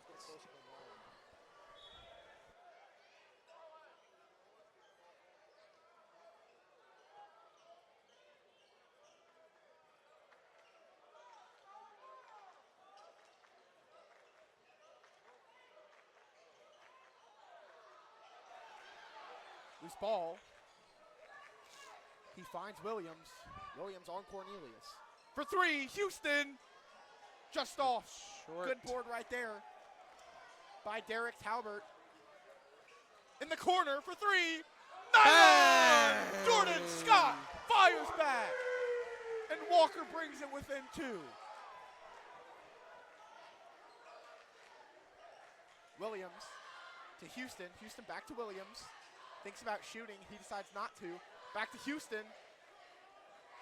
Williams with space for three. Just off to the left. They get that board, though. Houston ends up picking this one up. And Walker calls the timeout. Or no, excuse me, Denham does.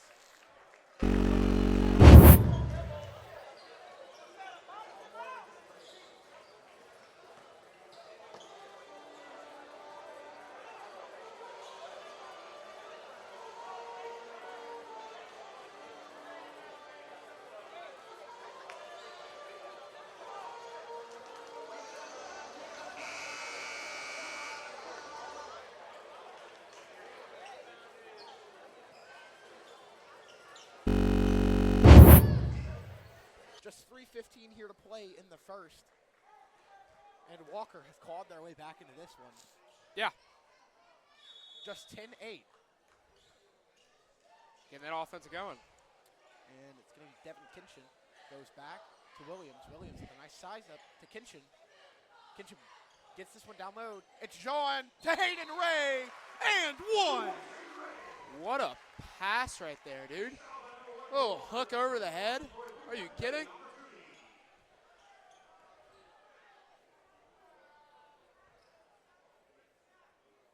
You know, being Denham Springs head coach might be the easiest job in the world. Yeah. You have a bunch of grown men out there playing high school basketball. It doesn't get easier than that. Gets the rebound, kicks this one out to Kinchin. To Sean. Yeah. That's a soft call. That's a soft call.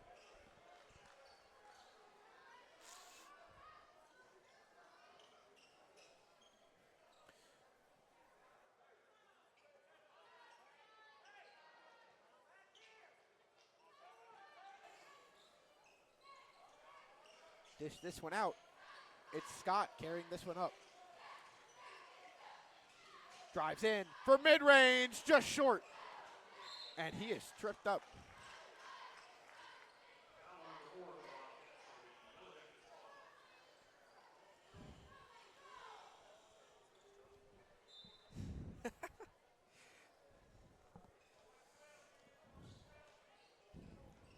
It's Williams, carries this one up. Williams to Williams, to Williams, to Kinchin. Finds Williams down low, up, and in. Count it. Cornelius sizes Kinchin up, makes a nice move in, finds Scott. Scott gets it down low to Tony. Tony with a nice move, drives in, up, just short. Williams carries this one up. Finds Williams to Kinchin for three. Just off. And Scott picks this board up. That one's going to get knocked down by Williams. Scott with a nice move, cuts towards the basket, up and in. What a What play a right layup. there. Are you kidding me? And Derek Talbert does it all. Kinchin gets this one low to Sean, pulls up mid-range, count it.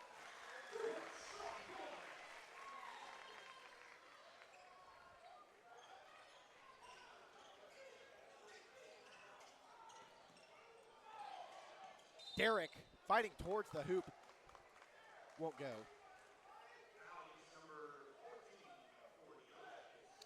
And it's going to be Scott at the baseline.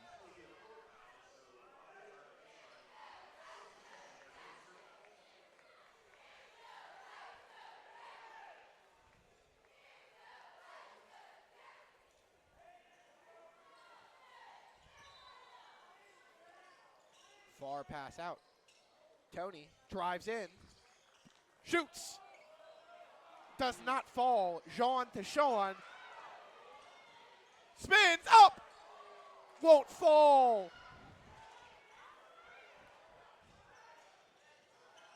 Scott to Derek, Derek up, can't fall either. Houston grabs the rebound, hustling back down the other end, up, and doesn't fall. Cornelius picks the rebound up, loose, Houston up, and in. They tried to hit a little nice pass to Scott down the court. Way over.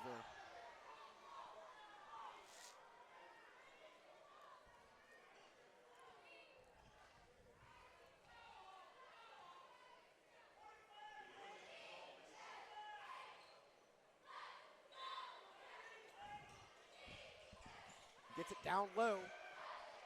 Tony picks this one up.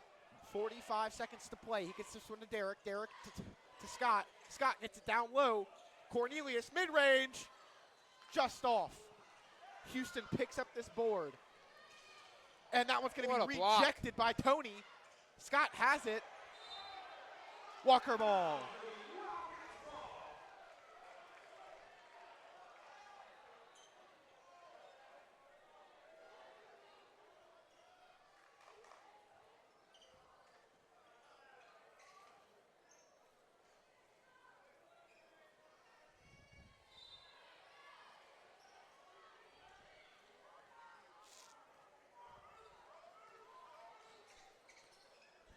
Tony takes this one up. Hands it off to Scott. Scott with the screen pulls up. No, he'll take it back to Tony for three. Just off. Houston gets the rebound. He finds Ray. Up. Rejected. Bang.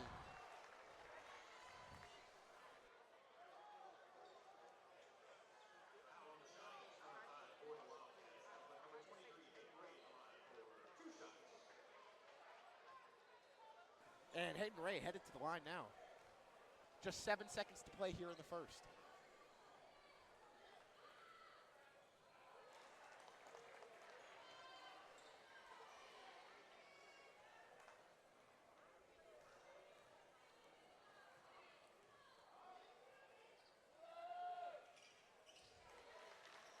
He makes the second one.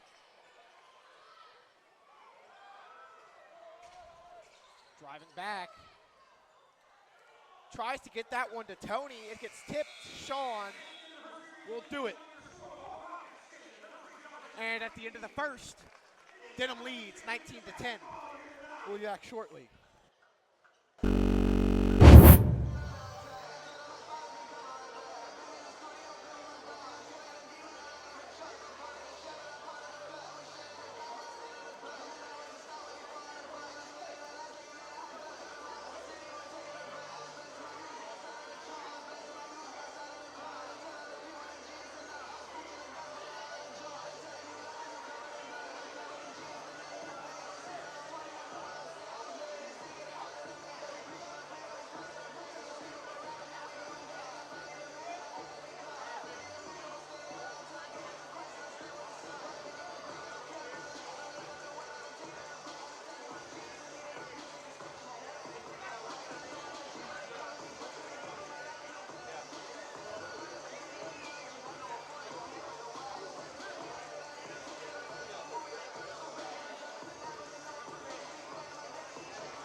Who's ready for the second period of basketball?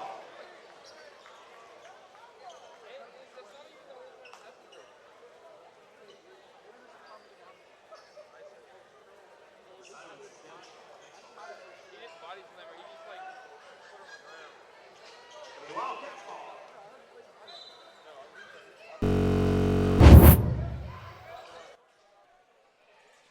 It's going to be Cornelius driving in hard, kicks it back out, down low, rejected. It's going to be out. Yeah, okay. Wildcat ball. Jeremy tries to get that to Cornelius. Houston has it up and in. The lead extends out to 11. Scott, Cornelius, mid-range, just short. Good contest right there from Houston.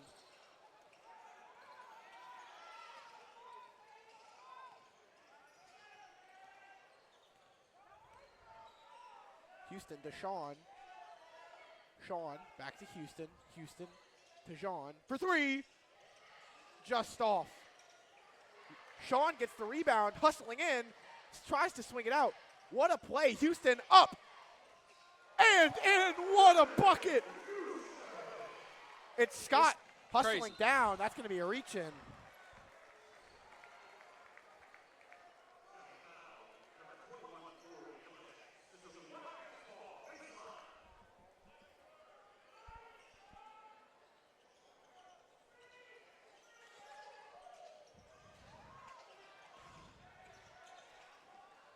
Good pressure. Scott gives this one over to Tony.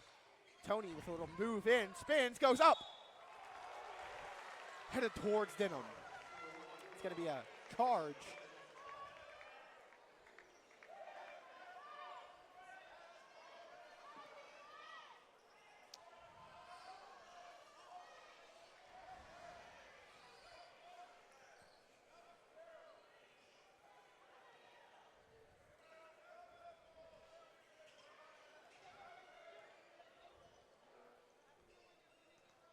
Houston takes his time, gives the one over to Jean. Jean to Sean. Sean tries to get that down low to Dre. So listen to this. DeJean Goldman passed to Deshaun Goldman, who then tried to get a pass to Dre Goldman. Well, you know, it's just that chemistry they probably built Sean the driveway. Johnson. whenever- Houston, three, just off. What a rebound, up, won't fall, up, count it, Sean Goldman. But like I was saying, it's that chemistry they build, Oh yeah, you know, playing in the driveway when they're younger. where they definitely got into a few fist fights because one of them was a little too aggressive. 100%. I know that happened to me a lot.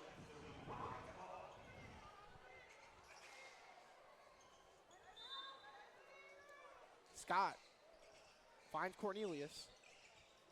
Back to Scott with the screen. Nice move, driving in. Steps back out.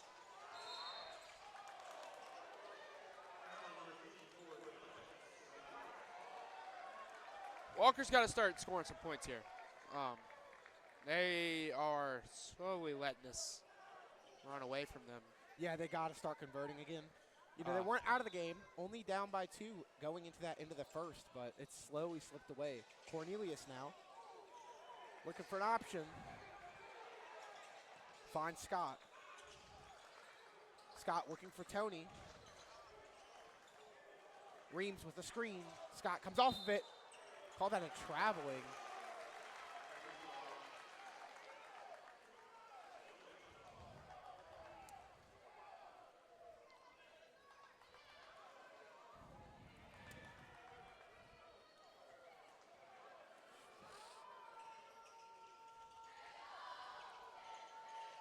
Back to Jean, Houston. Houston has it now. Jean has it. Down to Sean. Kicks it down again. Up to Dre. Count it.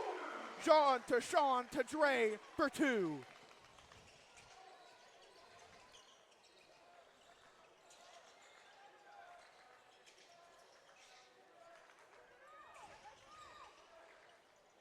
Tony with space. He won't shoot. He'll drive in. Up. Way off. It's Sean. Gets this one to Jean. Up and in. It's Devin Houston for 2.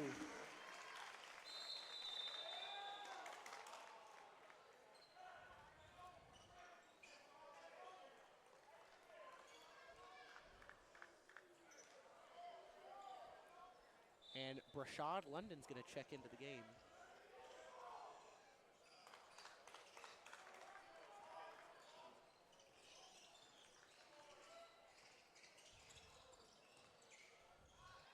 Gets it down low, up. Brashad won't fall.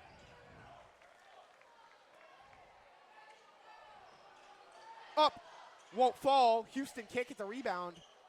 It's Tony. Tony gets that one over to Derek. Derek with a nice move to the inside, up. And it will still be Wildcats ball.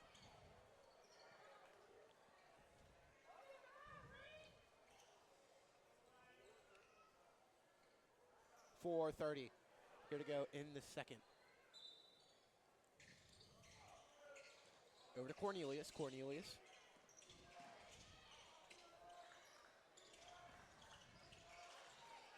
Finds Brashad. Brashad down low. Up to Derek. Up. And it falls. They break the scoreless second. Finally broke that dry streak. That was. Houston drives in.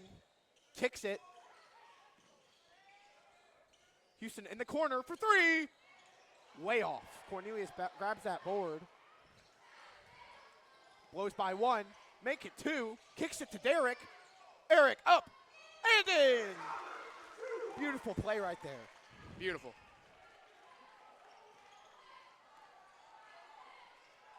If you're Walker right here. Down low. Gets them both to jump, and he's headed to the line for two. But if you're Walker right here, if you want to see something to shift in momentum, maybe a big-time three, or just continue to keep on getting those easy points. But you got to shift this momentum because it's definitely in Denham's hands at this current moment. Absolutely. So you got to get it back on your side, start scoring some points, and get this game a little bit closer.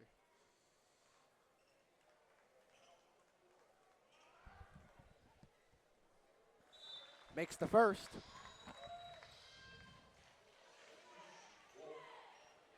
And it's going to be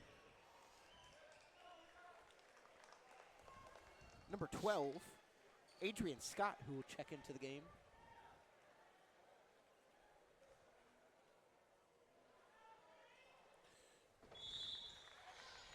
He'll make both.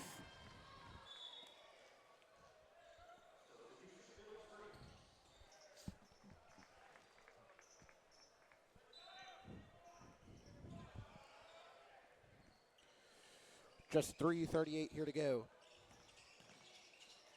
Brashad kicks it over to Tony. Tony to Derek. Derek finds Scotts. Scott gets to Brashad. Cornelius at the top of the key to Derek. Drives in, kicks it back out. He's got a screen. Brashad drives in. Up. And he's headed to the line for two.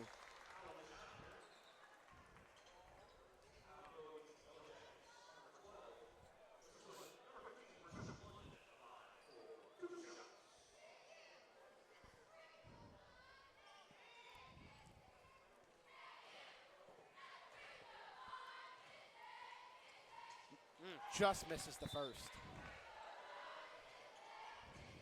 And Cameron Reeves checking into the game for Derek Talbert.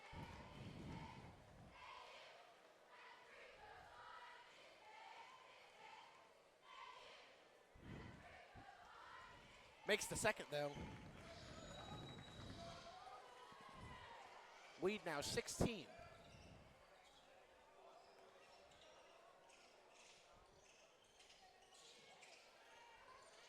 Williams tries to get that one down low.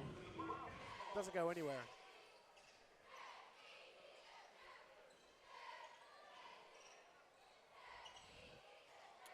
Rashad's going to carry this one up. Makes a nice move, beats his man, pulls back. Tony bumps him in.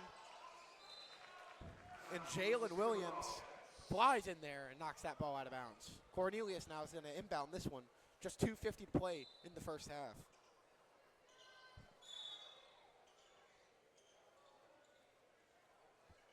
I believe that's going to be a penalty, or excuse me, a foul on Deshaun Goldman. Yep. And that puts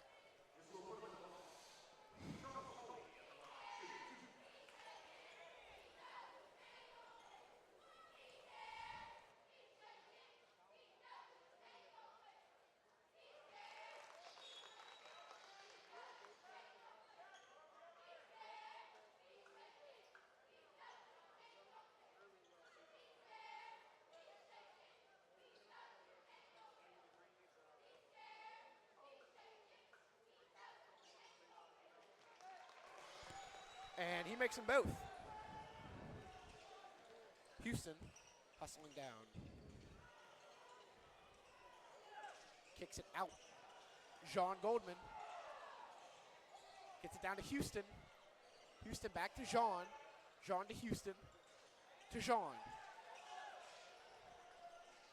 Now to Williams. To Dre. Dre to Houston. Houston with a nice move. Cuts it to Jean. Kicks it back to Houston. Loses it. It's going to be tipped. They're going to say it's Wildcats' ball. I think I agree with that call.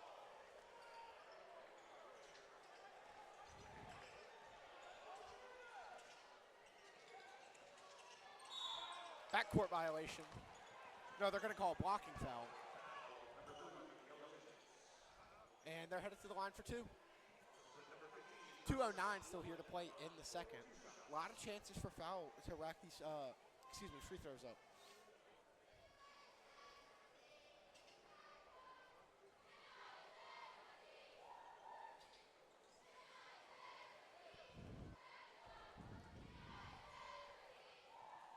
Count it.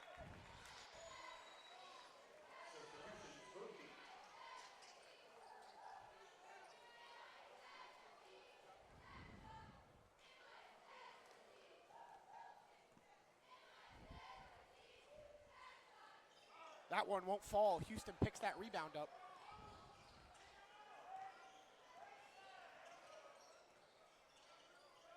In the corner,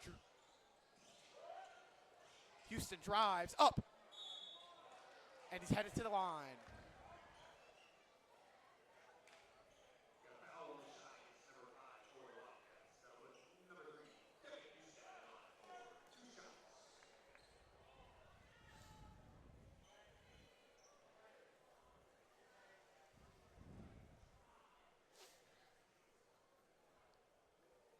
First one won't fall for him.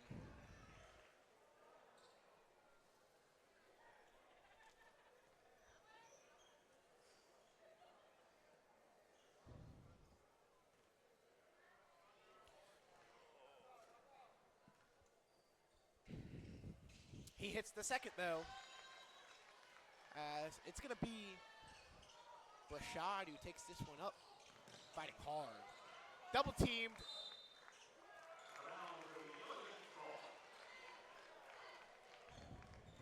It's going to be yellow jacket ball here, 1:47 to play. Inbound to Houston. Houston gives it to Kinshin. Kinshin back to Houston. Houston over to Williams. Williams back to Houston. To Williams. To Houston. To Kinshin. To Houston. Drives in. Up. Reverse layup. Won't fall. Hayden Ray with the putback. Rejected. For three. Just off. Houston gets the rebound. No, he won't. Cornelius for three. Just off. Kinshin grabs the rebound. To Jean. To Ray. Up. And in. What a play by Hayden Ray.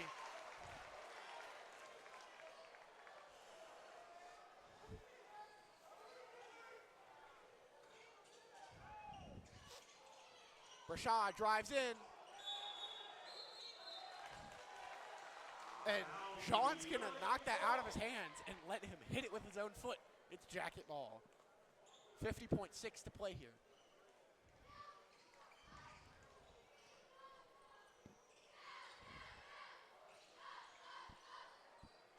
For three. Just off.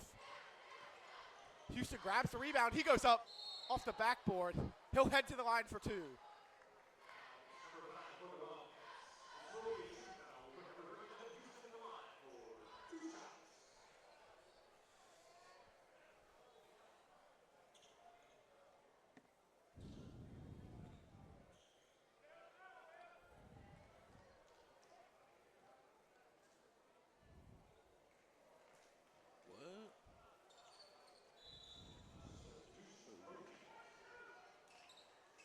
it end? Is there like an 8-hour limit? We're not live. Oh. Oh, crap. Have we just been announcing this entire time for? No, it was 8 hours, 8 minutes. What? It was 8 hours. Yeah, it just shut off.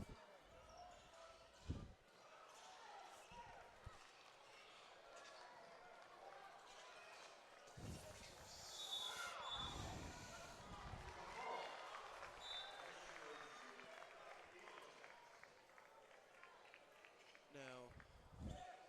Chat. Return home. Hibson. Go live. Huh? At me?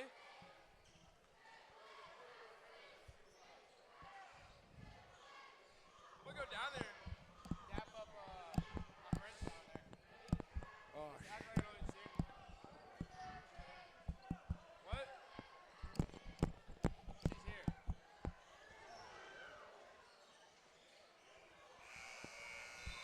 That's half.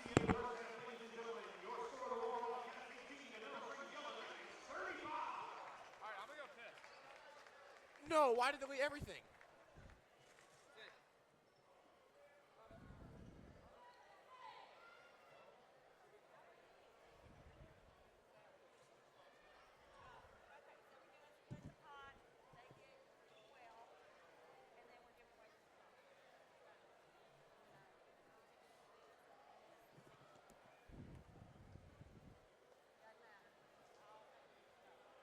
All right, ladies and gentlemen, we're going to do our last St. Jude raffle of the tournament. So if you bought a cash raffle ticket for Split the Pot or for the cup drawing, please go ahead and get those out now. Find out if you win.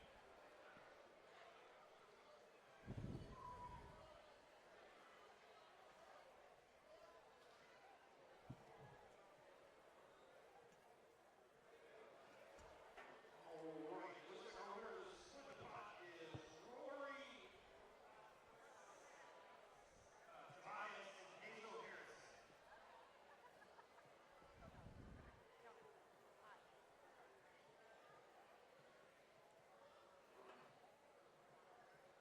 And then now, for our winner of the cup, Lashante Clay.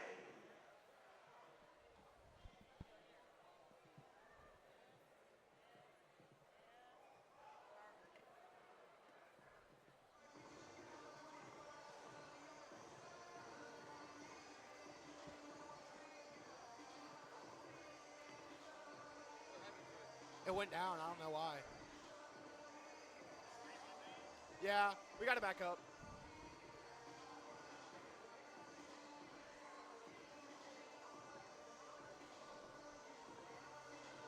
We're good.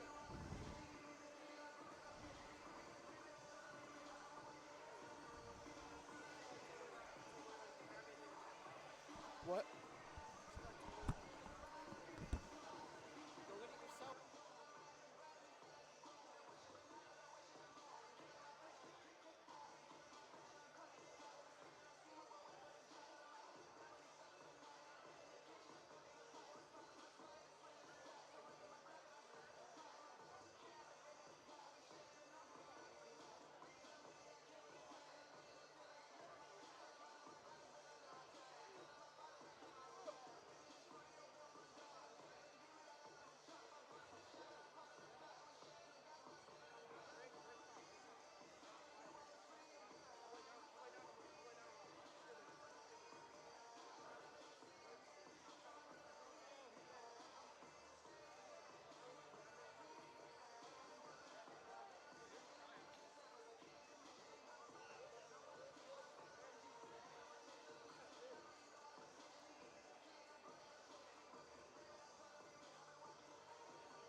And we are back, and that's going to be an immediate turnover. Sean to Houston, slam, dunk.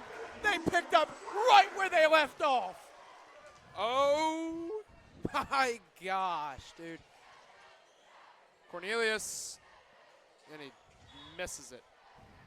It's going to be Walker ball still, though. Got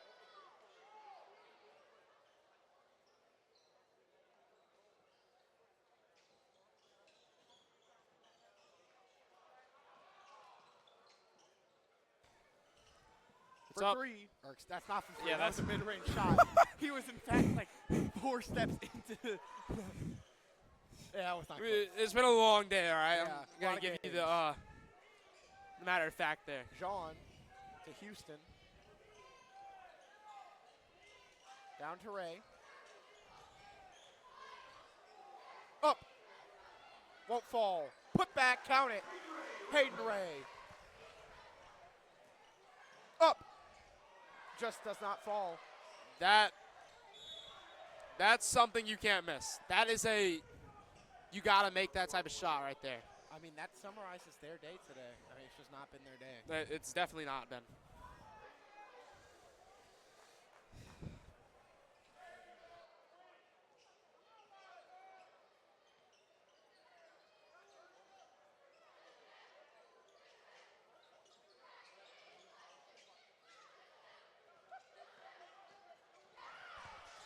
Good steal there. Walker gets it down low to Cornelius. Drives in. Pressure coming. Excuse me. For three. Just off. Oh, my goodness. Sean grabs that one. Gets it to Houston. Houston with a nice move. Up and in. Just What a 9 points away. spin move. That was a great move. Pulls up mid-range. Won't fall. Jean with another rebound. Tries to get it to Sean. He will.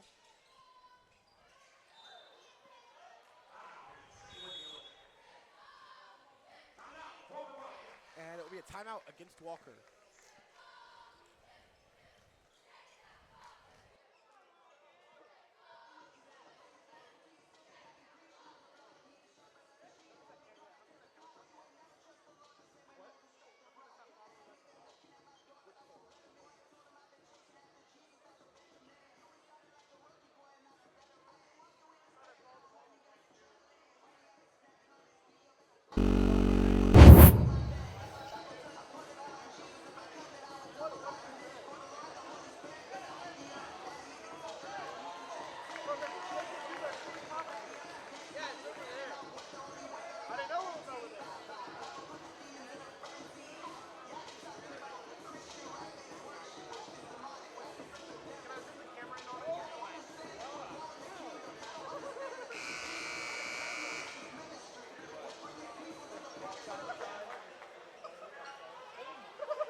.609 here in the third. It's Denham's ball. Just 9 points away from a running clock here for Denham.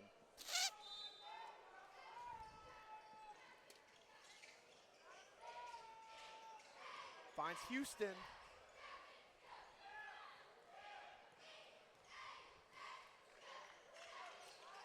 Finds Jean to Ray with a nice move. He'll cut back. Good steal there by Tony. Up and in. They finally score a point. Houston. Over to Jean. To Ray. To Sean. To Williams. Sean drives in, up. Count it. It's John Golden. Oh my. Cornelius. Back to Scott. To Cornelius. To Scott. Big stretch over. Up and in. It's Tony. Get the ball rolling a little bit. Absolutely. Get it start going back on your side. Get yourself some momentum here. Maybe we can look into a different John. game going in the fourth period. Over to Williams. To Sean. To Jean. Down to Hayden. That one's stolen again. What a steal.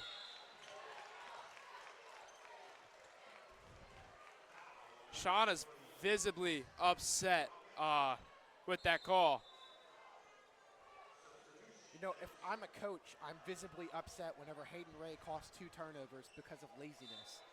Yeah, and might be a factor in why he just got subbed out. Absolutely. I don't know. Just Behind a the guess. back. What a move. And he gives the ball up. Yeah.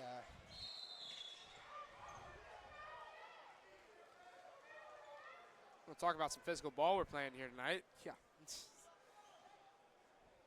kind of just been, it's kind of just like a summary of this entire Parish tournament. It's just physical basketball. It has been. It's going to be a timeout against Denham.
Almost fell.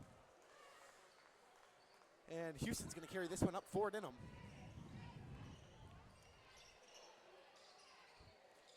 Over to Jean. Jean tries to get that one to Jalen. Down low, up, and in. Houston won't fall. He's headed to the line for 2.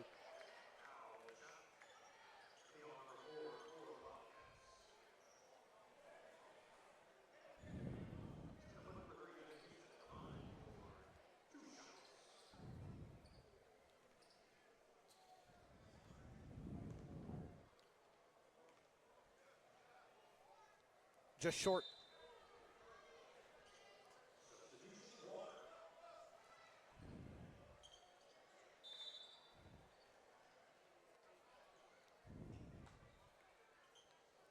He's got one more.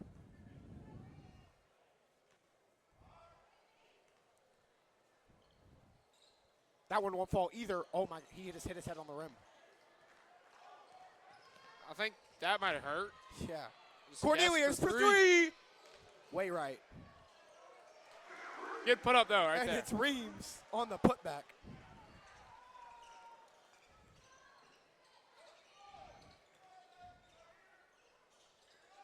Kinchin to Jalen. Jalen to Houston. Houston to Jean for 3. Just off. It's Walker ball.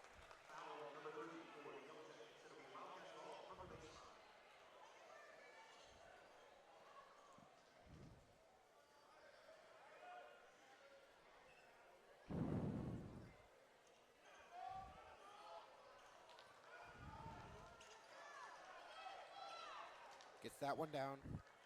Tony up.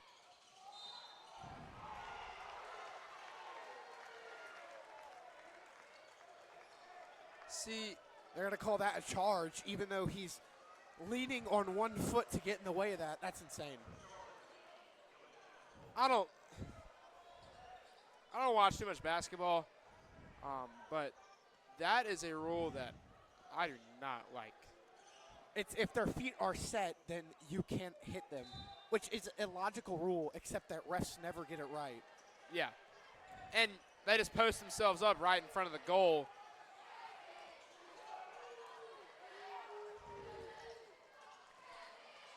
Houston at the top of the key to Kinchin. Kinchin sizes him up. finds, nice move there. Drives in. Count it. Jalen Williams does it all himself.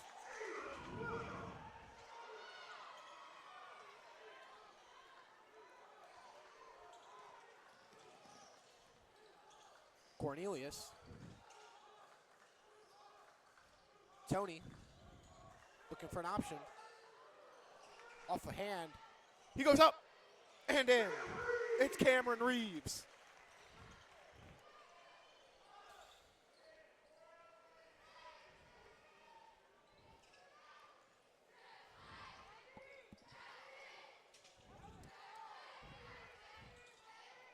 Kinchin at the top. Tries to get that one low.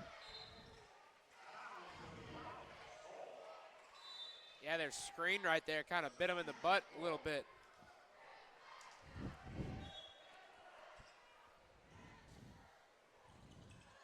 Cornelius in the corner for three. Just off to the right. Still Wildcat ball. I don't think Walker has knocked down a three yet.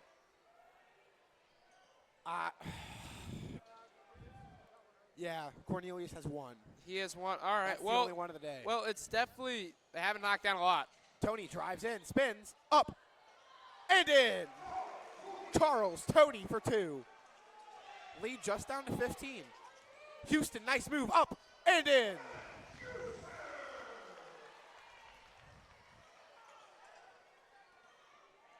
Scott to Cornelius.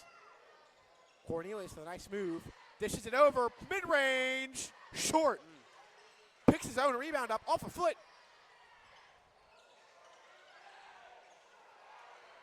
And able to get that one off to Jean Goldman. Kinchin for three. That one's going to get blocked over there by Tony. Or excuse me, Scott. Cornelius for three. Too much.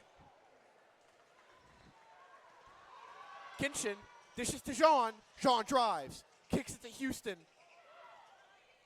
For three. Count it. It's Jalen Williams with a knockdown three.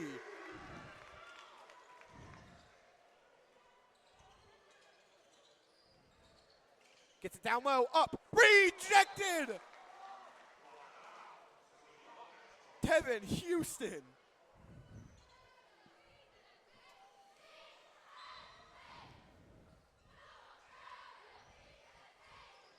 Brashad, triple teamed, gets out of it, tries to find Tony, won't get it. It's Sean! That was okay. Yeah. Big pass to Tony, up. And he's headed to the line for two.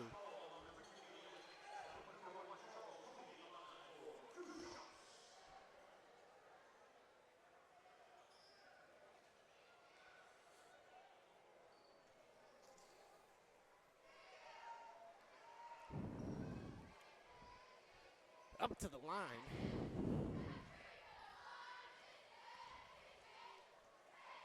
He makes one.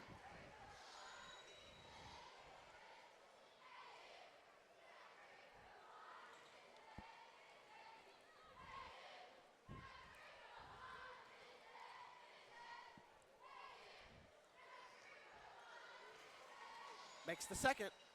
Cuts the lead down to 20.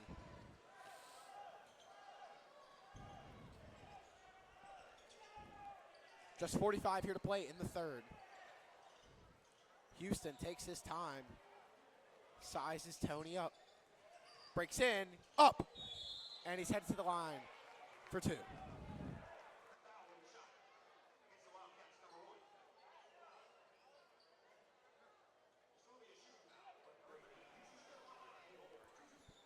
And Houston is headed to the line.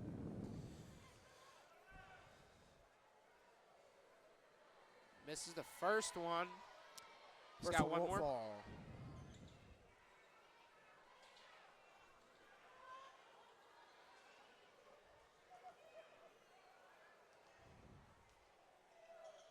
He missed the second one. Misses the second as well. Kinchin to Houston. Houston with a nice move. Up and in. It's Jeremy Williams. 20 seconds to go in the third. Cornelius has it.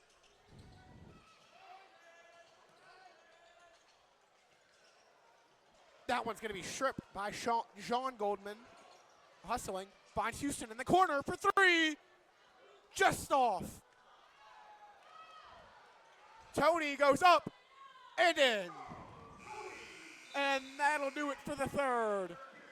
We head into the fourth and final period of tournament play, 54-34.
Ladies and gentlemen, we have one period of action left in the 25-26 Livingston Parish basketball tournament. With 8 minutes left on the clock. Your score right now is 34. And as we head into the fourth, Denham leads 54-34.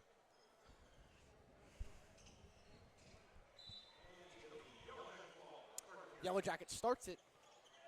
Sean to Houston to Ray. Ray won't shoot it. Houston has it. Jean cuts in front.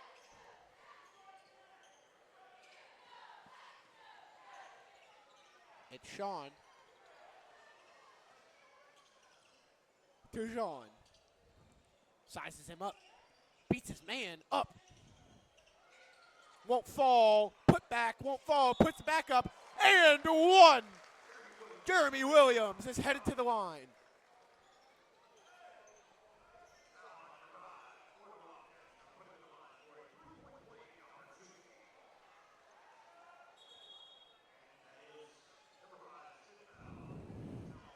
And that means Cameron Reeves has fouled out of the match.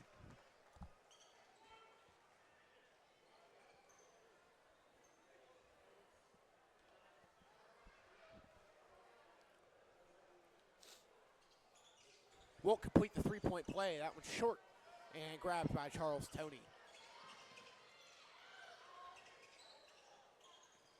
Brashad grabs that pass, drives in, kicks it out. Scott for two or three. Cornelius picks it up.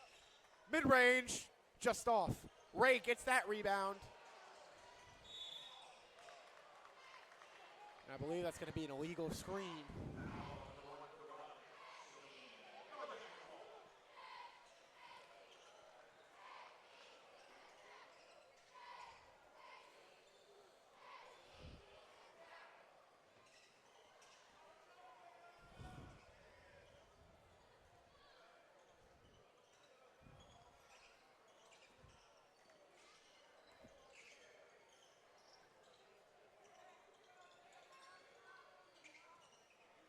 Jean at the logo.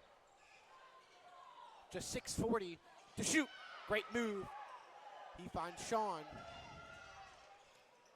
Sean stumbles, loses his footing, able to pick it up, headed towards the hoop, up and in. What a play by Sean Goldman. And he tees up the coach of Walker.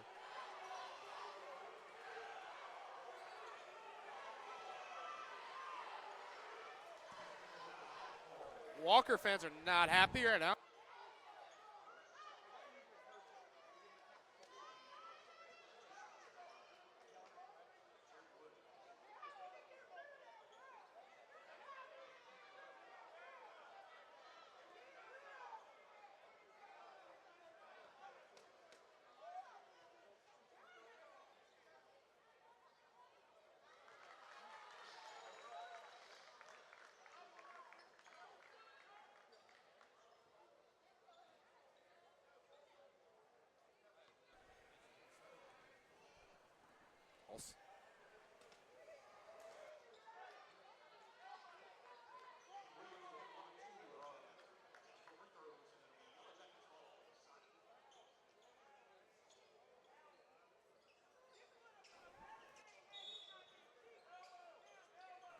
Goes 1 for 2 on the free throw line. Just 6:20 to go.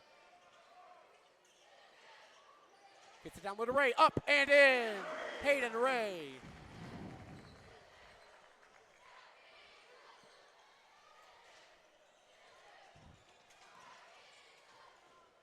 Up and out. Cornelius won't make that one fall. Houston hustles. Hit hard. And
And it's going to be Denham with the ball as Sean Goldman's going to inbound to this one.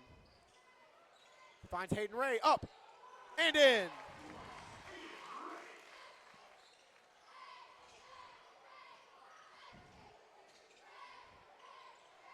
Hayden Ray with the steal. He goes up and down. Hayden Ray.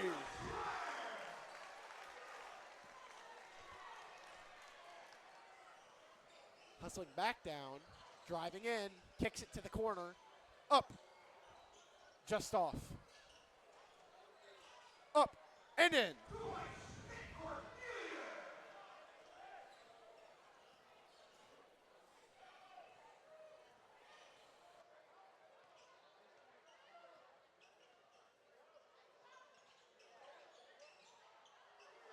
What a play from Sean Goldman.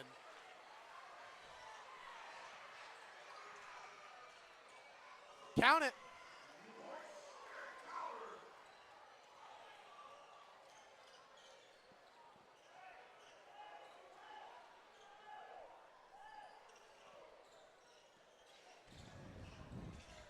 Down low, up and in.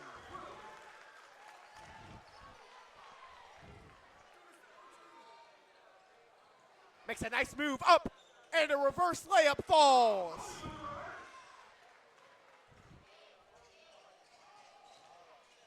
In, won't fall.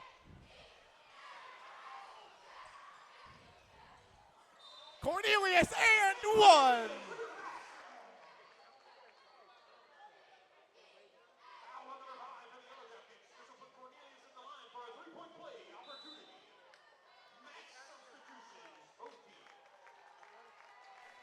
And we're going to get all new fresh legs out there for both teams.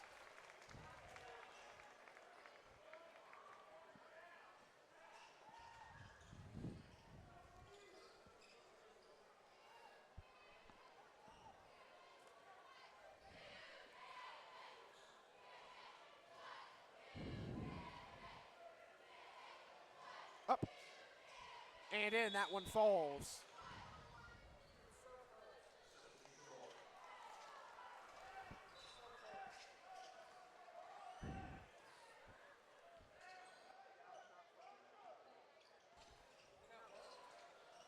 Has it at the top.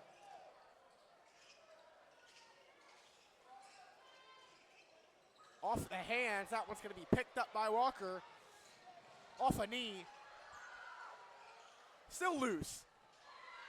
Walker finally picks it up. Kinchin pulls up, driving in, up, and one. Or excuse me, and one. It wasn't even a shooting foul. He traveled. Guys, it's our 8th game of the day. Give us a break. No, 6th game. It's been a lot. It's been a long day. It's been a long day. Good steal there, and another good steal back.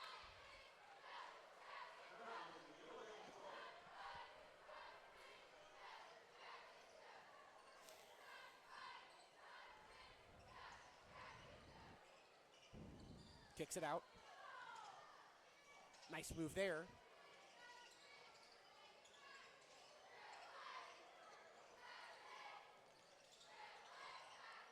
Down low. Gonna be at the baseline.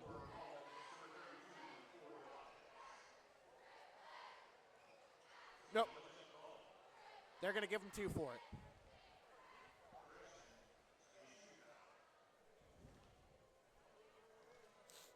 .319 here to go.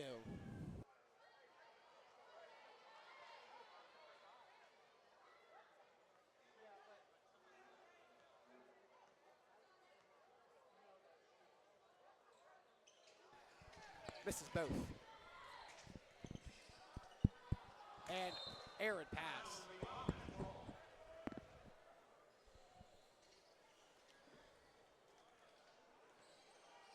Just 3:11.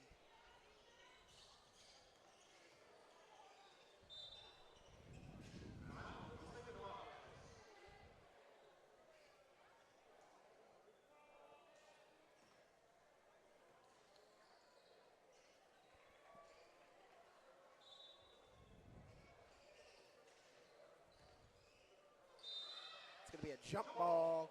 Arrow points to the Wildcats.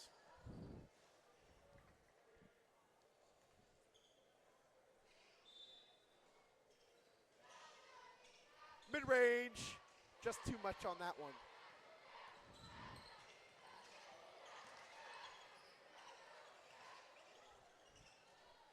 Williams at the top. Steps back. Finds Kinchin. Kinchin out gets pickpocketed. Loose ball. Stolen again. Back the other way. Up. And lays it up.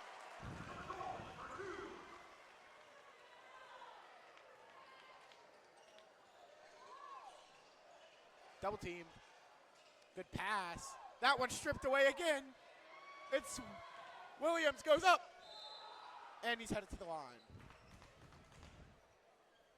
2:12 here to go.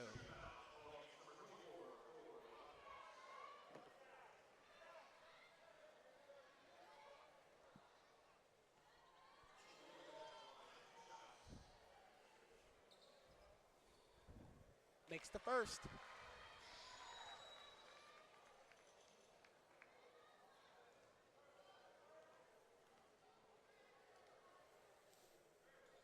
Misses the second. Walker headed down the court, makes a nice move, and he hits the ground hard.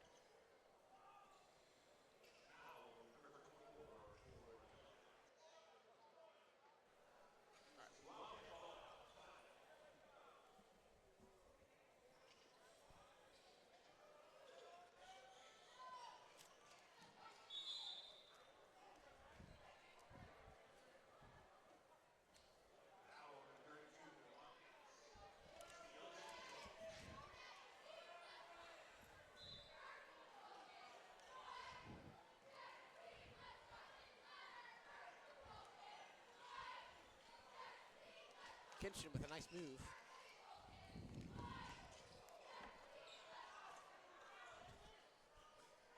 Williams makes a pass. Back to Kinchin. Kinchin drives, spins. Up. Reverse layup won't fall.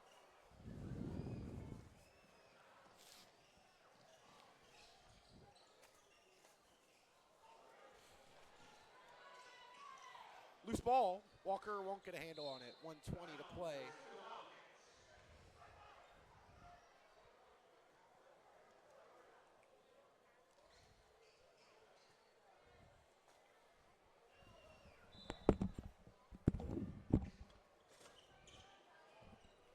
Kicks it to the corner. Drives in. No, he won't shoot. Loses it. And that one's going to roll out of bounds.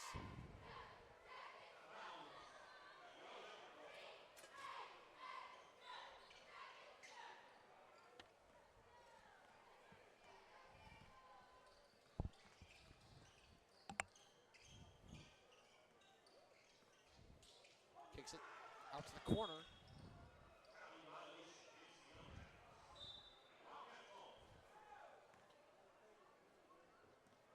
Just 55.9 here to play.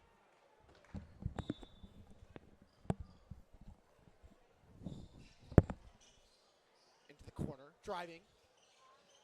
Up. Won't fall. Get the rebound.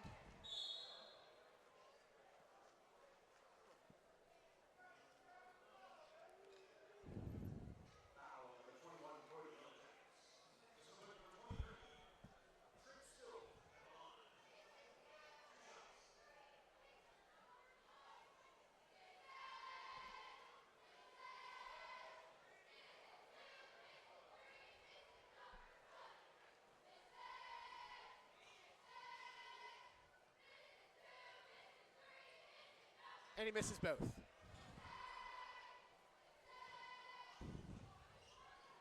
.40 seconds. Kicks it out.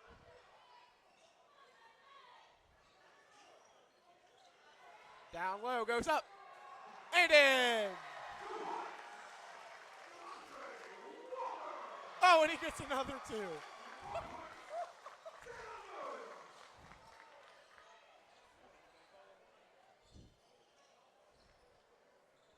Just 15.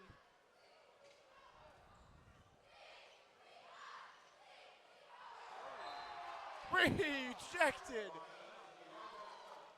Just 7-7 here to play.